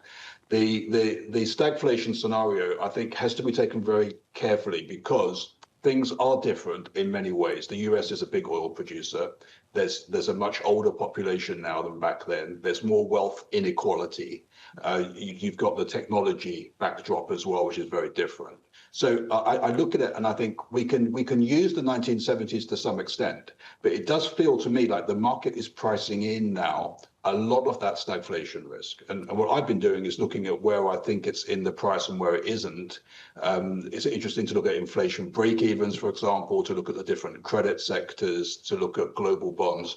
But the market wants to price in that stagflation scenario. And let's just say it looks like a 40, 50% probability weighting today, whereas it may have been less than 10% at the start of this year. Steve, in many ways, you're in the fog of war. And I wonder when you speak to people in different places, old colleagues in London, in Asia, in the United States, are you sensing a different perspective over what is happening? Yeah, look, this reminds me of COVID to some extent. I think I may have spoken to you from quarantine. So the context is a bit different this time. At least I'm free to move around.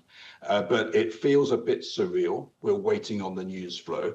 And you've got different contexts in that, families will look at this differently to people like myself. I'm here on my own. So we can't judge what people are doing because everyone's different. So it strikes me that this is creating a bit of a growth shock, not just here in the region, but globally. So we're going to have to downgrade growth forecasts everywhere. The question is whether we get tipped into recession or even, dare I say it again, that stagflation scenario keeps coming through. But talking to colleagues, I think that the comparison with COVID keeps coming back. One of the big differences, John, is that we have a decent real yield these days. Don't forget, in 2021-22, we had US real yields minus 100, minus 300 in the UK. Now we've got pushing towards plus 200 in the US. That's quite a juicy real yield. So things are very different in that sense, at least. Are people pricing in bigger fiscal deficits? You're talking about a real yield and sort of the premium. Is that coming from increased deficit spending, certainly in Europe, but just as much, if not more so, in the U.S.? I think you're right, Lisa. Some of the risk premium is fiscal because fiscal is not improving. And it seems that fiscal policy is going to be used more, maybe to try and offset the oil price increase, for example, right? And that could happen globally, because that's a typical emerging markets playbook, actually, to use fiscal to control prices. So I think that some of the risk premium is that. But don't forget, a few weeks ago, we would have been talking about AI. Part of the real yield elevation is maybe productivity as well. The thing that matters to me is that the real yield is high enough now to be covering what we think the longer run equilibrium policy rate probably is. And that's what matters, right? For an investor, entering into real yields close to 2, that seems like a great opportunity. And I think that people are going to be buying tips here because they like the real yield and that they're thinking that maybe the inflation expectation could rise. Given the tail risks here, which have gotten wider and wider, I'm just wondering how big the range of your potential projections for longer term yields could be. Has it gotten a lot wider? Have you actually narrowed it down to actually being above a certain level as being most probable? Look, it's quite impressive how tight that range is, because I think that we've been in very narrow ranges, right? We had a brief dip below 4% this year, and I think that the way things were set up before this conflict, we were heading to 3.5. I think that if you look through the immediate noise, you're still going to have lower rates, and yields, in my mind, should be below 4. I think a 3 handle is much more natural for the US 10-year Treasury, given the outlook for rates. But look, what's going on at the moment means that there's going to be a pause. Well, no central bank is going to rush to do anything here apart from update their scenarios. That's all that's going to happen. There'll be no rate action. There aren't going to be any hikes. The question is when we can get back onto the easing path. Stephen, given the fact that you're actually in the region, when you talk about a specter of stagflation, have you found it difficult to convince other individuals, your peers that are around the world? Yeah, I think that stagflation gets a bad rap, and I've not been a big fan of it as a scenario. I think it's quite lazy that people reach for comparisons with the 1970s when it's so different. But there's something in this now. I think that the definition of stagflation requires there to be a recession, rising unemployment, and inflation that's going up. We're not there yet because the US numbers are still quite resilient. So there may be some sort of form of stagflation light coming into the valuations. But I'm surprised that you haven't seen more rotations in the credit market, more kind of sectoral shifts into safety, more moves up in quality, for example, or into those sectors that are more safe, like non-cyclical type of things. I'm quite surprised about that. And also, of course, the equity market has held up pretty well as well. It could be quite dangerous to be seeing this as a buy the dip in all the risk assets. And I know that that's something that the markets have become conditioned to do. because they've been rewarded every time in the past. But this could take some time to work through. Well, Steve, let's just talk about what's happening in fixed income at the moment. This week, we had one of the biggest days of supply that we've ever seen. We had a massive issue come from a single issuer, Amazon. But also, when you look at spreads, IG spreads are tight, high yield spreads are tight. Even with some problems emerging in private markets, you're not seeing that contagion into the rest of, say, fixed income, Steve. How are you weighing the risks that are emerging elsewhere too? I think it's really impressive that these jumbo deals get done. I mean, even thinking about the UK gilt, for example, and again, the demand for these bonds is just huge. So it seems to me that the safer sovereign bonds are doing just fine. The top quality corporates are going to do just fine. I mean, people like those household names, and so they're going to buy Amazon and anything like it. The private credit side is really interesting because that would have been the dominant story this week. Maybe it still is, and there are echoes here of 2007. And I think that, you know, in the discussion and before I came on air, I think you were talking about some film, or you call it movie over there, don't you? But you were talking about the unreliable boyfriend being in private equity. Well, actually, maybe he should be in private credit, because that seems to me to be the focus right now. In that could spill into public credit markets, and if that happens, then you're going to see bonds in the government sector get bid, and bonds will start performing better than swaps and better than credit. You'll remember from your days in London, we used to call Mark Carney the unreliable boyfriend. Do you remember that, Steve? It's been a long time. Steve, it's good to see you. Stay safe, buddy, and thanks for making time for us. Steve Major there of Tradition Dubai on fixed income. 10-year Treasuries, the low of the year, 392, came at the very start of this month. Yeah, and just how far we have come, given the fact that we've risen, almost 30 basis points in that time. And it's come on this idea that we're going to get an inflationary shock from oil that could cause central banks to remain on hold or hike rates, which would slow growth in the long term, which raises a question. Why are people pricing in inflation over the long term, and when will they start bidding treasuries back? And as Steve Major was saying, it's not until they feel the fear that will be expressed in risk markets that right now are anything but fearful. Steve said what you said, that if we weren't talking about the Middle East, we'd be talking about private credit. I agree with you both. I think there's a liquidity issue here, which is very clear. They don't want to sell assets to meet redemptions at the pace that they're getting them. There's clear fear in retail investors, which has been a driver of the expansion. And on the flip side, we're potentially going to see credit issues coming from the higher oil prices. The Federal Reserve stuck between a rock and a hard place. Up next on the programme, balancing the dual mandate. Both on goods and energy, we have a problem. Futures markets are pricing in the idea that some sort of settlement will occur before the end of the year. I think the Federal Reserve should just stay on hold here. All the problems that the economy is facing have got nothing to do with the level of interest rates. Up next, we'll catch up with Sonal Desai of Franklin Templeton, live from New York City. You're watching Bloomberg Surveillance.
The problem we've got as an industry is when the government's overtax, and let's say they tax at 30 or 40% of net gaming revenue, what happens is it starts making it uneconomical for the regulated operators like ourselves. And then the customers land up going to the black market, and the black market don't pay tax, do whatever, and there's no customer, there's no responsible gaming, and the fiscals of these governments don't collect any money. So it's finding a balance between overtaxing and then not regulating.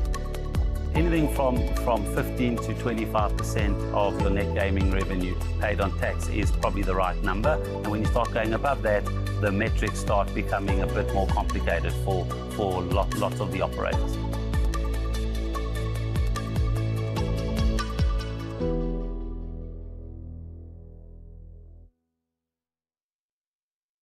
Good morning. This is Bloomberg Daybreak Europe. I'm Lizzie Burden in London, and these are the stories that set your agenda. Taking you from the U.S. market's close to the overnight session in Asia, we'll walk you through what you need to know to kickstart Europe's trading day. Live from our European headquarters, we bring you the day's top market-moving stories, unmatched expert analysis, and on-the-ground reporting from across the continent. Tune in to Daybreak Europe, only on Bloomberg Television. Context changes everything. Astonishing day for US technology. It's shaping the region's technology ecosystem.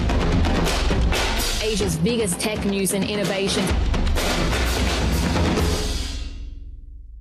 It's a multi-trillion-dollar industry. We'll show you what's happening in ETFs like no one else. ETF IQ, only on Bloomberg.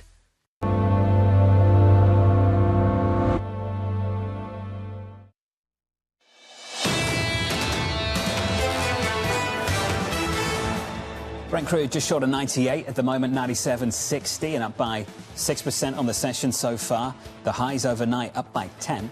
WTI 5.6% higher, 92.20 on WTI crude this morning. Equity futures off the back of that. Bit snoozy on the S&P 500, negative by 0.4%. On the Nasdaq, down by 0.4. The pain, if you can call it that, on a Russell, small caps down by 1 full percentage point. And if you check out the bond market, you wouldn't know anything was going on. Yields are just about lower by a basis point through the curve. We're down on 10s to 421 and on 2s to 364. Macro paralysis right now. How do you respond to a stagflationary shock that may or may not be long-lasting? And right now, the market's saying we're not going to put a lot of conviction behind this one. Fed meeting a week away. The Federal Reserve getting together next Wednesday. And the Savannah's this morning balancing the dual mandate. Both on goods and energy, we have a problem. Futures markets are pricing in the idea that some sort of settlement will occur before the end of the year. We've also got a problem, though, in goods because we still have tariffs, and I think you're going to see the feed-through effects of tariffs affecting inflation. I think the Federal Reserve should just stay on hold here. All the problems that the economy is facing have got nothing to do with the level of interest rates. So here's the latest this morning. Energy price shocks adding to inflation fears ahead of the Federal Reserve's decision next week. Son of Desire Franklin Templeton writing higher oil prices are likely to lift inflation expectations quickly, prompting markets to price in a less dovish stance from the Federal Reserve. Sonal joins us now for more. Sonal, we're seeing that, and not just at the Fed, we're seeing it at the ECB, at the Bank of England. That's the front end of the curve. That's that story. Further out, when you look at something like a 10-year maturity, is this shock bullish or bearish, positive or negative for bonds? It's bearish. I think it's bearish for bonds because we keep hearing about the potential stag part of stagflation. I actually am a little bit less concerned about that if we're talking about the US. The euro area is a little bit different. But if we're looking at the US, just to put things a little bit in perspective here, John, so far, as you noted, we've got Brent at around 97. The average price of Brent in 2022 was 100. And I would note that we came into 2022 with inflation already at 7.5% in January. And inflation rose, definitely. And it went up to something like 9.5%. But I'm just trying to put things a little bit in perspective here, because we didn't get a recession out of all of that. And I think while we shouldn't underestimate the gravity of everything we're seeing, I think it's premature perhaps to overestimate it. So to some extent, I actually think the market's getting it right here. Well, that sort of explains why we haven't seen any kind of fear expressed in credit markets. In fact, they seem to be wide open, and I'm putting private credit aside. I'm talking about public credit markets. Do you think that that is poised to change if the long end of the yield curve continues to sell off and oil prices remain high, or do you think that the market's getting it right and this will be temporary? So that's pretty much calling the end of the conflict, the war, and that's fairly hard to do. I think currently at markets, the best estimates markets are making is roughly around, most people assume 6 weeks, maybe a couple of months. And I think for that, we can actually overcome this. And I do think there's an extent to which, if we're looking at public markets, they're looking at the underlying fundamentals. And I don't think very much in the underlying fundamentals has changed via what's happening in the Middle East. Enormously disruptive as it is, the underlying fundamentals actually haven't dramatically changed over the last 13 days. Sonal, are you concerned that some of what we're hearing in private credit markets, the idea of redemptions and gates and all sorts of other headlines that keep crossing every single day, will start to infect appetite in public markets? You know, this is a difficult one because fundamentally, when I look at private credit, the fact that it is illiquid is pretty much written on the can. It's supposed to be illiquid. That is that asset class. And in that asset class, if you do get a lot of redemptions in one go, you are going to get liquidity issues. Do those translate immediately into insolvency issues?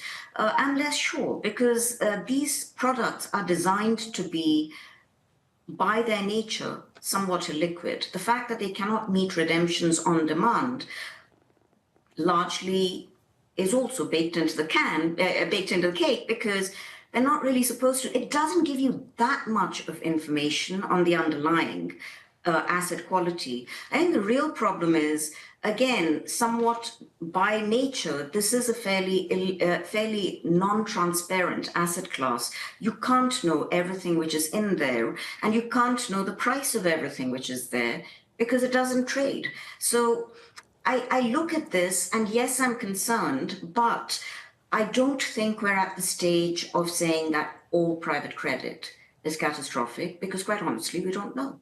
Sonal, it's good to see you, as always. Sonal Desai there at Franklin Templeton on fixed income. Some headlines crossed on a Bloomberg terminal just moments ago. Comes from the Energy Secretary, Chris Wright, speaking to American media a little bit earlier on this morning, reiterating that the operations in Iran will take weeks and not months. Going on to say this about escorts through the Strait of Hormuz. The Navy escort will happen relatively soon. It can't happen now.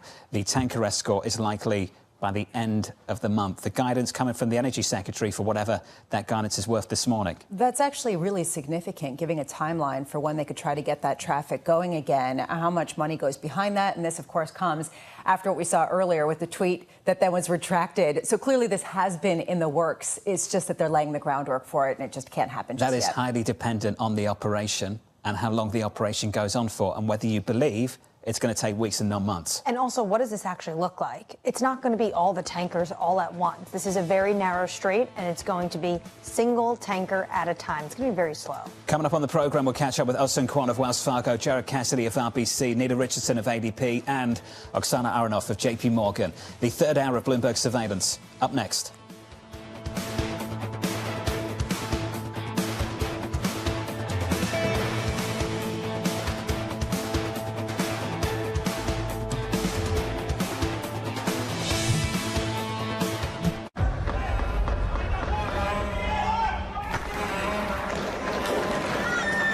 A cidade estava sitiada.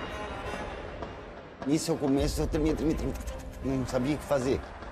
Foi a mais terrível que eu passei na minha vida.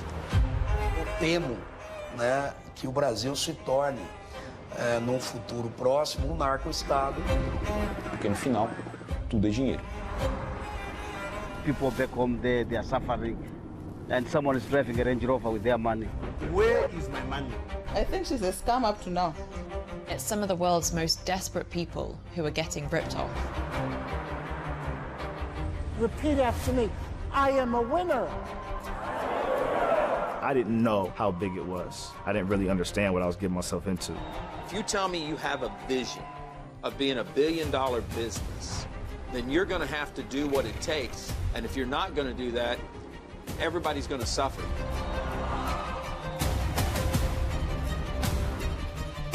Nisho talya ki kon ahma ta suara pangok ahma le pak manchang le ni ay kon mama niya. Una batalla a muerte. Money can do a lot of good. It can really transform people's lives, but it can also hurt them.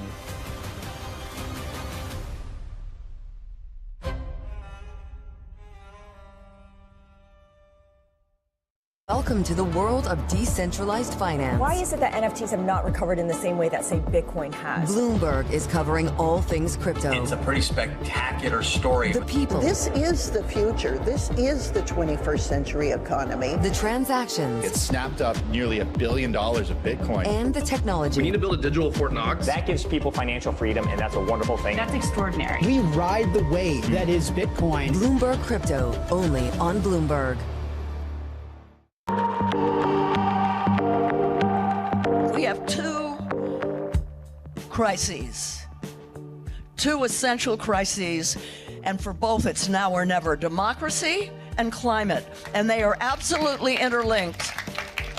And we have to solve them together. We're losing the democratic infrastructure and norms to deal with the climate, and we're losing the climate stability that is essential for a democracy. We have to solve them together. We've never faced a threat like this to our democracy at a time when it's a perfect storm, at a time when we're being told by climate scientists, some of you may be in this room, that we have to cut our emissions, fossil fuel emissions, in half in 5 years now. You know, when I started to realize what was happening, it was 12 years, and we haven't done it. Breaking news on this Saturday morning. There's really only one story, and that is Iran. Balance of Power has all the angles covered. Trust Bloomberg for on-the-ground coverage. An entire region pulled into this conflict. Talking to you from the bomb shelters. Up-to-the-minute reporting. Iran remains a viable threat. And the analysis you need. There was no imminent threat. There's never a good time, but there are better times. Netanyahu is my opponent. However, on this issue, we stand together. Nobody covers geopolitics like Bloomberg. Bringing you up-to-the-minute global news whenever and wherever it happens. I'm Jumana Bersecci in Davos, Switzerland, and this is Bloomberg.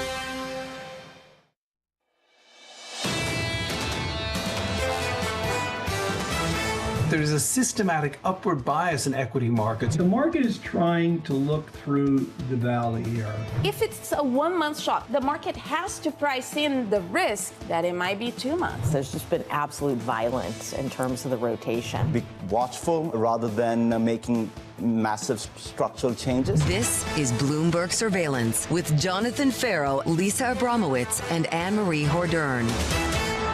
The opening bell about 90 minutes away.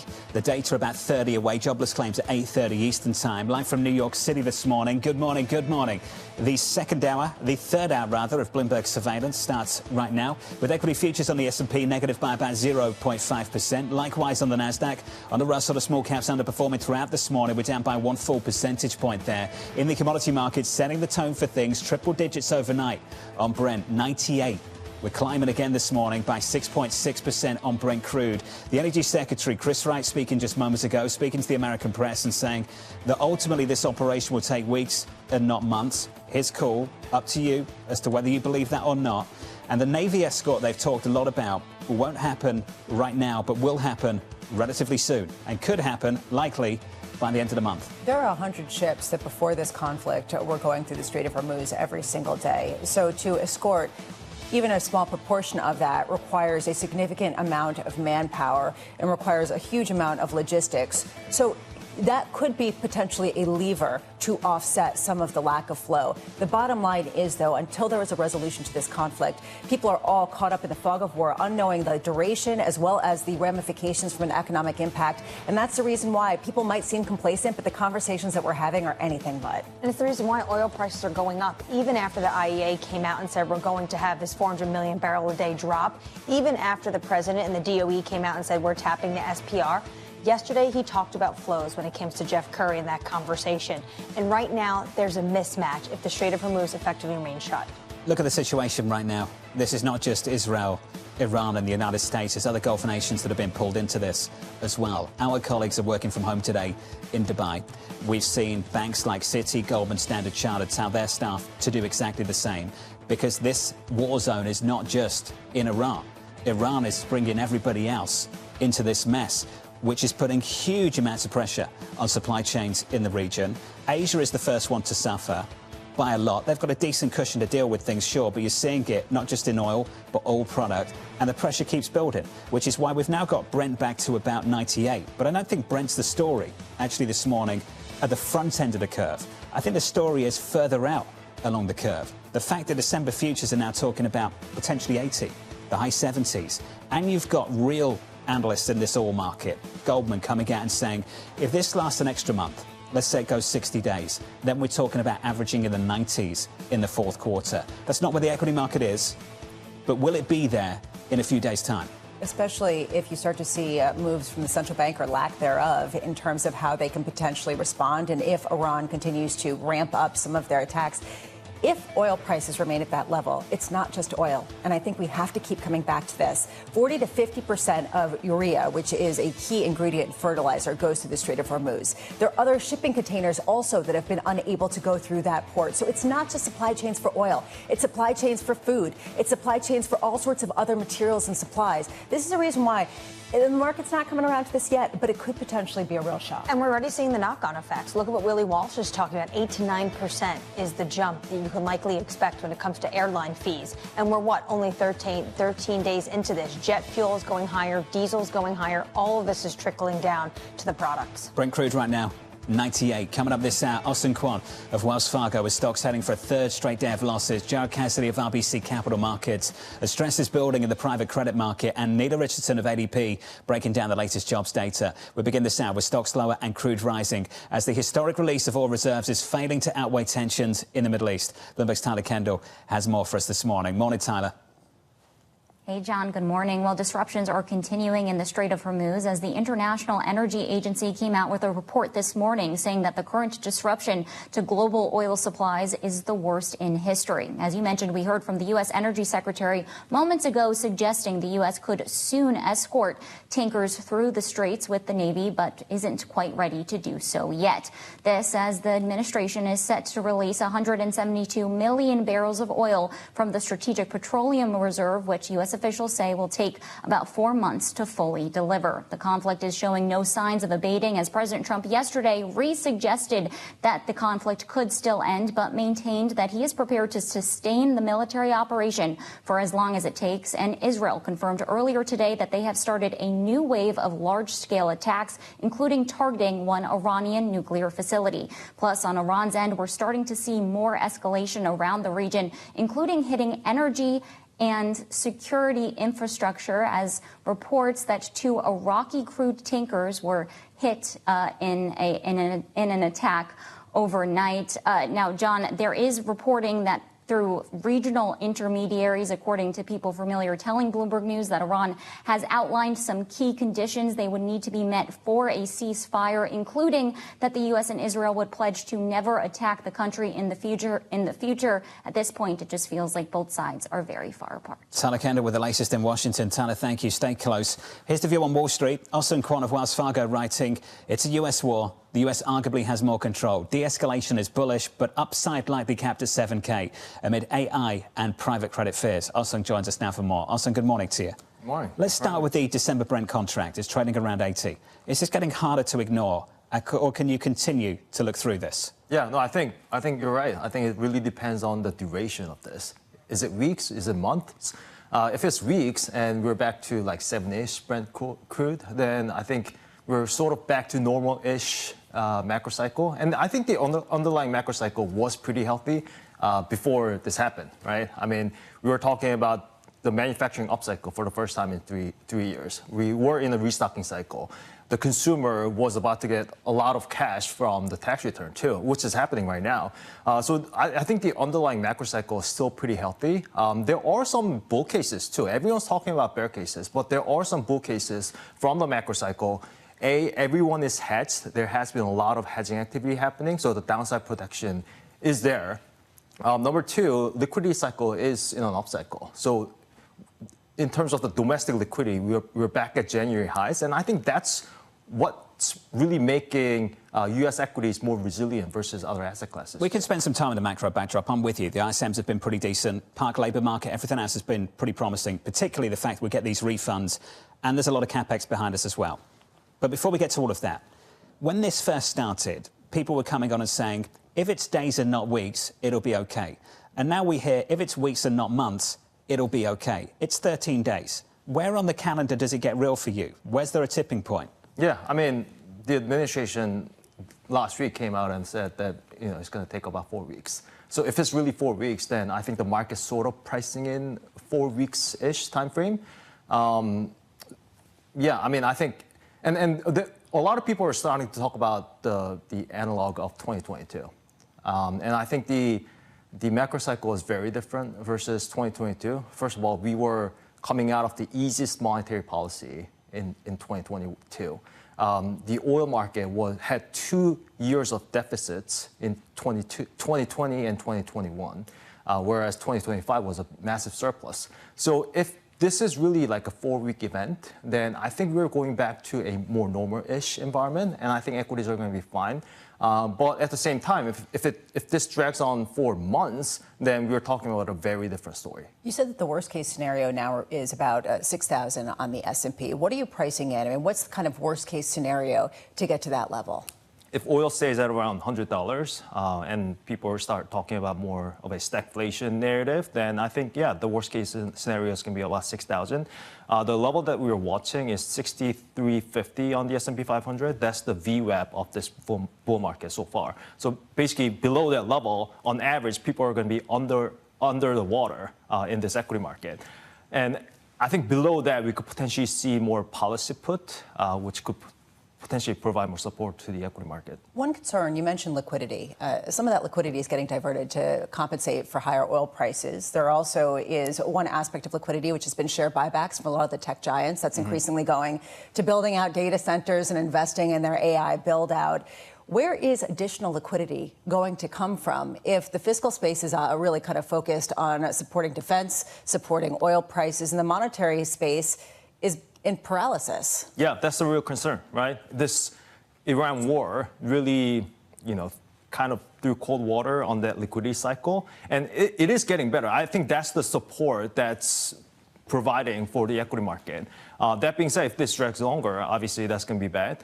One area that we're starting to like is the hyperscalers. I think the pain trade actually is the NASDAQ higher. Because positioning is not there. Everyone hated the NASDAQ, including ourselves, for the past few months. We were actually outright bearish hyperscalers for a few months. It's been a funding short of the market. And if you think about last week, there was a real pain trade that happened last week because the macro favorite longs were Kospi, Nikkei, and gold. And all three saw some volatility. And the funding short was really the dollar and the S&P, especially the hyperscalers, right? And I think, so first of all, positioning is not there. Second, fundamentals actually might be inflecting higher. The reason why everyone, including ourselves, were bearish on hyperscalers was because of their free cash flow weakening. And we actually think that at least the CapEx, the second derivative of CapEx revision is probably slowing.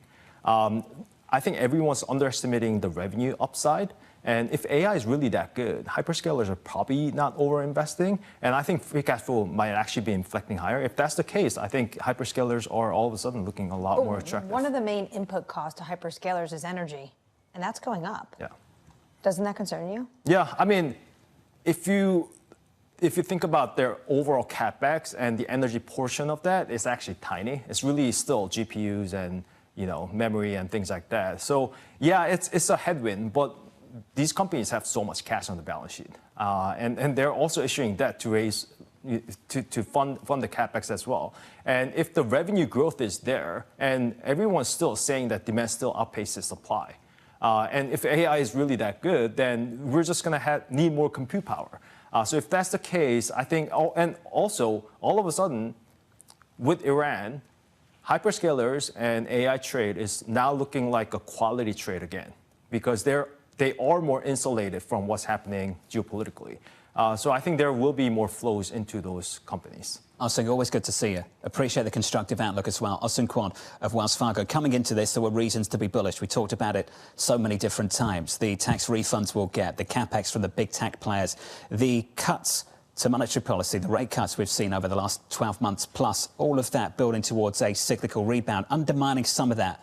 is what could happen here in the Middle East. We're tracking that story for you. Just getting this headline from Tasnim. This is, of course, the semi-official news agency out of Iran, the broadcaster there, that the new supreme leader will issue a first statement, and that statement could come any moment now. This is the former Ayatollah's son. There's been many speculation about where exactly is he. There was a report yesterday that he's injured but still alive.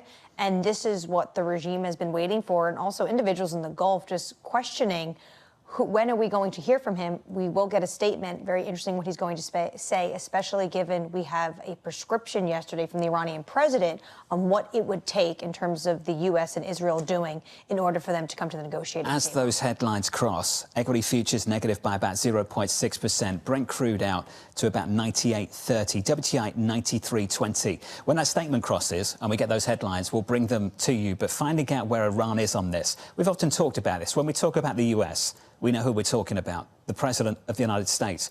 When we're talking about Israel, we know who we're talking about, Netanyahu. We know who has the controls there, who's leading this effort. When we're talking about Iran, things have been very, very confusing because we had conflicting messages coming out over the weekend from the Iranian president and then what the Iranian forces were actually doing. Yeah, this is the difficulty right now. On one hand, you can say that a lot of the potential leaders and the current leaders were eliminated, as the military would say. On the other hand, yesterday there was a report that the U.S. was discussing that found that actually much of the IRGC leadership really was in place and continuing to harden their line, and you're seeing attacks only escalate in the region. The fact that the new supreme leader is going to put out a statement could simply galvanize some of that spirit behind what we've already seen. We're on standby for that statement. When we get the headlines, we'll bring them to you. Up next, we'll bring you some morning calls as well, plus Jared Cassidy of RBC Capital Markets, as stress is building in private credit and what it means for the likes of Morgan Stanley and Goldman Sachs, because those stocks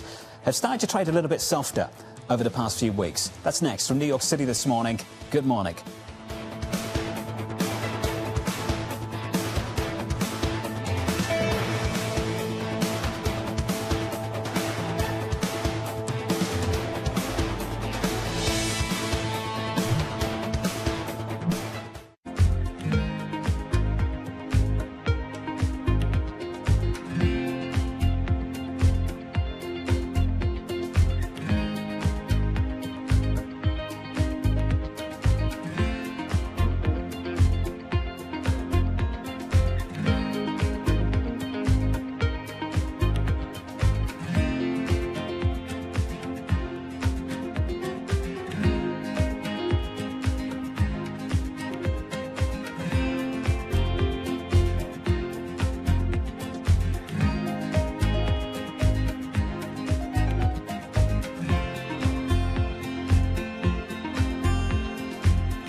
Why do the biggest names in business choose Bloomberg Television?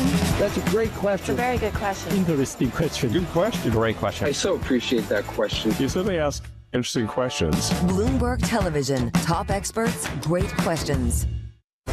Trading day is about to start. And you're already looking for that edge. The opening trade brings you everything you need to know as markets open across Europe. Let's talk about the significant risk transfers to find space in their balance sheet. Hedging some of that risk. You could look at it the other way. Obviously, this stuff is risk-weighted. I would much rather be long than be short. We're in a kind of sweet spot. Very, very strong alignment. 3 revolutions in 1. I'm Guy Johnson. I'm Anna Edwards. And I'm Tom McKenzie. This is your opening trade. Every trading day, only on Bloomberg. From the world of politics to the world of business, Joe Matthew and Kaylee Lines deliver news, insight, and analysis live 2 times a day, every trading day. Balance of Power at 1 and 5 Eastern, only on Bloomberg.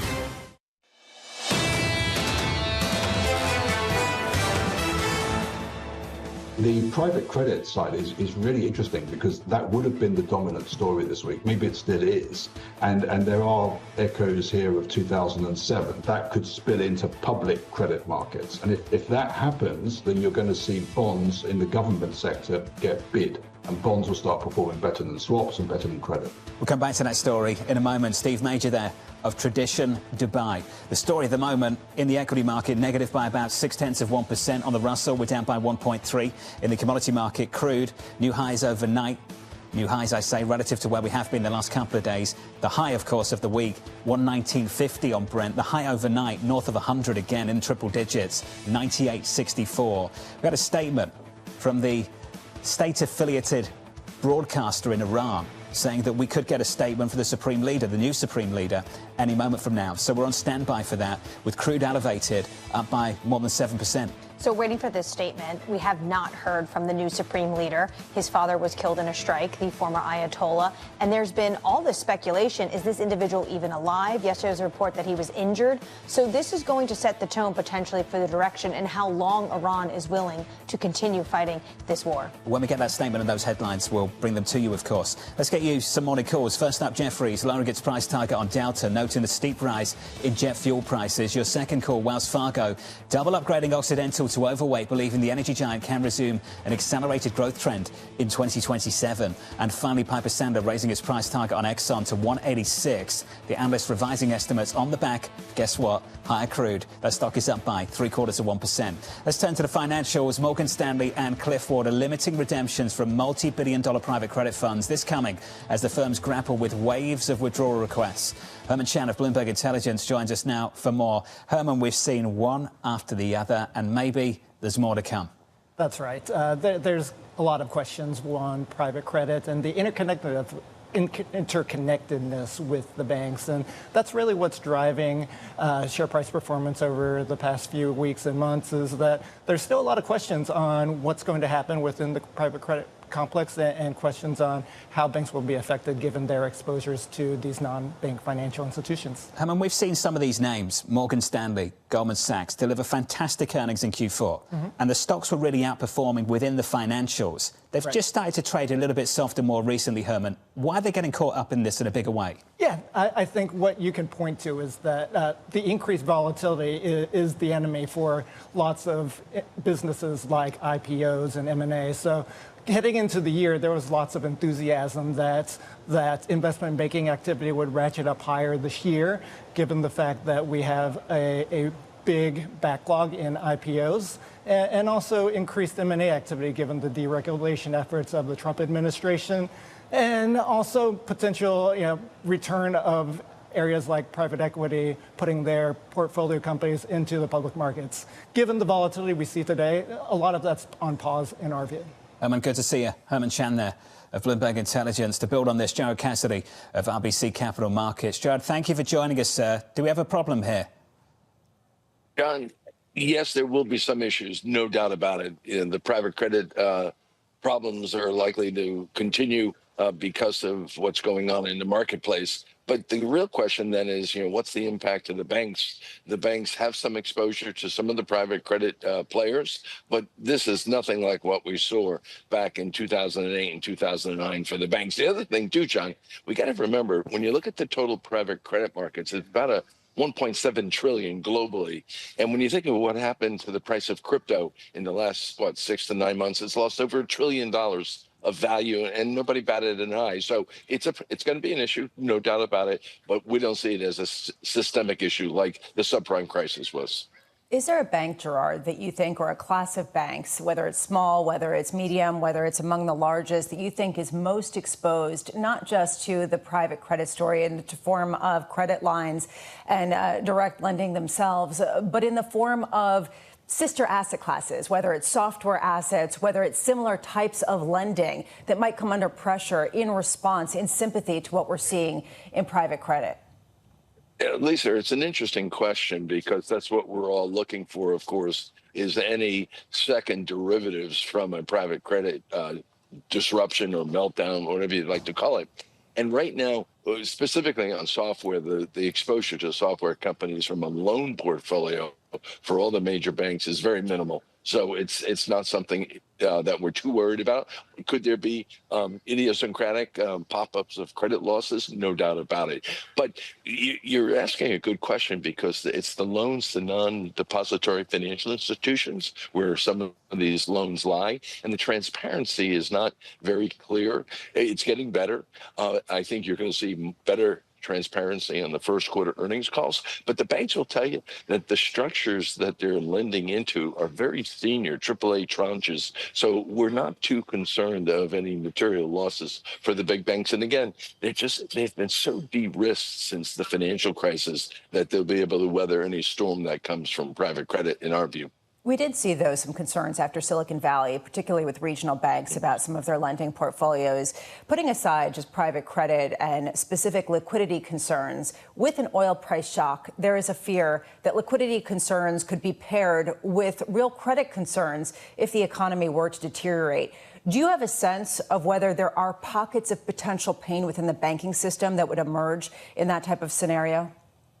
It's interesting, because the Silicon Valley failures, First Republic and Signature, was so unique. You might recall, Lisa, these companies relied on the uninsured deposits source of funding, and that's what put them out of business. The liquidity problems back in 2023, they were unique. No bank is set up that way. So from a liquidity standpoint, even if price of oil stays over $100 a barrel for an extended period of time, we're not that concerned about a liquidity crisis. However, you do touch on something else, which is credit. So if somebody's forecasting $100 oil for 6 to 12 months, that's likely to lead to some credit issues, particularly at the consumer level. But you would have to have real confidence that that was going to happen. We don't believe that's going to happen. We don't know, though, for sure. But I think if you look at the current state of affairs, we just finished our 30 annual financial institutions conference yesterday.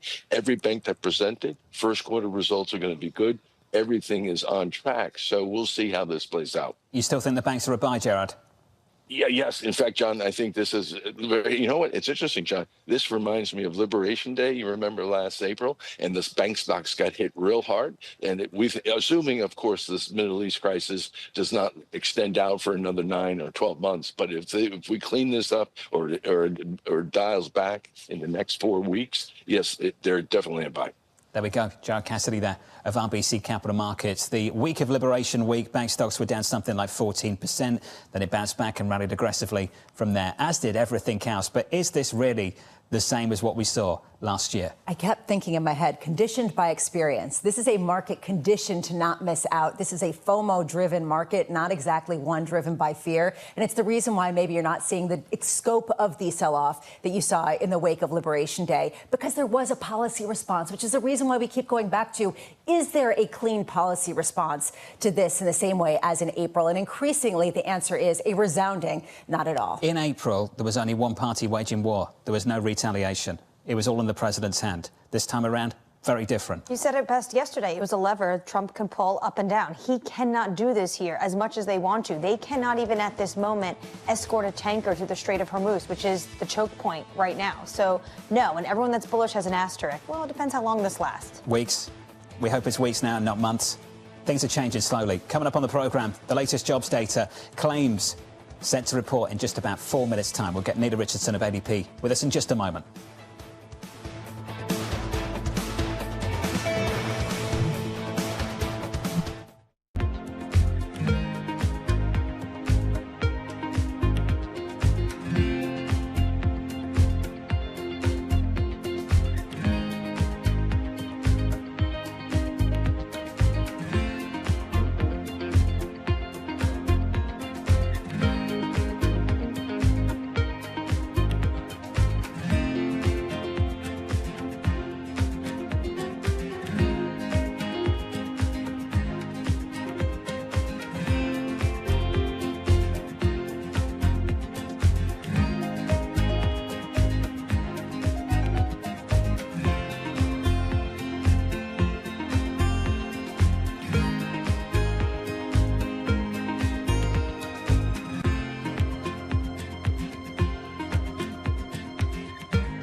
know how the market day started. Find out how it finishes. Public markets to private markets. From the micro to the macro. Covering retail, entertainment, the business of sports. The supply chains, trade policy, how it all is impacting the U.S. equity market as we drive to the closing bell at 4 p.m. A holistic approach to covering financial markets. If it matters to your life, we're covering it.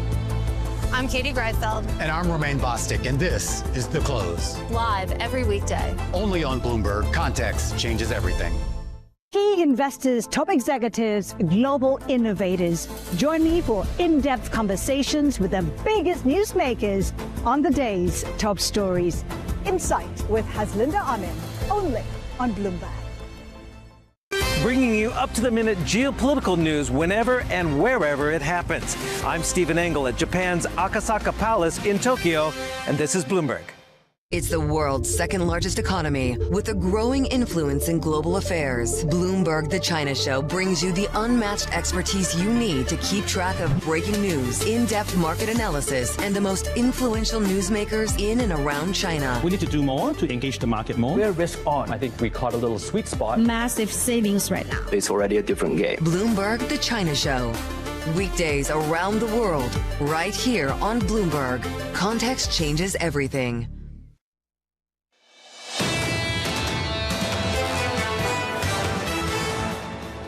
Tracking a few things this morning, a state-affiliated news agency out of Iran suggesting we could get a statement any moment now from the new supreme leader, so we're standing by for that.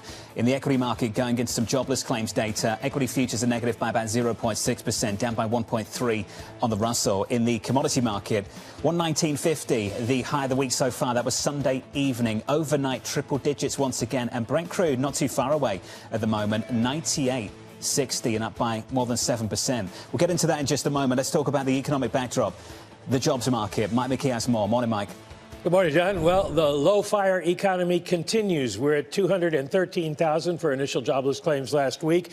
That's down from a revised 214,000 the week before, and it's just about where we expected to be. So it doesn't suggest that companies are giving up on their employees yet. Continuing claims 1,850,000. That's down from 1,871 the week before. Other numbers out: a smaller than expected trade deficit for the month of January, negative $54.5 billion. That's down from negative 72.9 in the month of December. Imports were down by 0.7%. Exports up by 5.5%, suggesting there is some tariff effect at work there. Housing starts are out, and they are up 7.2% in the month of January. A big surprise. The anticipation was for a decline of 4.5%. Bad weather, of course, one of the major culprits. Building permits were down 5.4%.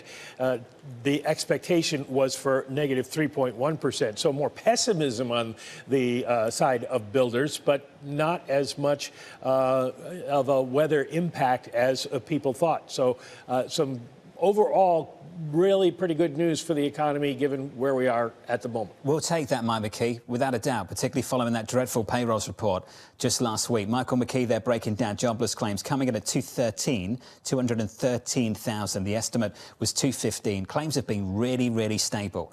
And I called it a dreadful jobs report, but over the last 12 months, if you stripped out healthcare, it is pretty ugly out there for Hyrick. We would have been in a jobs recession of sorts in a lot of different industries. We've seen a lot of people struggle to find jobs in terms of the time, but the amount of firing hasn't really picked up, and there is this equilibrium because of an aging population and a lack of immigration. I just wonder if this is a good thing or if it just adds to the complication of what we're talking about, certainly for the Federal Reserve. Is there enough here for them to potentially cut rates, be more sensitive to the job side of the market, given the inflationary shock, at least in the near term? And ultimately, the market seems to be suggesting not so much based on the fact there's only one rate cut priced into the market for this year. Equity futures gone into the opening bell about an hour away, negative by 0.7% on the S&P 500. In the bond market, turning to fixed income, yields down by a basis point through the curve, 2s out to 30s, 10s are down about a 1 basis point to 4.21. And of course, down on top of crude for you, Brent 98 and up by close to 7% on the session. Nita Richardson of ADP joins us around the table here in New York for more. Nita, good morning. Good morning. The labour market. Let's just start with the labour market, then we get to the broader economic backdrop. Just how fragile are things, particularly the insight that we got from the payrolls report over the past week? You know, John, this is a peculiar time because it's a time when you have to separate a pretty strong labor market with very weak hiring. They are two different things. And if you look at the hiring we've seen, it's been concentrated in certain industries. And so the labor market overall, Mike McKee just reported it, there's very few firings, there's very few layoffs. We're at historical lows. It's pretty strong.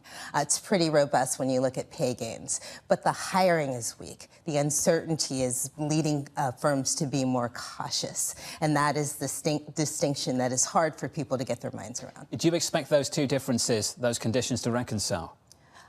Eventually, sure. I mean, we're actually seeing at ADP a pretty solid hiring path.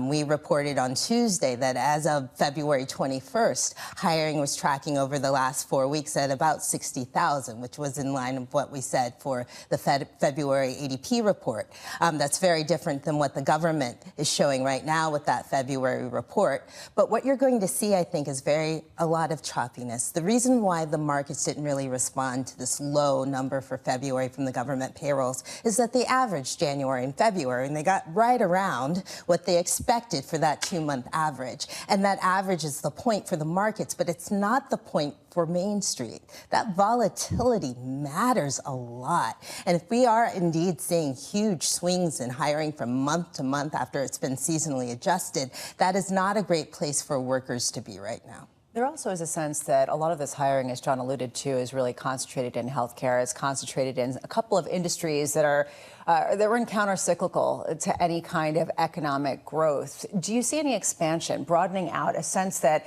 this is a broader hiring that can take place eventually when there is some sort of emergence from the stasis? You know, we actually saw a broadening out in construction jobs, and I think that's a great signal. I mean, you're building forward. Even the housing residential starts that Mike reported showed a bit of signs of life in a cold winter. But that data center investment, that building out of the infrastructure, it is happening. And it's happening at a time when interest rates are where they are, and there is a lot of uncertainty. The physical environment is still moving forward, and I think that's a great sign to hinge like the platform for what's needed for this AI boom to actually take off. What does this look like if you impose $100 a barrel oil on this backdrop? Does it curtail this? Does it stymie it? Or does it allow just growth at a slower pace? You know what?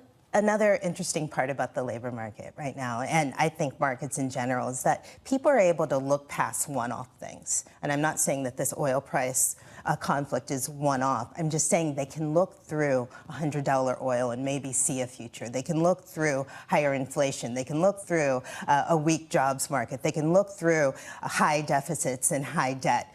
What's hard to look past is the crosswalk between all these things. The multiplier effect of higher oil and higher deficits and higher bond yields on the 30-year, which increases long-term borrowing costs. All of that is hard, especially if you're a small business. And that is where we're seeing the bulk of the hiring right now. It's hard to look past the intersection of all these areas of uncertainty. And I think that's what's going to lead to more choppiness in hiring going forward. Well, to Lisa's point, just before she asked about oil, you were talking about an expansion in construction working and that sector. Doesn't this potentially put a halt to that if this is a prolonged crisis? You know, yeah, it does. And energy is driving this boom. Energy drives AI. That AI investment is already slowed by how resource intensive it is. That's why the infrastructure needs to build out. And then I was on Wall Street Week just this past Friday talking about the labor market that is needed to fuel this investment infrastructure boom. It's retiring right now. So you're not seeing the labor supply keep up with the labor demand, even in construction. So this is where the supply constraint is really, really material. And then the last thing I'd like to note just about the overall labor market is that long-term unemployed, those numbers are up 30% from a year ago. So it is still taking longer to find that job. The hiring is so weak that we can't really ingest new people into the workforce right now. You talked about the cross currents. Where does that leave the Federal Reserve in your mind? On pause. I think there's too much to digest right now because they really are cross currents. These trends are working in opposite directions. And if you have a 4.4% unemployment rate, and that is your North Star in the labor market, then all the other things are just inflationary pressure. So I think that they are going to really hinge their bets on what they can see. And the unemployment rate is the most concrete of any indicator that they're watching right now. Nida, always good to see you. A clinic as always. Nida Richardson there of ADP. A glimmer of hope, some positivity there about hiring. And we hope for sure we see more of that. Yeah, I have to say, that actually made me feel really good because it's nice to think that it was actually accelerating going into this, not necessarily in this perilous, weakening state that some people have talked about. Is that enough to overcome some sort of price shock? And that ultimately has a lot of potential asterisks and what if and scenarios baked in, but that's what everyone's wondering. Up next on the programme, we'll break down some of the big moves in financial markets. Triple digits overnight on crude.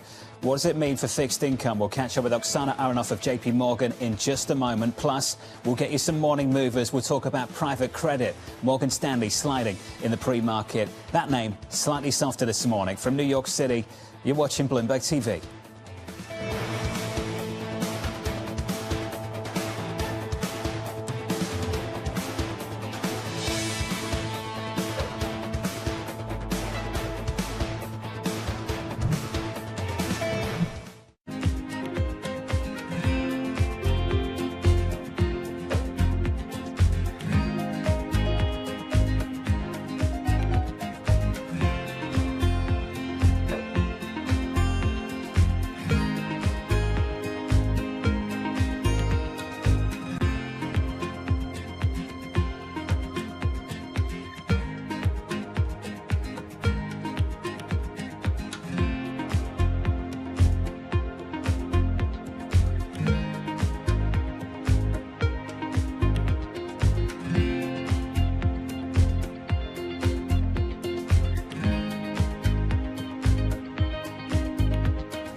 Have you ever thought about, or would you make a movie for a streaming service? Would you make a Netflix movie? Man, that's a great question. I mean, I'm waiting for one where I ask and you go, that was a shitty question. Yeah. I mean, you know, you good at your job, bro. Like, it's just actually the first time anybody's ever asked me that.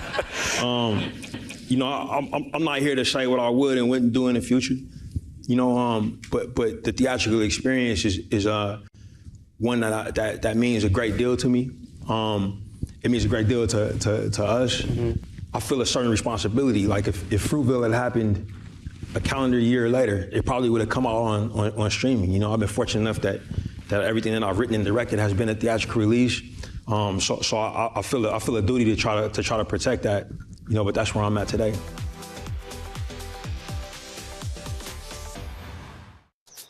Welcome to Bloomberg This Weekend. I'm David Burrow. I'm Lisa Mateo. And I'm Christina Ruffini. We're tracking breaking news today from Wall Street to Washington.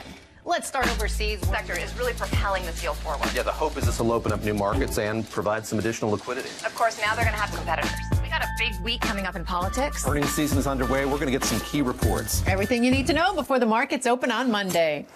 Introducing Bloomberg This Weekend, bringing a little Bloomberg into your weekend routine. Guys, buckle up. What is going to be the consequence for U.S. markets? We are seeing modest gains across European equity markets. Take a look at how we're faring when it comes to Asian markets. Get your fixed income fix. Watch Bloomberg Real Yield around the world right here on Bloomberg. Context changes everything.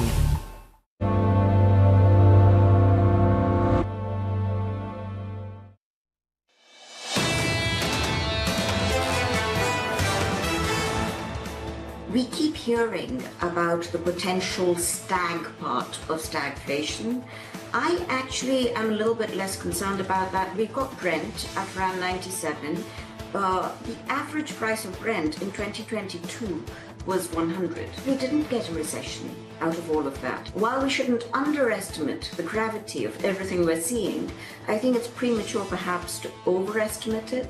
That was Sonal Desai of Franklin Templeton. Things are still pretty calm on Wall Street. Equity still very close to all-time highs. Things in the Middle East, anything but calm so far this morning. Equity futures negative by 0.75% on the S&P. On the Russell, we're down by 1.5.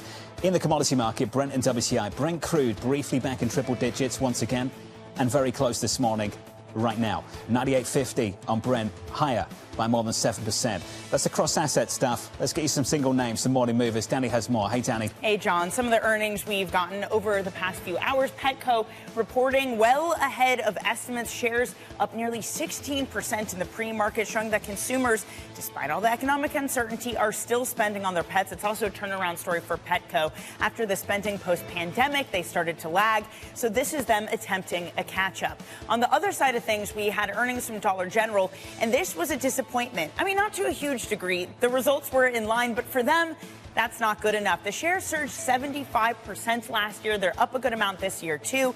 This idea that consumers have been trading down. So sure, they're in line, but the expectation was that they'd beat in a big way. Finally, wrapping things up with Morgan Stanley. Late yesterday, that its BDC, North Haven, would be gating redemptions at 5% for its private credit fund. Again, feeding into these fears over the funds themselves, and private credit shares down 2.8% of Morgan Stanley in the pre-market trade, John. Danny, thank you. Looking forward to the program. Danny Berger, Matt Miller, picking things up in about 15 minutes' time to guide you into the opening bow. Tracking the story as it develops in the Middle East. Bloomberg's Jemana Basechi joins us now out of Dubai for more. Jemana, welcome back to the program. We're all standing by here because we've had some indication from a semi-official news agency out of Iran that we might be getting a statement from the new supreme leader. What are you and the team looking for? Yeah, that's right. So they suggested that a statement is imminent. It's coming out on a Telegram at any point. This, I will say, will be the first statement that's going to be delivered by this new supreme leader, the son of the former supreme leader, Mujtaba Khamenei. And what's interesting about this is people have been speculating about his whereabouts since February 28th, since that initial strike on the presidential compound took out his father alongside other key personnel as well. And there were some questions as to whether he was actually still alive.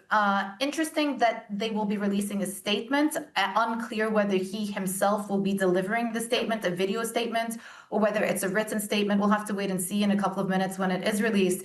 But the point here is it is very unlikely you're going to get anything but more of the same, i.e. more of defiance and pledges to retaliate. This is an individual who is quite literally cut off the same cloth as his father. He's just as hardliner, if not more hardliner. He has the strong support of the clerical community. He's been supported by the Revolutionary Guard and was placed there because of that support. There's little doubt that his elevation is also going to raise the influence of the Iranian military command structure. And it isn't really going to lead to any significant changes in the multiple layers of the power structure that exist in Iran as well. He himself was placed under U.S. sanctions in 2019. He's also been criticized or accused of interfering in elections and of being involved in those brutal security crackdowns that we've seen versus Iranian protesters. So in no respects is this a Delcy Rodriguez situation. And I don't think anyone really anticipates the statement that is due imminently to show anything but defiance. And indeed, if you look at the language that has come through from some of those IRGC commanders, from the military command, from Ali Larijani, the individual who's leading the National Supreme Council, what they have suggested is that this war is going to go on, and they are fully intent on pursuing this war of attrition because they sense and they see that the economic costs are mounting, and they're trying to push the U.S. as much as they can on the pressure points. Jemana, appreciate your leadership this morning. When we get the statement, of course, we'll bring the headlines to you. Jemana Basechi there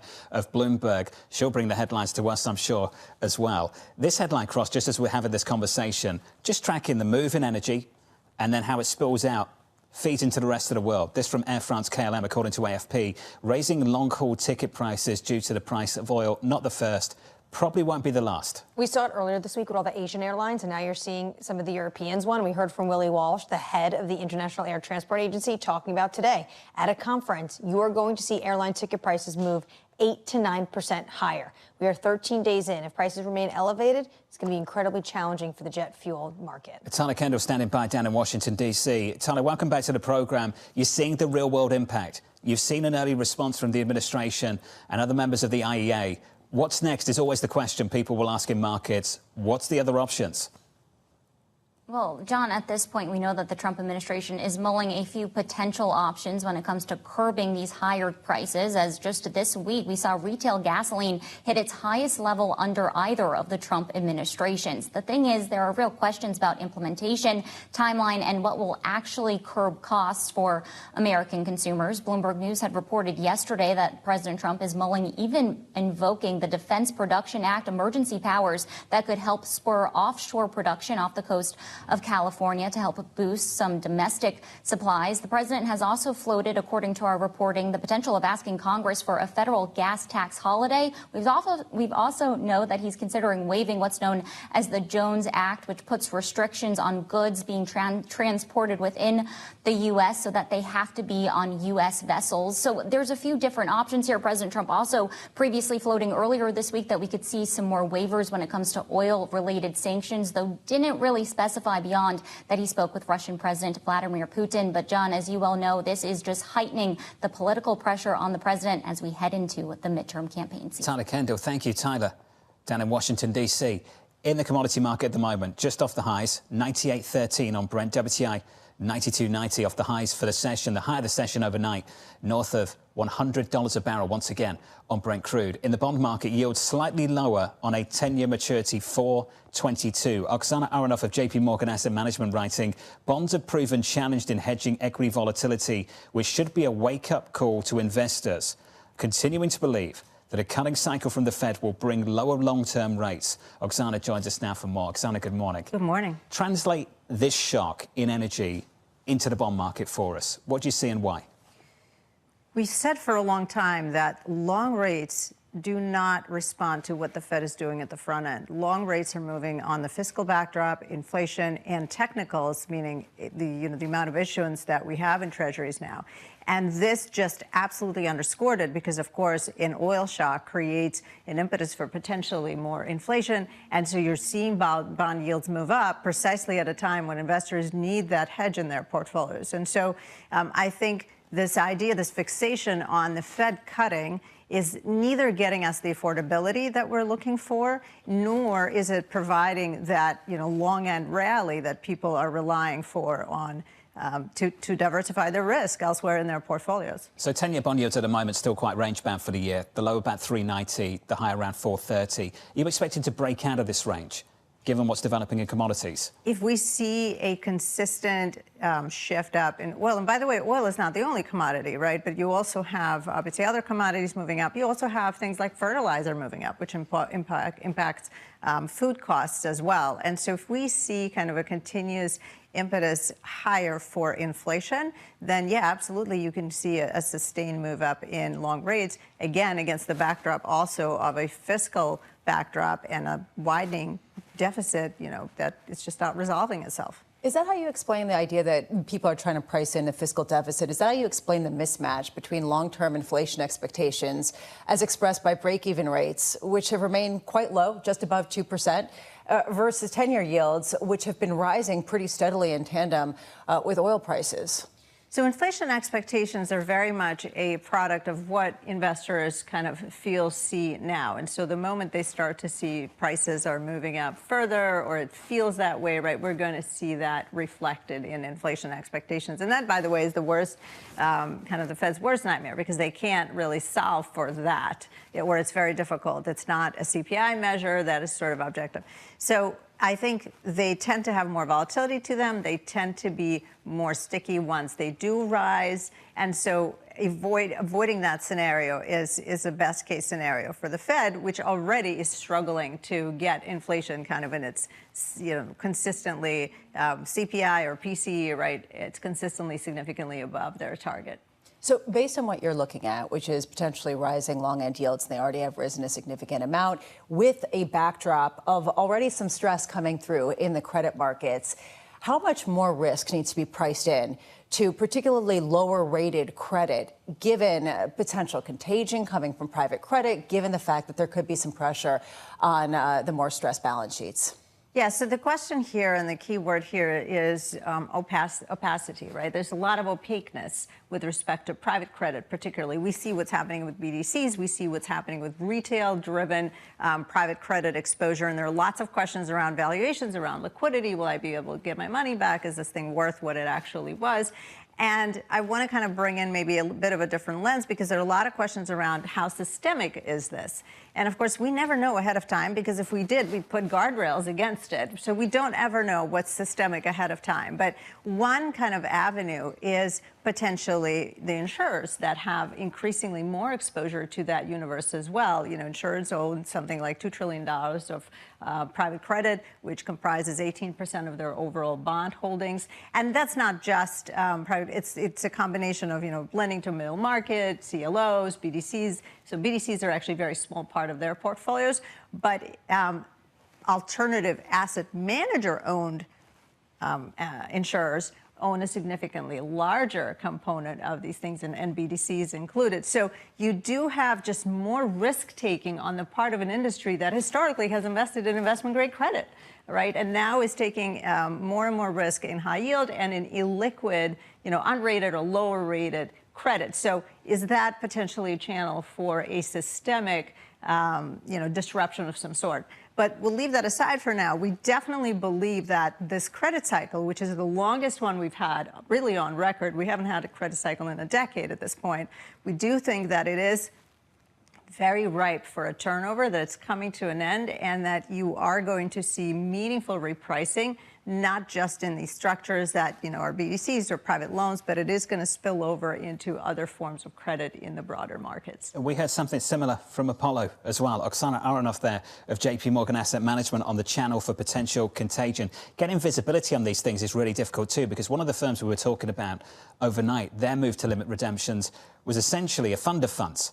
So tracking where the money all is and where the money's being pulled from is getting harder to do. Which is part of the problem. And at what point do people just start demanding transparency in order to have confidence to invest? I thought it was notable that Apollo came out, that we heard, of course, from John Zito saying we're planning to release pricing every single day, because guess what? We're going to show we're not a bad actor, and we're going to show what you should be doing. So, you know, watch for more of the same. Putting some pressure on the competition in some ways, I'm sure. I have no doubt. Yeah. Brent crude this morning, 98. Higher by 6.6%. Coming up tomorrow, Jordan Rochester of Mizuho, the Port of LA Director Gene Soroka, Jill Carey Hall of Bank of America, and the Flexport CEO Ryan Pedersen. Looking forward to getting to the weekend, as I'm sure you all are too. From New York City this morning, good morning to you all. This was Bloomberg Surveillance.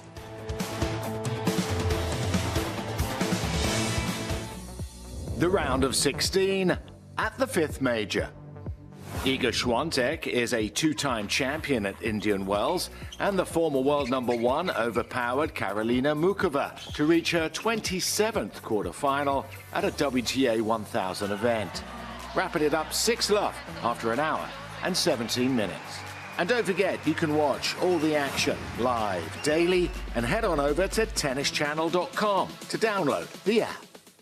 Technology is embedded in every aspect of our lives. And laying the foundation for the future. From finance to defense, AI to entertainment. And from the road to the stars. Bloomberg brings you the latest stories of the people and companies pushing the tech sector to new frontiers. And the politics that shape global tech markets. I'm Caroline Hyde in New York. And I'm Ed Ludlow in San Francisco. Watch Bloomberg Tech every weekday. Only on Bloomberg Television. World's most powerful investors don't ring a bell. They quietly reshape entire industries. This is the money shaping the world. The Dealmaker Playbook, where power and billions of dollars change hands every day. From private equity and credit to venture capital and M&A, we bring you the inside scoop on the biggest deals and debates, plus exclusive conversations with finance's ultimate insiders. Bloomberg has learned that there are discussions around a potential all-cash offer for Warner's studio and streaming businesses. For the past few years, we hadn't really seen any deals above $30 billion. And now we're seeing, Warner Brothers, $80 billion, the big railroad deal. And what we're hearing from sources is that next year we're going to see more of the same. It's just going to be the mega deal. I would expect next year will be an even better year for M&A and IPOs. That's just kind of what we do at Serena Ventures, is just kind of learn how we can fill in different gaps in different areas that are being missed. And by the way, these gaps tend to be really, really massive. I know you've been very bullish on the return of M&A. Do you expect more deals, if they are of this size, to have the same sort of structure and contours? I think we're going to see the return of large transactions, and I think they're going to avail themselves of both private credit options and public options. There's a lot of merger talk. There's a lot of firepower. You know, investors wanted to know at what price would this deal be, and now they answered that question at $70 a share. So congratulations to Bloomberg's Deals team for getting it first. I'm Danny Berger, and this is Bloomberg Deals. Every week, only on Bloomberg Television.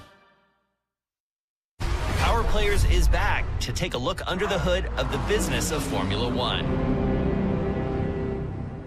Hi, I'm here to see Pierre Gasly. Welcome to my workplace. Do you feel pressure? Massive pressure. Ferrari is the best example that we can be very proud of the past to look after the future. From the iconic brand setting the standard. Oh boy. Can you imagine Ferrari without racing? No, and I say no, no, no. To the newcomers forging ahead. I grew up my whole life racing against the boys. This global phenomenon continues to chart new territory. This was a tennis court 8 days ago. I can't even believe that. And the speed of the business has never moved faster. My career might stop, but I'll still be driving some. Yeah. Probably very fast. Yeah. This is so exciting! This season, we're along for the ride. U.S. jobs numbers are released. Bloomberg has the report under surveillance with crucial data and expert analysis at terminal speed. Nobody covers Jobs Day like Bloomberg. Good Thursday morning. We are 30 minutes looking at the cash trade here with futures down across the board. He's Matt Miller. I'm Danny Berger. Bloomberg Open Interest starts right now.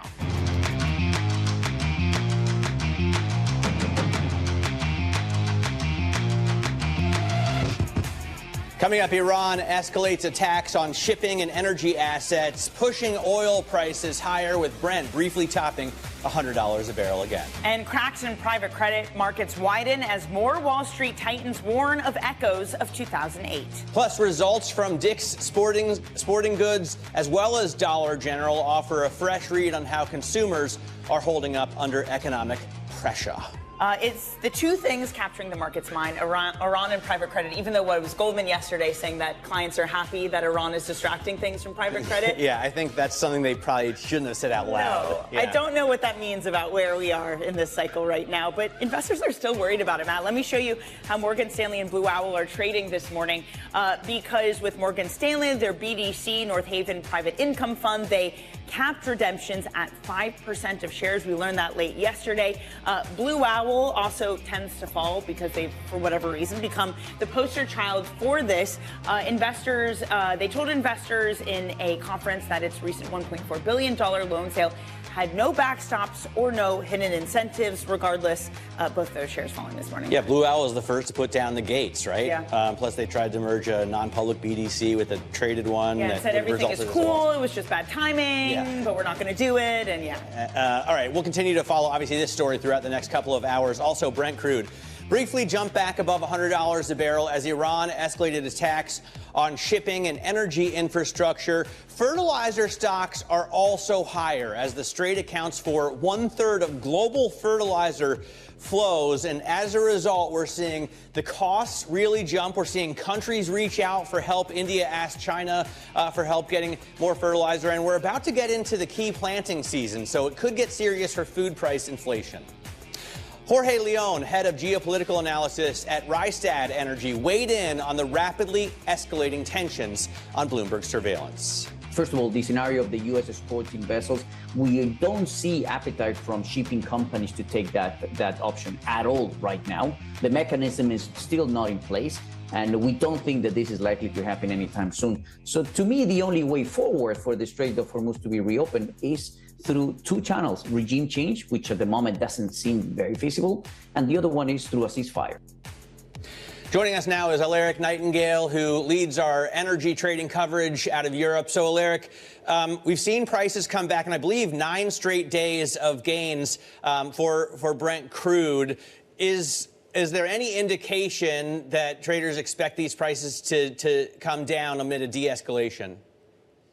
Hi, thanks for having me on. So I think the problem with prices is you don't know when this ends, right? There's a huge amount of oil that's being kept off the market, and until there's some kind of clarity about a resumption of flows through Hormuz, it's an open-ended thing. So the IEA said today that you're losing about 8 million barrels a day of supply this month. That works out about 250 million barrels. So right there, you've already lost a huge chunk of the emergency release that the IEA coordinated yesterday.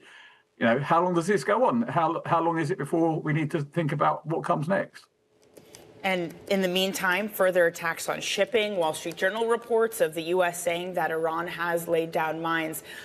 Alaric, when you look at the move forward and how ships are actually or not traversing the Strait of Hormuz, again, the energy secretary saying that they might be able to start guiding ships through by the end of the month, I believe is what he said. Do we have a sense as whether any of this is actually possible, given the constant news of attacks and possible mines and drones in the region?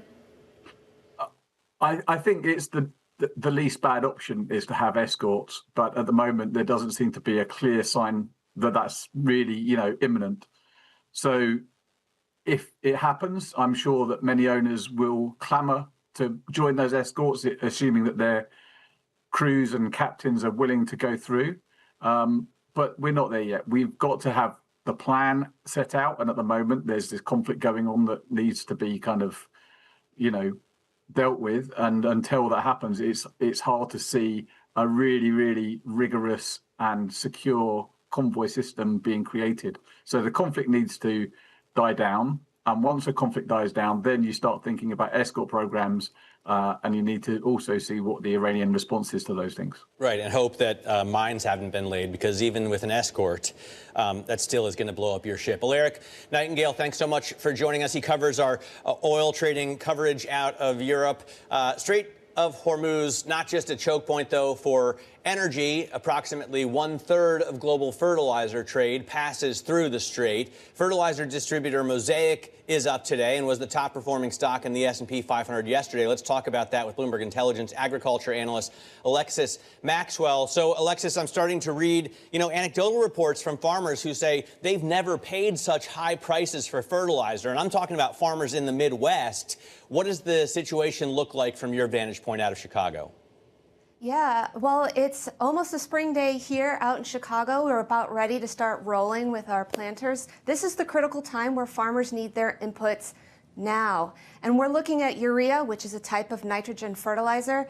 And it's the most expensive that it's ever been to farmers today as a result of the strikes in Iran. Alexis, what are the knock-on consequences of that? Is that less planting, higher costs for consumers down the line, worse margins for the farmers? What are the implications? Yeah, so this is a story that's going to play out at least over the next year. What we're expecting to happen first here in the U.S. is we'll see farmers switch around their acreage plans. We'll see a little bit of less corn planting this year and a little bit more soybeans by about 1.5 million acres. We'll also see farmers have to cut back on some of their incremental nitrogen use, and that'll translate directly to probably below trend line yields for our crop production this year. And that's the crop that'll go to market in the third and fourth quarter of this year. I'm looking at the GLCO function on the Bloomberg. That's the global commodities screen that I'm sure is up on one of your screens at all times. The ags, coffee, corn, cotton, soybean, sugar, wheat, they're all up. Have you seen this affect the entire complex in terms of pricing?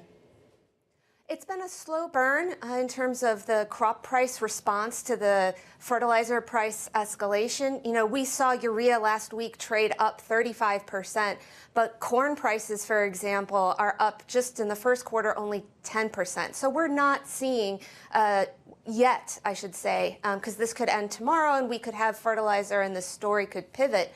But we're not yet seeing a massive response in crop prices to higher fertilizer prices. Alexis, you'll have to come back and join us as the story unfolds. Alexis Maxwell from Bloomberg Intelligence. Now to some earnings out this morning. Dick's Sporting Goods forecast full-year sales growth across the company's namesake brand stores, as well as the newly acquired Foot Locker chain. Joining us now to discuss is Bloomberg retail reporter Lily Meyer. I guess that was the highlight, how this integration is going with Foot Locker. So what did we hear? Yeah, so we haven't heard much about how it's going other than that they're seeing comparable sales are going to grow next year for both Dick's Sporting Goods and Foot Locker. So that is a good indication that they're seeing growth next year. What are we hearing? Dollar General is also out with earnings, and this is a company that we all look to in signs of consumer stress, right? Or times of inflation when people step down. How did the report look, and what's the outlook? Yeah, so I think with Dollar General, the street found the outlook conservative for this year. They found it to be underwhelming. But like you said, Dollar General is a really good indicator of how the consumer is doing. So the call will be really interesting to see what they say. Say for all of these, aren't they a little, I mean, earnings are always backwards, but we don't really know the full effect of war on the consumer, of higher energy prices. Are executives, or do you expect them to start addressing this and early signs of what they might be seeing? Yeah, it's been interesting to see how executives address it. It's been different across companies. So Abercrombie addressed that they may see an impact, but on the other hand, Gap said they're not going to expect one. So it's been a little bit different by company, but it'll be interesting to see how that continues. All right, Lily, thanks very much. Lily Meyer covers retailers for us. Quick check on what's going on in futures this morning. We're looking at losses across the board. So S&P futures down 0.6%. NASDAQ futures off about the same as we see continued gains in crude. Right now, you can see that Brent crude is trading at $98.19, a gain of 7%. And the 10-year yield yesterday bounced up to the 420s. We're seeing it now off a little bit, but still at 422, fairly strong for what we've seen so far this year. In terms of the 2-year yield, you can see that is still coming up and is now, or has now risen past the Fed's target rate. So 365 is a relatively punchy level for the 2-year on concerns that rates may start to float higher. Let's get a look at some of the other stock movers on our radar this morning. Bumble is surging after lifting its earnings outlook and announcing a new AI bot to help women find love. And men. But Bumble's the one where women have to make the first move. No, but to be clear, what they're doing is the AI bot, they've been very clear, isn't writing the messages.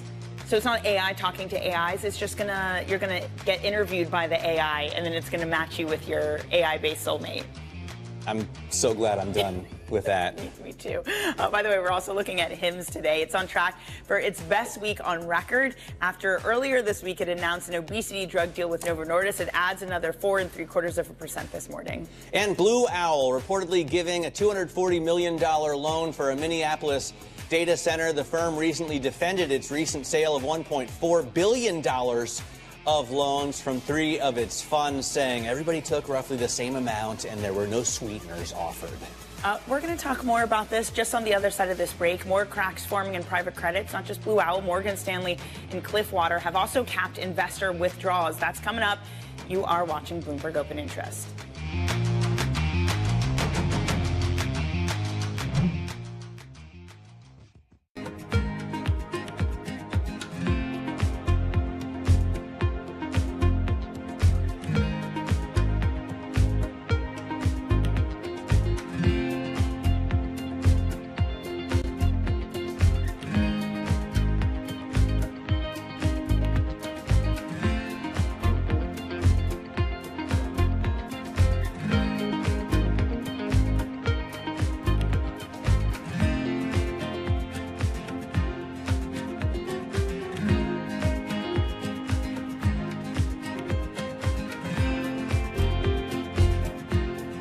World's most powerful investors don't ring a bell. They quietly reshape entire industries. This is the money shaping the world. The Dealmaker Playbook, where power and billions of dollars change hands every day. From private equity and credit to venture capital and M&A, we bring you the inside scoop on the biggest deals and debates, plus exclusive conversations with finance's ultimate insiders. I'm Danny Berger, and this is Bloomberg Deals.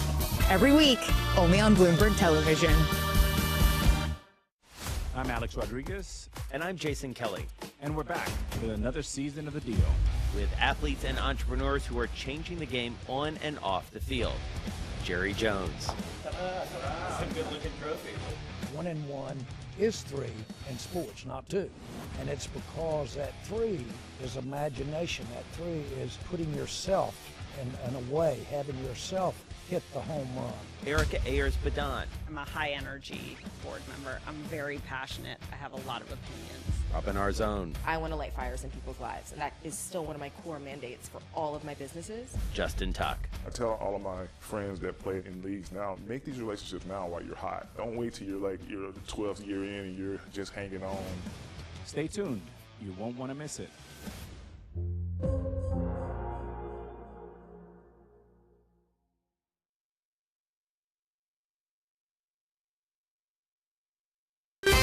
Bringing you up-to-the-minute global news whenever and wherever it happens. I'm Hazlida Amin in Davos, Switzerland, and this is Bloomberg. From the world of politics to the world of business, Joe Matthew and Kaylee Lines deliver news, insight, and analysis live 2 times a day, every trading day. Balance of Power at 1 and 5 Eastern, only on Bloomberg.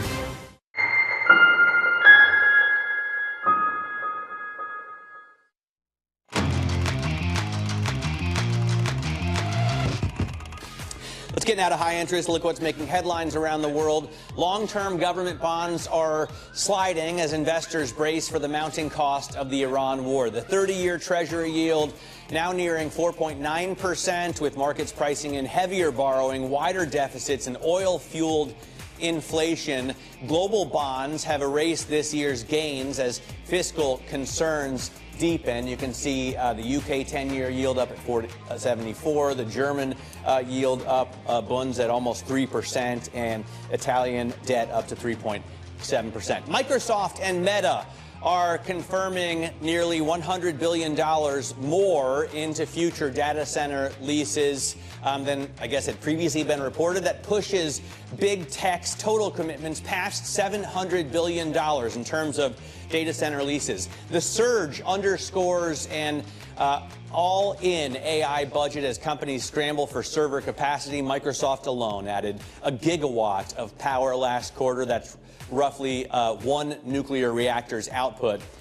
So that's something we're watching very closely. These shares down in a down pre-market. Morgan Stanley and Cliffwater are both putting the brakes on investor withdrawals from their private credit funds after redemption requests surged past what the funds are built to handle. Cliffwater cap payouts at 7%, while Morgan Stanley limited withdrawals to 5%. The move highlights growing stress in the $1.8 trillion private credit market, where concerns about loan quality, especially to software companies facing AI disruption, are rattling investors. Danny? And let's get more insight on that now from Bruce Douglas, who leads Bloomberg's EMEA credit team. Bruce, can we just take a step back and talk about why the redemptions themselves? Is there an issue with the underlying assets that retail investors are fearful? Is it headline risk? What's driving all of this? Well, it's part of the story about the concerns about AI's impact on software. Private credit lent very heavily to software companies, and now their business model are coming into question as AI makes more and more advances. Coupled with the fact there is, as the name suggests in private credit, less transparency when it comes to pricing of these loans, and therefore there is more investor unease about exactly what these loans to these software companies are now worth. Yeah, so the thing is, these funds are built only to give 5% withdrawals or something like that, right? It's all written in the contract that the investor signs. So why don't more funds stand up and say, no, we're not going to 7%. We already agreed at 5%. That's how this thing works. It's like a 401k or an IRA. It's not fully liquid. Investors need to understand that.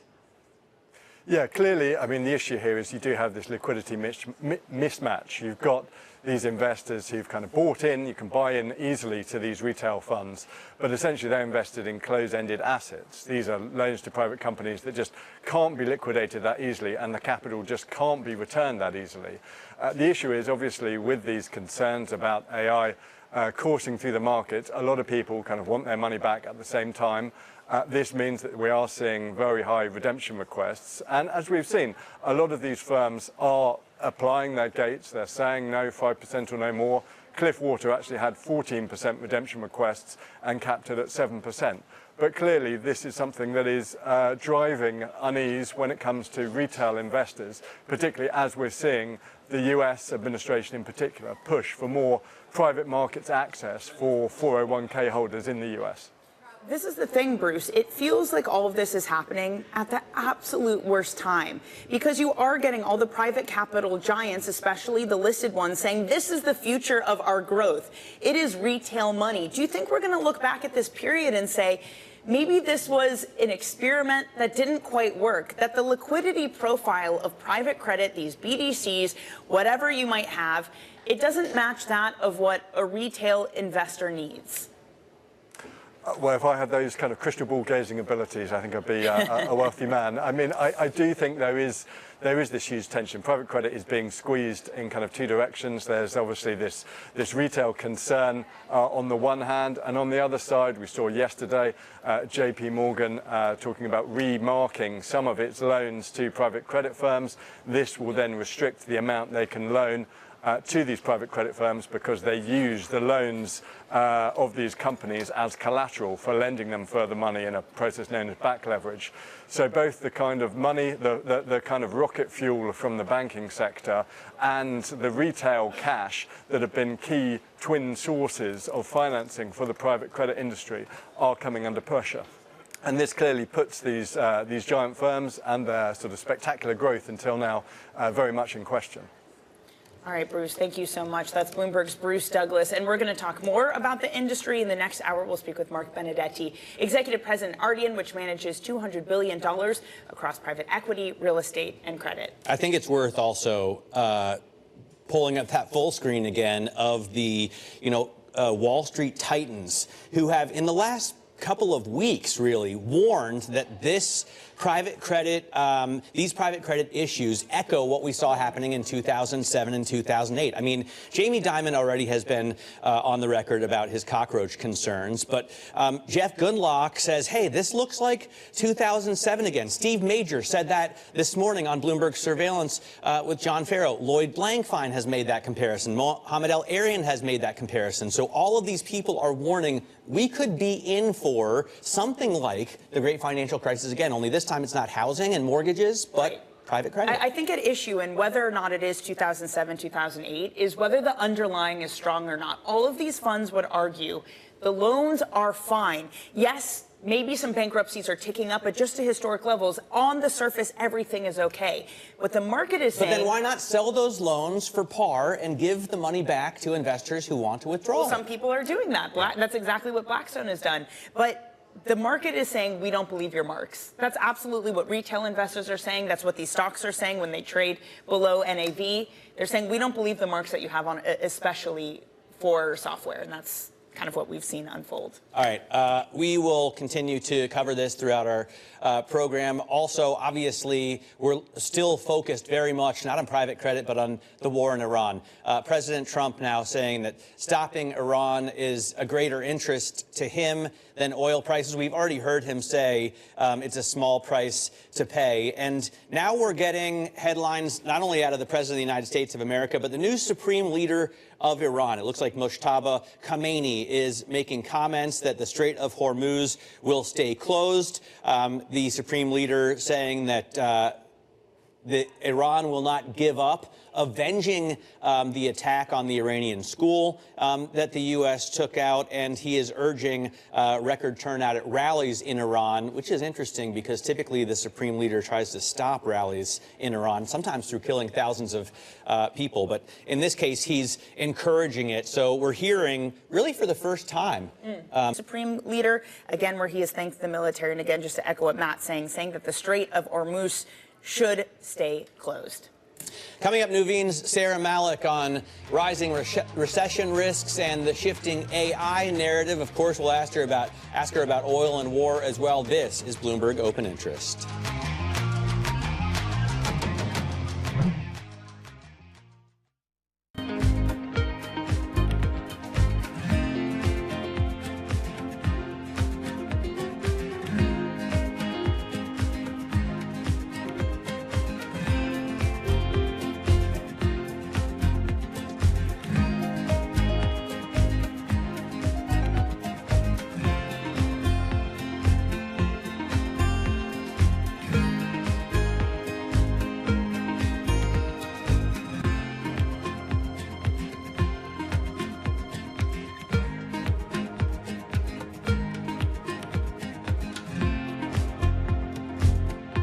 Breaking news on this Saturday morning. There's really only one story, and that is Iran. Balance of Power has all the angles covered. Trust Bloomberg for on-the-ground coverage. An entire region pulled into this conflict. Talking to you from the bomb shelters. Up-to-the-minute reporting. Iran remains a viable threat. And the analysis you need. There was no imminent threat. There's never a good time, but there are better times. Netanyahu is my opponent. However, on this issue, we stand together. Nobody covers geopolitics like Bloomberg.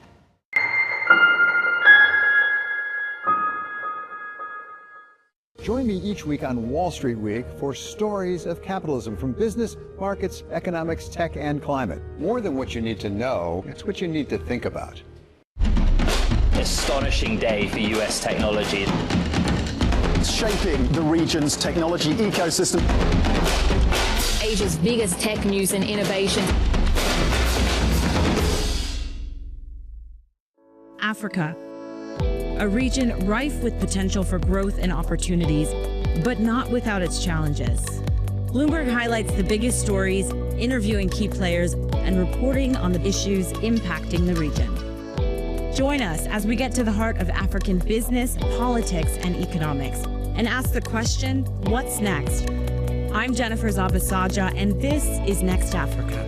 New episodes every month, only on Bloomberg. What is going to be the consequence for U.S. markets? We are seeing modest gains across European equity markets. Take a look at how we're faring when it comes to Asian markets.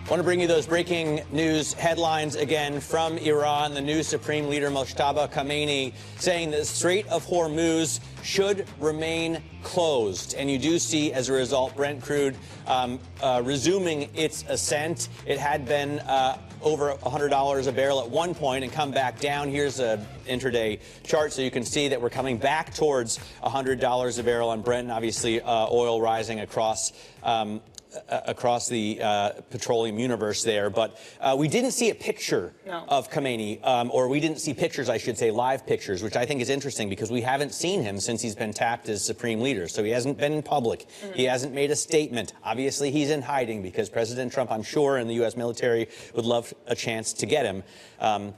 But this is what markets have been waiting for. This is what they've been waiting for. The reaction isn't huge, but maybe because a lot of this is priced in. Futures do move to the low of the session. Oil ticks slightly higher. We're still trading below $100 a barrel. Again, the headlines of the new Supreme Leader saying that the Strait of Hormuz should be closed. And they also saying we believe in friendship with our neighbors and that Iran will take compensation from the enemy. Matt, this is the language that does not suggest an off-ramp or an end to this war anytime soon. No, it doesn't look like that's going to happen. And even if the Energy Secretary, again, makes comments about when we're going to be escorting ships, no one believes it. We are just 3 minutes away from the open trade. This is Bloomberg.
Nobu-san, would you say, when you look at your career, that the pivotal moment was actually that meeting with Robert De Niro? It took him 4 years to convince you to open a restaurant near him. You eventually did, and that started a partnership that has lasted through the decade. You know, I met him in 1988 after my first restaurant opened. He asked me to come to open a restaurant in New York. And beginning, I didn't know what he did. You didn't know he was an actor? No, I don't know what he doing. Because I never watched the movies, I was traveling, the business. But of course, after, people, hey, Nobu, so you must know him. And then I understand. How is he as a partner? He's for me, and a great partner. He understands to my concept. He supports me 100%. But he's a very smart people. Sometimes so strange idea, but it's good idea. So, example, Nobu Hotels idea come from him. He said, "Hey Nobu, so we have a lot of new restaurants coming in somebody's hotel." For him, doesn't make any sense. Then we start Nobu Hotel in Las Vegas 11 years ago. Now it's a big success. So next step is the residence.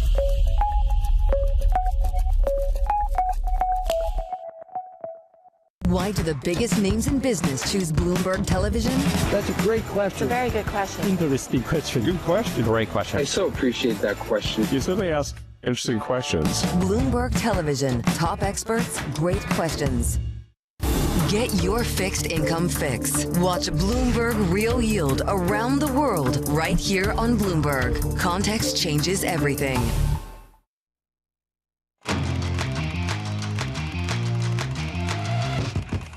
We are moments away from the start of trading. This is Bloomberg Open Interest. I'm Matt Miller. We see futures that are lower as oil continues to move higher. S&P futures right now down 0.8%, 67.26. So still far above the 200-day moving average, or at least 135 points above it. NASDAQ futures also down. The small caps getting hit even harder on concerns about fewer rate cuts or possibly rate increases. Ringing the bell, the New York Stock Exchange. MDA Space is a stock that has surged in the last year, and it's up 150% over 5 years, raising the roof there with CEO Mike Greenlee. Down at the NASDAQ, you've got PayPay CEO Ichiro Nakayama ringing the bell, and I guess it's a Japanese payment company, and it looks like they have offices all over the world, and they're making this a real experience, which it should be. This is the kind of thing that you tell your kids and grandkids about. I rang the bell. This is the appropriate amount of people, I think, to celebrate a bell opening. I like that. I agree. Good for them. Good for them.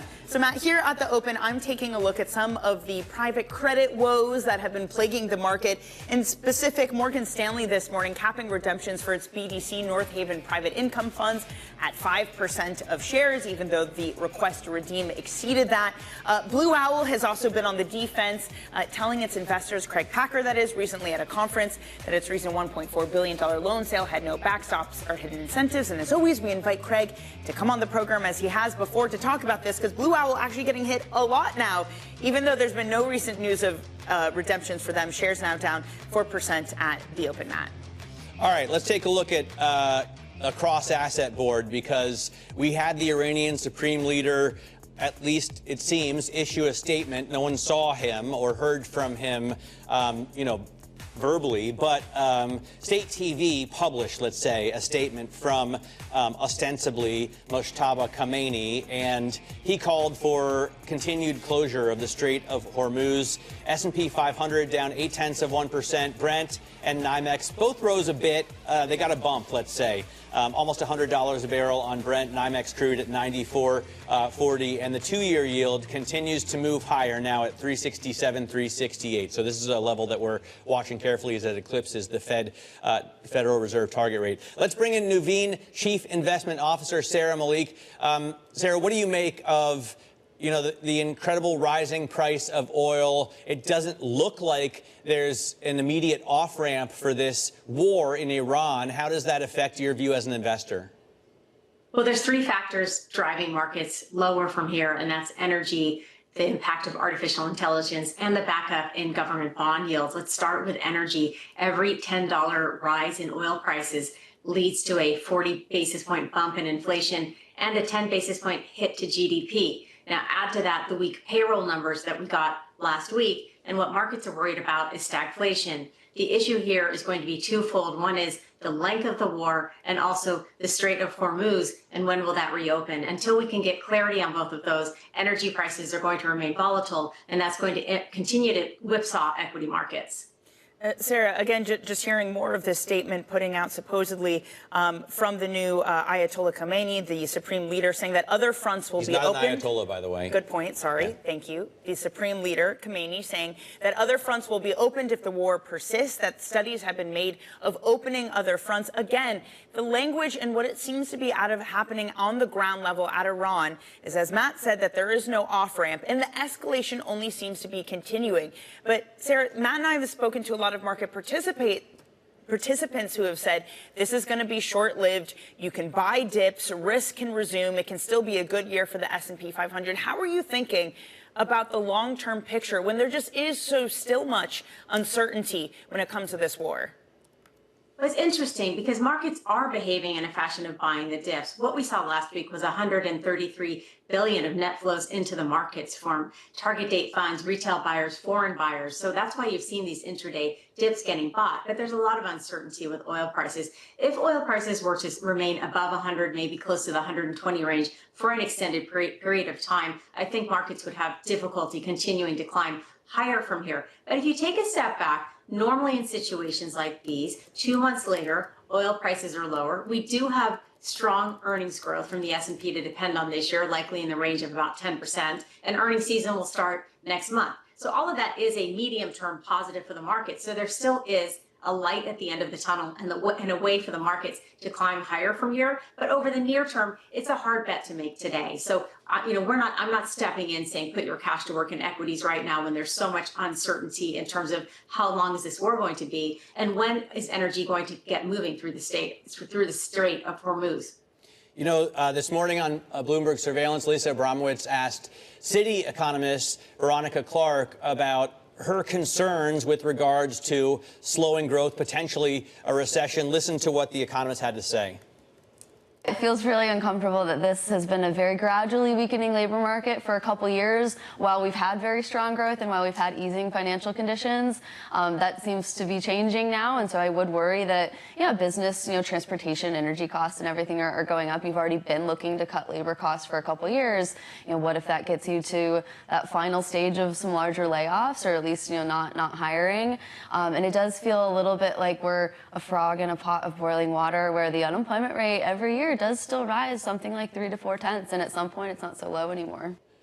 So do we end up in a place, Sarah, potentially where growth isn't 3% or 2%, but 1% or nothing?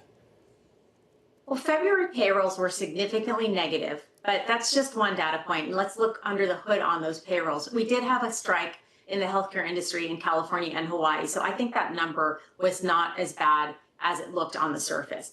Payrolls likely settle around the low 5 digits range going forward, which is on the positive side, which is a decent number. Add to that strong earnings growth, I think you can still get U.S. GDP at about 2% this year. The wild card, though, is the war in the Middle East and energy prices. As I mentioned earlier, a rise in energy prices is a bump to inflation and a drag on GDP. And if they continue to rise and stay at that level, the Fed will no longer view that as a one-time bump to inflation, but as something more sustainable. And then that rate cut story starts to unravel later this year, and we have other issues. I'm not in that camp yet. I think short term, very messy. Medium term, we still have a path out of it. So, Sarah, if NYMEX holds above $80 a barrel, right? We're trading at 95 right now. But if we hold in the 80s on NYMEX, if we hold in the 90s on Brent, what does that mean for growth?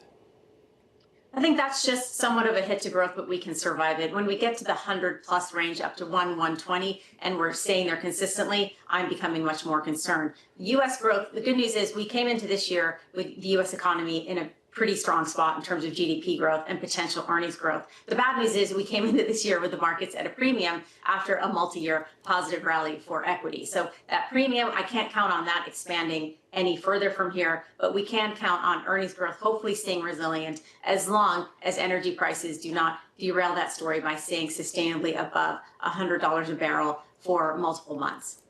All right, Sarah, thank you so much for joining us. That's Nuveen Chief Investment Officer Sarah Malik. And let's get a check on your equity market right now, taking a leg lower after these statements from Iran's Khamenei saying that other fronts will be opened if the war persists and that urging for the Strait of Hormuz to remain closed. It's no surprise what is gaining this morning, and it is defense stocks. Palantir, one of the best performers, up 1.5%. Oracle continues to get a bump after its earnings earlier this week, too. And then it's the energy players. Chevron, Exxon, those also in some of the top gainers. To the downside, you have a lot of the big tech that's struggling this morning. Apple, Nvidia, Amazon, Broadcom adding the most or taking away the most in terms of points. And then it's financials having a very bad day. Financials, as a matter of fact, the index has gone into correction, down more than 10%. JP Morgan is down 1.6%. Maybe this all stands for Morgan Stanley, which is just down right over here, falling this morning after the news that it was gating redemptions at one of its BDCs at 5%. So you can see financials, the worst performing index. And then you get into some of these more cyclically sensitive type sectors, industrials, consumer discretionary. Again, it's another day, which is just so odd to me, Matt, that healthcare and staples are doing poorly, the safety sectors. The only thing that's in the green, to no surprise, as the price of energy nears $100 a barrel again, is the energy index. Yeah, it's fascinating. You break down, if you change that chart to month to date, right? You're looking at a one-day chart. If you, in the drop-down box, Joe, go ahead and put month to date. Yeah, there you go. You can see energy obviously has done well, but IT. And if you were to look at the second level or third level of the S&P, 25 groups or 50 groups instead of the 11, you'd see software right up there at the top, which I think is also pretty fascinating. Coming up, consumer weakness emerges from Dollar General earnings. Speaking of consumer staples, we'll discuss the retail outlook with UBS analyst Michael Lasser. This is Bloomberg Open Interest.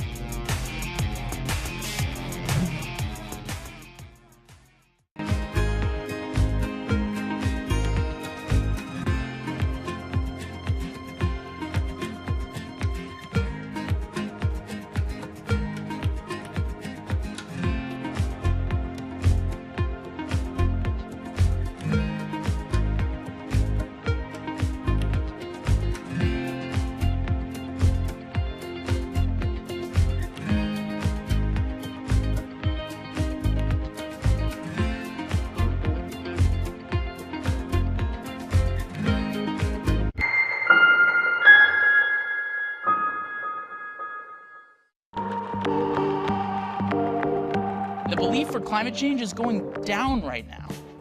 It's going down. And we've tried everything to shame people and blame people and put them in their place and tell them that they're doing things wrong and that they're killing everybody.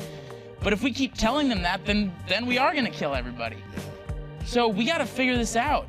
And we're not going to do it by blaming people who are just trying to wake up and make ends meet every day, especially when a lot of those people have the same connection to nature and the environment that we all share here. I hike and I ski and I love the environment just as much as anybody else, but so does somebody who works on an oil field. The Cabela's shopper and the REI shopper want the same things. They want clean air and they want clean water and they want to be able to recreate outdoors. So until we figure out how to get on the same page, we will continue to lose. We cannot afford to lose anymore. We need to build a winning coalition of people across the political spectrum, or we will never create the solutions that we need.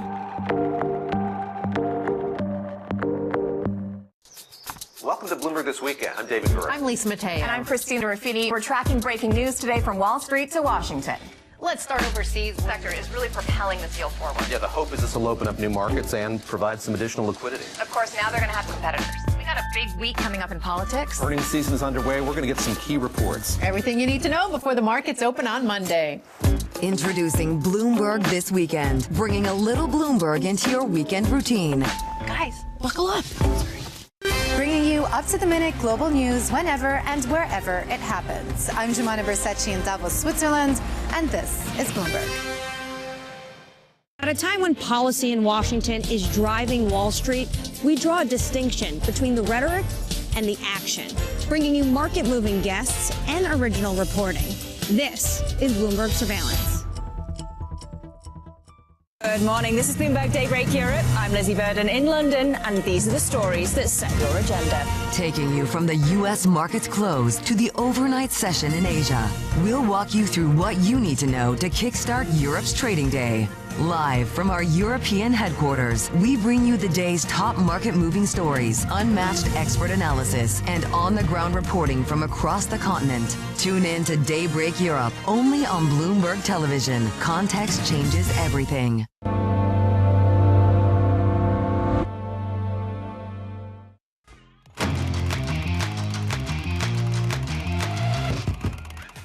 Let's get you some top calls, what the sell side is saying this morning. First up, Jefferies. They upgrade Petco to a buy after the company gave an upbeat forecast. The company says that growth is coming back and profit concerns are in the past. Post-earnings shares up 20%. Next up, JP Morgan upgrades the dating site to Bumble after reporting better than expected earnings.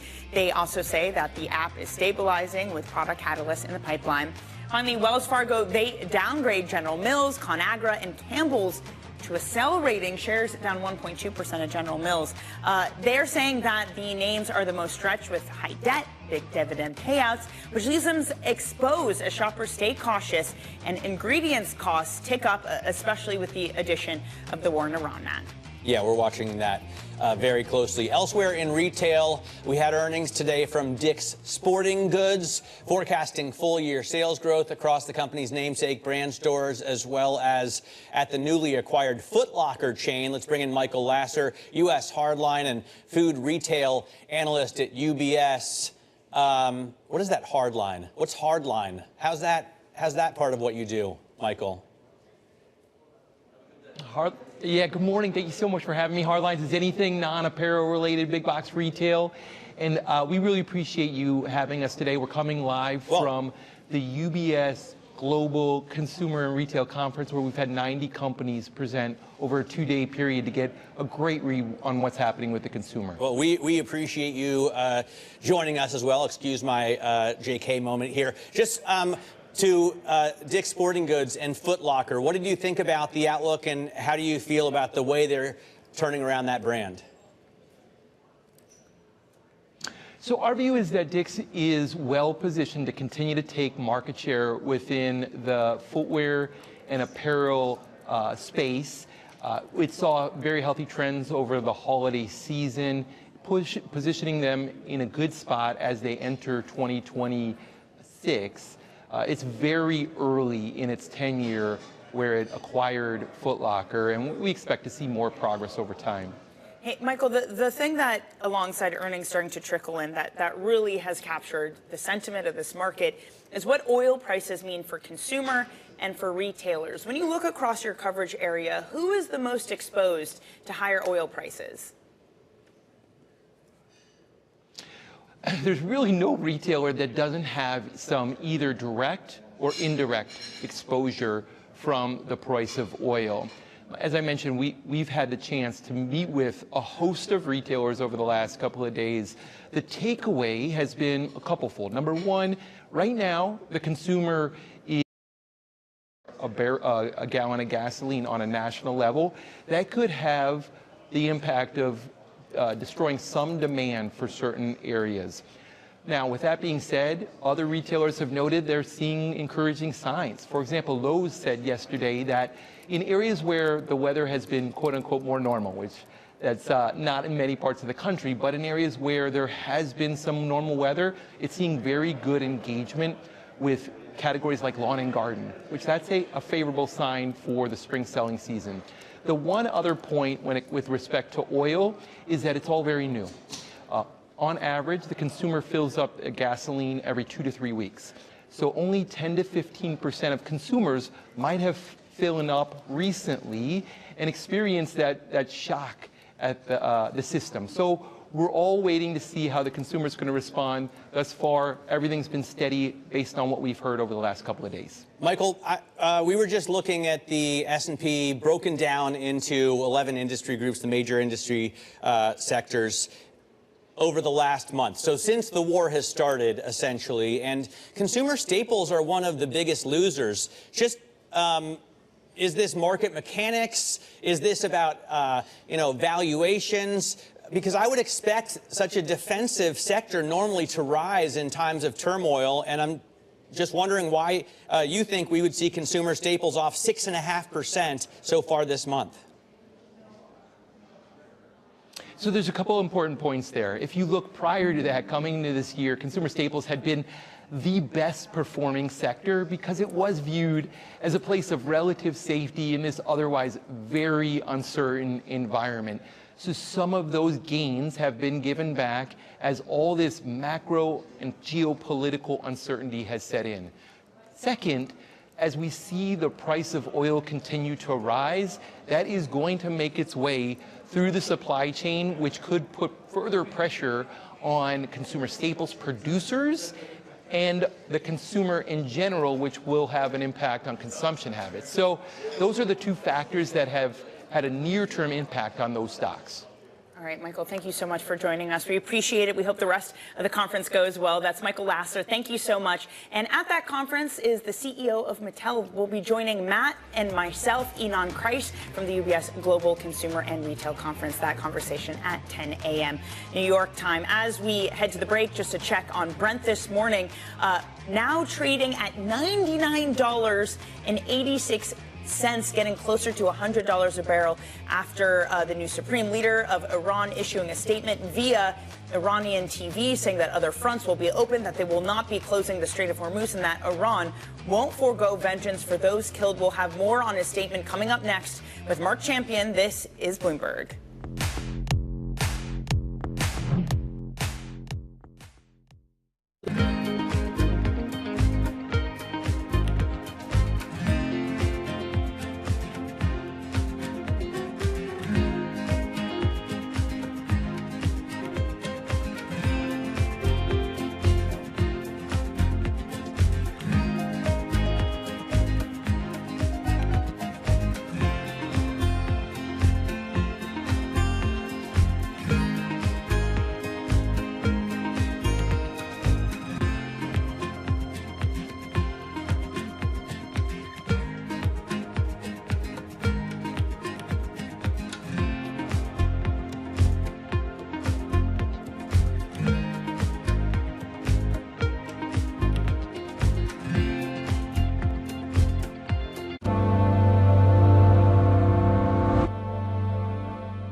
It's a multi-trillion-dollar industry. We'll show you what's happening in ETFs like no one else. ETF IQ, only on Bloomberg. The trading day is about to start. And you're already looking for that edge. The opening trade brings you everything you need to know as markets open across Europe. I'm Guy Johnson. I'm Anna Edwards. And I'm Tom McKenzie. This is your opening trade. Only on Bloomberg. Tune in to Bloomberg Business Week Daily. We got to talk crypto. From the magazine that helps global leaders stay ahead. What's the conversation around your company? Bringing you insight on the people, companies, and trends shaping today's complex economy. Planning very big things. A new level of premium. Plus global business, finance, and tech news as it happens. The floodgates of innovation are going to open up. You can't fake passion. You either are or you aren't. Bloomberg Business Week Daily, only on Bloomberg. Bringing you up-to-the-minute geopolitical news whenever and wherever it happens. I'm Stephen Engel at Japan's Akasaka Palace in Tokyo, and this is Bloomberg.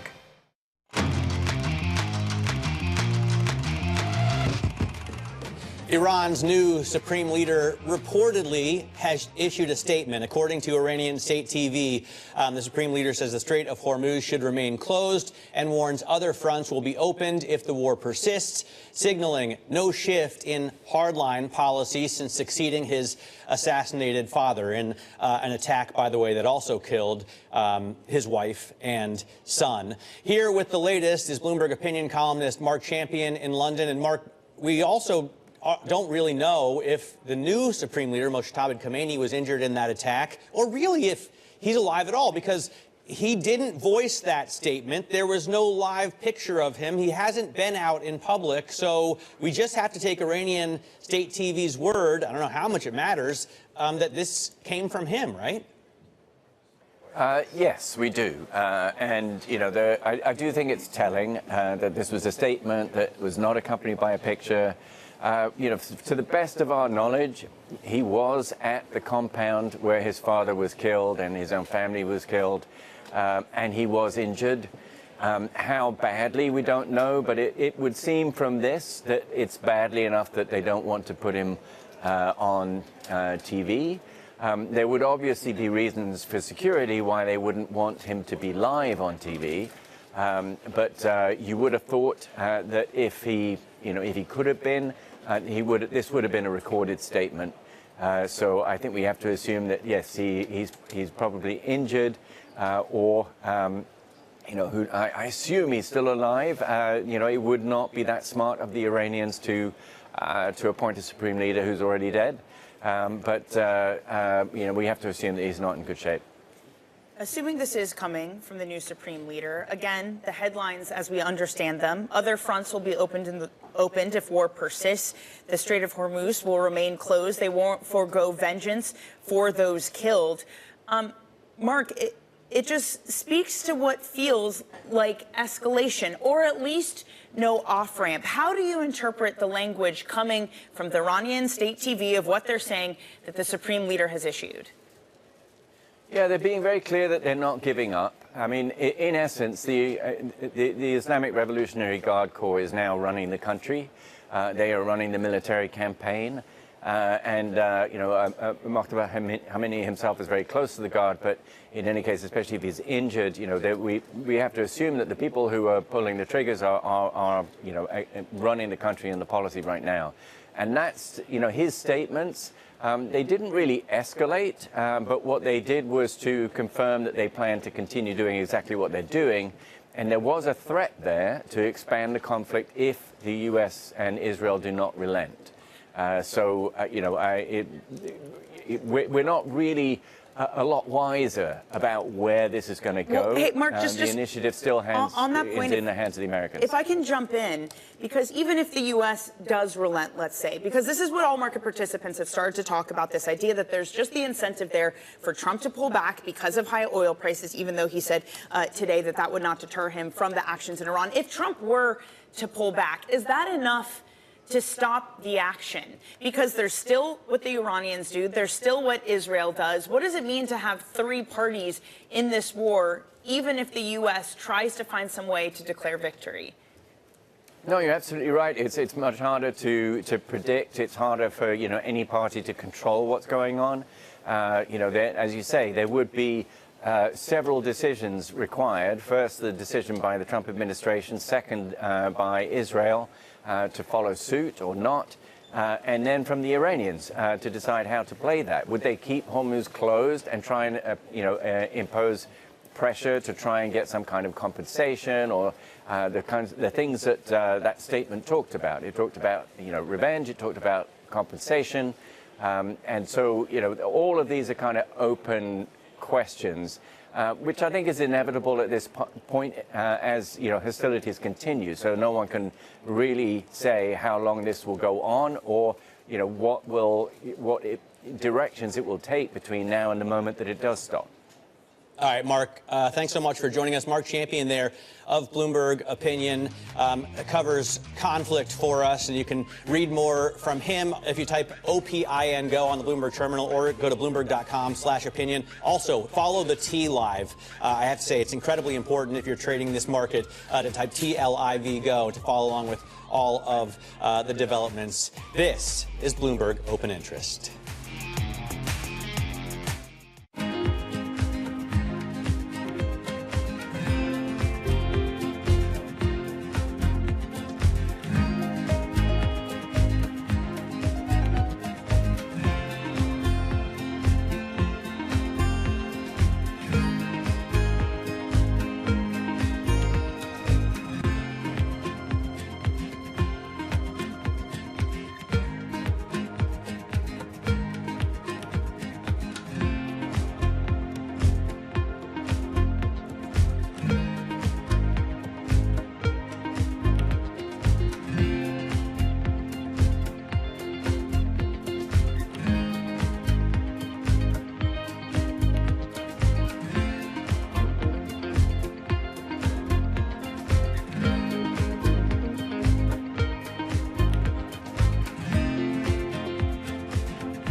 what some of these generative AI models look like they're going to do is they're going to reduce the cost of producing content to basically zero. So that will be a multiplier effect on the things that we're already seeing, which is that there's more people producing more content and reaching more people.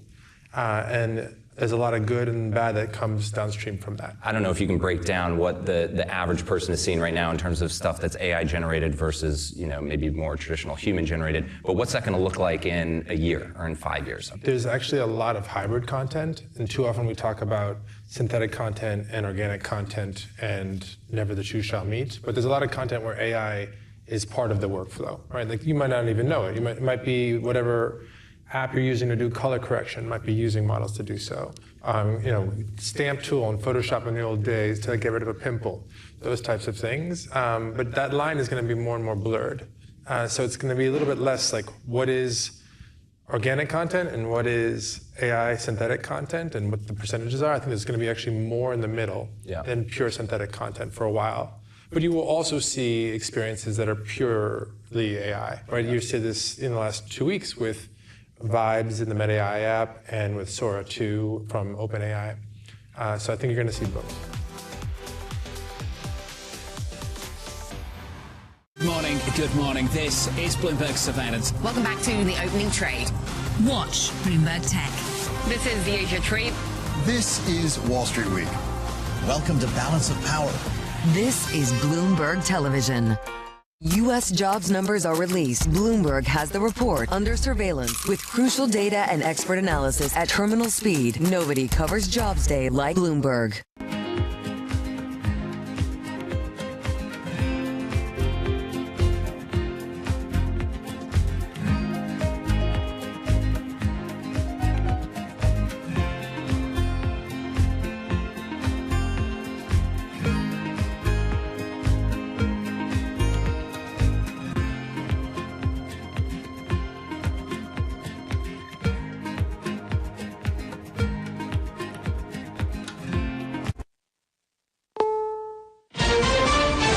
CBS News on the Hour, sponsored by JTV.com.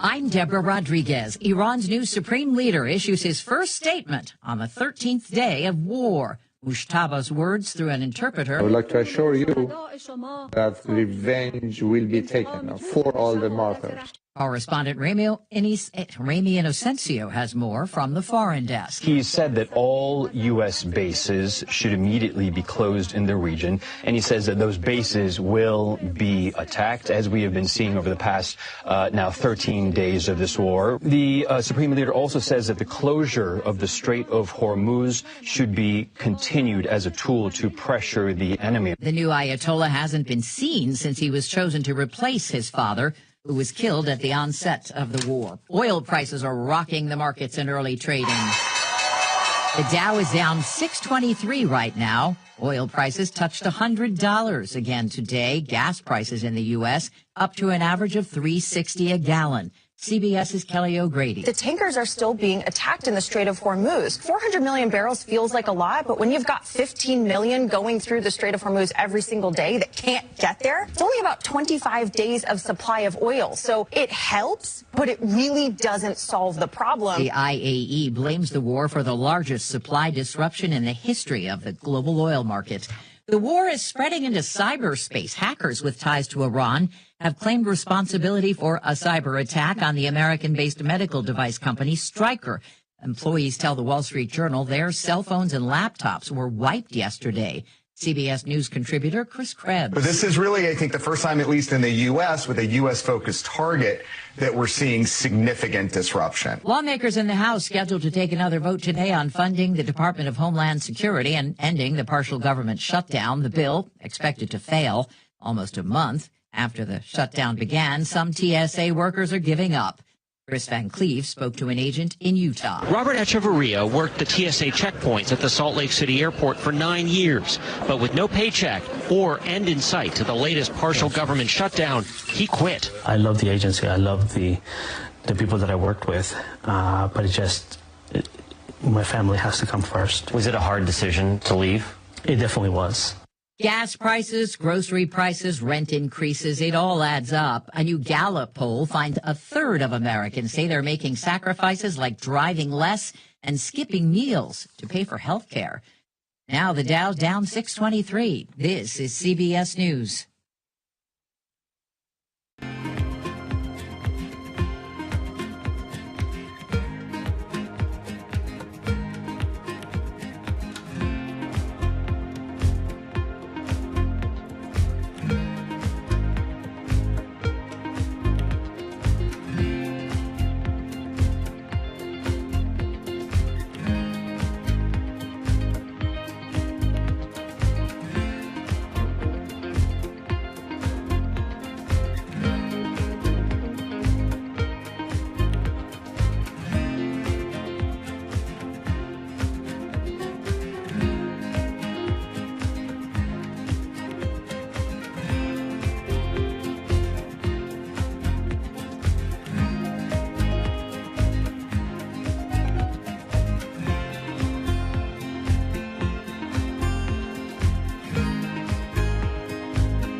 A fox from England stowed away on a cargo ship and wound up in New York. What does the fox say? Whatever this fox is saying, he's saying it with a British accent. It's not clear how the red fox slipped onto the ship, which left Southampton, England last month carrying a load of cars. When the ship arrived at the port of New York and New Jersey, the fox was taken to the Bronx Zoo, where officials say he appears to be healthy and is settling in well. Once he clears some more health screenings, officials will try to find him a permanent home. Michael Wallace, CBS News, New York. Introducing Billboard's Women of the Year. I was a ghost, I was alone. The charting company's chosen the singers behind the K-pop Demon Hunters trio for honors at its ceremony at the Hollywood Palladium, April 29th. Billboard says they've not only dominated the charts, but redefined what it means to be powerful women in the industry and on the world stage. Deborah Rodriguez, CBS News. This is Bloomberg Intelligence with Scarlett Fu and Paul Sweeney. How do you think the Fed is looking at tariffs, the uncertainty of tariffs? Let's take a look at the sectors and how they performed. A lot of investors getting whipsawed every day by news events. Breaking market headlines and corporate news from across the globe. Could we see a market disruption, a market event? Are people just too exuberant out there? You see some so-called low-quality stocks driving this short-term rally. Bloomberg Intelligence with Scarlett Fu and Paul Sweeney on Bloomberg Radio, originals and the Bloomberg Business app. I'm Alexis Christoforous in for Paul Sweeney today, and Scarlett Fu has the day off. The news is coming fast and furious, and we're getting lots of headlines coming out of Iran today. Hearing for the first time from the new supreme leader in Iran, in which he is warning that other fronts could be opened if the war persists. He is also saying that all U.S. military bases should be shut down overseas, he says, because they will be attacked. So again, this is just feeding into that narrative of how long will this war continue? Will it be long and drawn out? And we're seeing the impact on Wall Street happening swiftly here. S&P, NASDAQ 100 extending their drop to session lows. Yeah, Alexis, and we're, of course, watching $100 a barrel on oil. That is supposed to be a headwind for risk assets. A lot of people were worried about that handle, and they're wondering at what point that starts to weigh on consumers and on the broader economy. So let's get a look right now at what's happening in the market, sort of do a reset, if you will. We've got John Tucker standing by with your business flash. All right, guys, and this Bloomberg Business Flash brought to you by IBKR, where the U.S. Consumer Confidence Index be above 101. In March 2026, you can turn your view into a trade at ibkr.com/forecast, and the last trading day for this contract, March 22nd. And as Alexis mentioned, we're moving off this headline, Iran's new supreme leader saying the Strait of Hormuz should remain closed. He indicates no intention of ending the effective closure of the waterway. Right now, the S&P 500, 66 points lower, down 1%, 67.09 in the index. The Dow, 525 points lower, that's down 1.1%. The NASDAQ 100 down 282 points, and that's a decline of 1.1%. More importantly, crude oil, Brent, the international benchmark, is up over 8%. Just shy of 100, 99.61 a barrel. Moving so fast, I can't give a perfect quote here. Did have some economic data today. Applications for unemployment benefits edging down last week, indicating layoffs remain constrained. The initial claims decreasing by 1,000. But, you know, when you take into account the impact of inflation, maybe these economic numbers aren't going to mean much.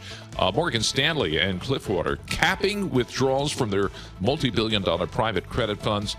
Private credit funds, of course, have seen a wave of redemption requests. Investors worried over the quality of the loans, in particular those tied to software companies under the threat of artificial intelligence. It doesn't stop there. Deutsche Bank this morning flagging a $30 billion exposure to private credit.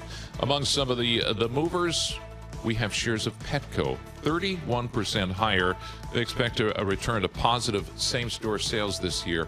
And in the call that we had last night, what I found most fascinating was the CEO, Joel Anderson, saying the company elsewhere is adding to its selection of pets it sells in stores. In particular, he sees spiders, like tarantulas, as, quote, a newer pet trend in the United States. Very interesting. Tarantulas? Spiders? I think I'll pass on having a tarantula. Well, I know geckos, especially designer geckos, they're selling for like $30,000. I did a small business report on this guy, and demand for geckos is like through the roof for some reason. Anyway, we check the markets and other stuff. Pet news right here on Bloomberg Radio. I'm John Tucker, and that's your Bloomberg Business Flash. Alex Simonova, Alexis Christoforous. What a pleasure. It's a good omen. I think so. And my dad is Alex, and his birthday was yesterday, so shout out. Happy birthday it's the to him. Alex show, you know. Yeah.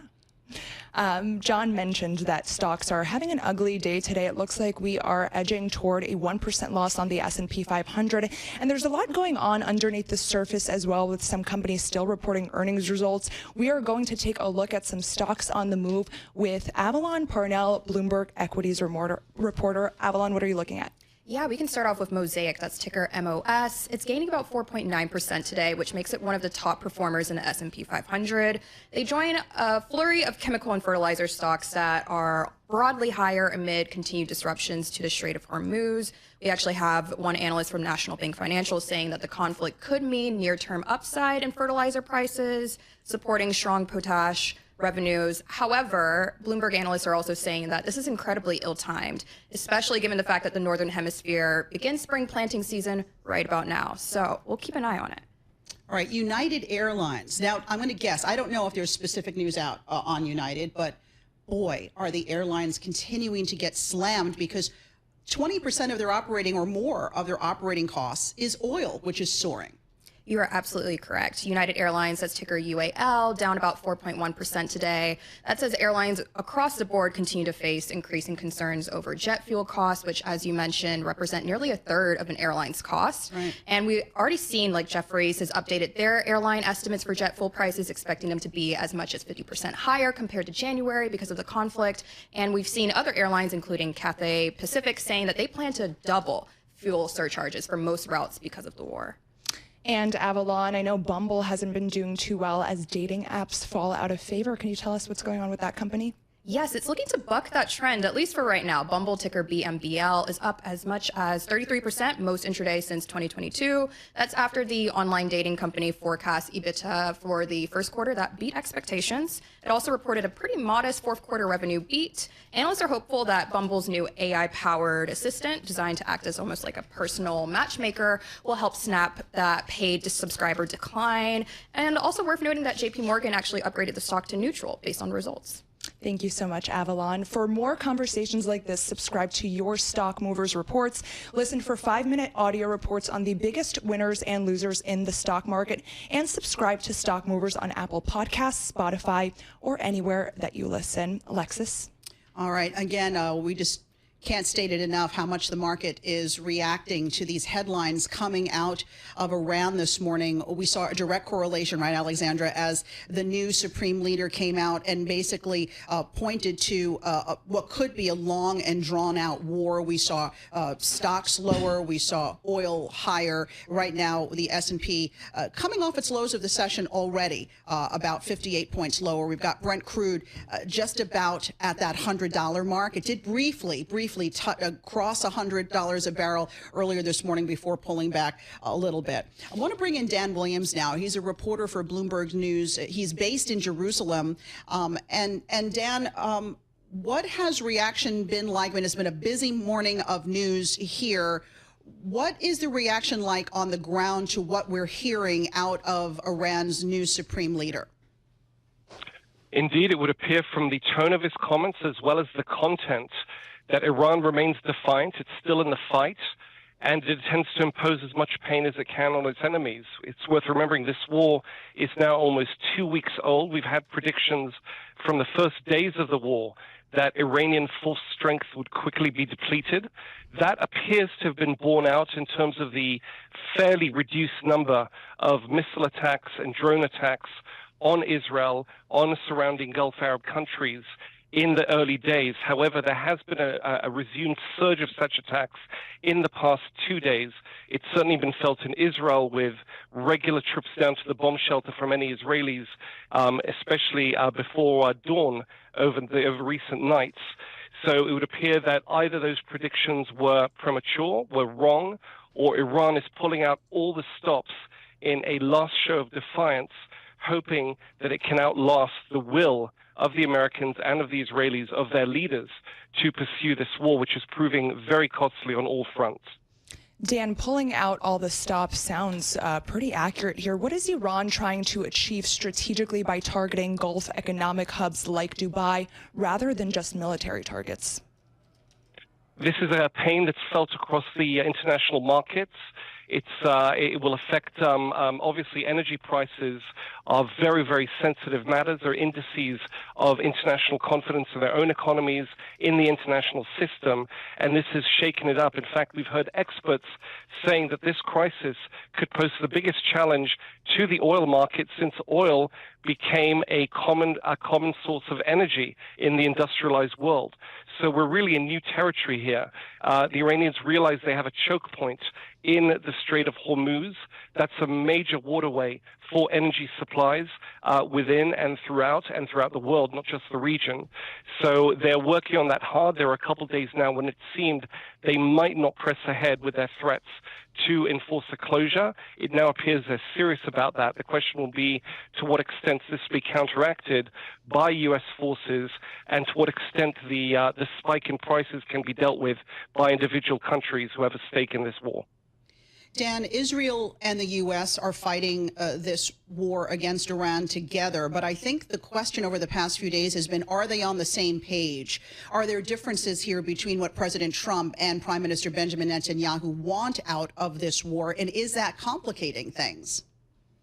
Well, if you look at the earlier statements issued by both the U.S. President and the Israeli Prime Minister in those early hours of February 28th, when this attack, not a surprise attack by the allies on Iran, strategically everyone could see it coming given the military buildup. It was operationally, tactically a surprise, and they put out very similar statements that issued immediate goals. Those were the reduction or the elimination of the threat seen from Iran's ballistic missiles, its nuclear program, etc. And then there was an aspirational goal added to that of creating a space that would allow the Iranian opposition to topple this Iranian regime. There hasn't actually been much of a change to those baseline objectives that were stated from the outset and have been restated. However, especially when it comes to the U.S. president, who often speaks off the cuff, at times it's hard to understand what the downstream intentions and hopes are for the allies here. For example, at one point he speaks about wanting an unconditional surrender from Iran. That does not appear to be in the cards, given the statements we're looking at over the past hour from the new Iranian supreme leader.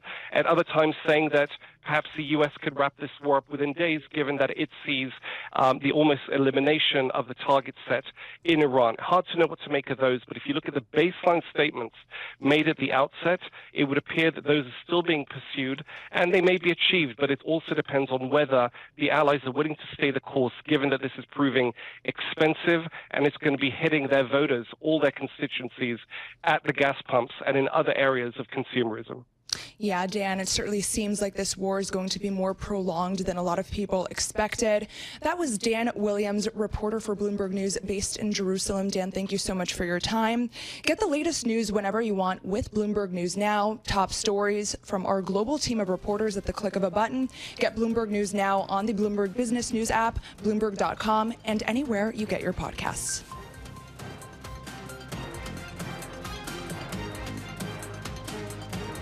The Dow Jones Industrial Average now down more than 500 points. Brent crude just about to touch $100 a barrel. This is Bloomberg Intelligence.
Markets, headlines, and breaking news 24 hours a day at Bloomberg.com, Bloomberg Television, and the Bloomberg Business app. This is a Bloomberg Business Flash.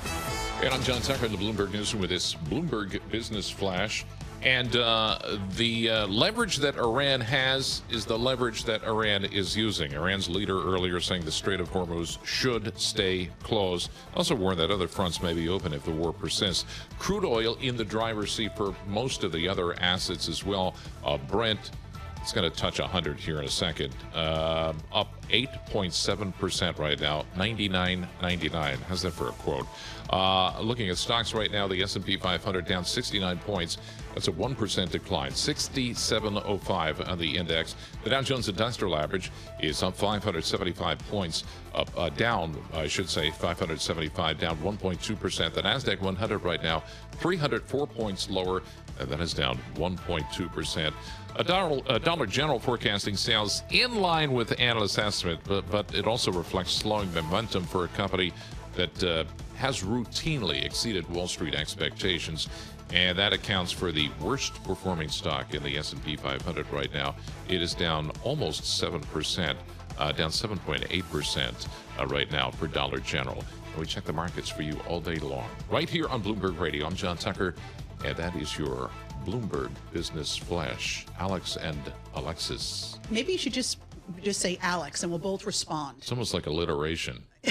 It's supposed to be good luck if you were standing in between the both of us. We'll have to arrange seats during the commercial break. Thank you very much, John Tucker. Why?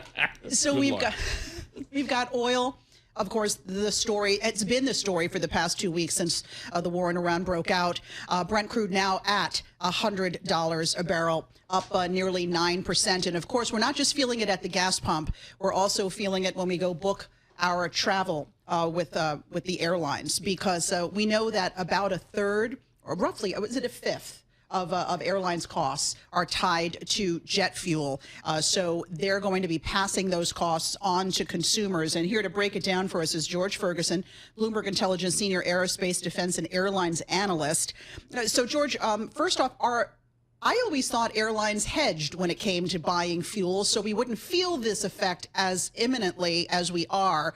Are they starting to feel the impact of these higher prices? So I'm sure they are today, right?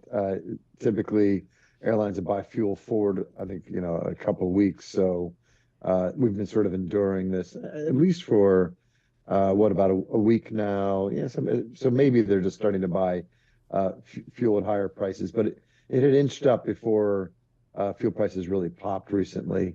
So I think they're probably already experiencing some of the pain. U.S. airlines don't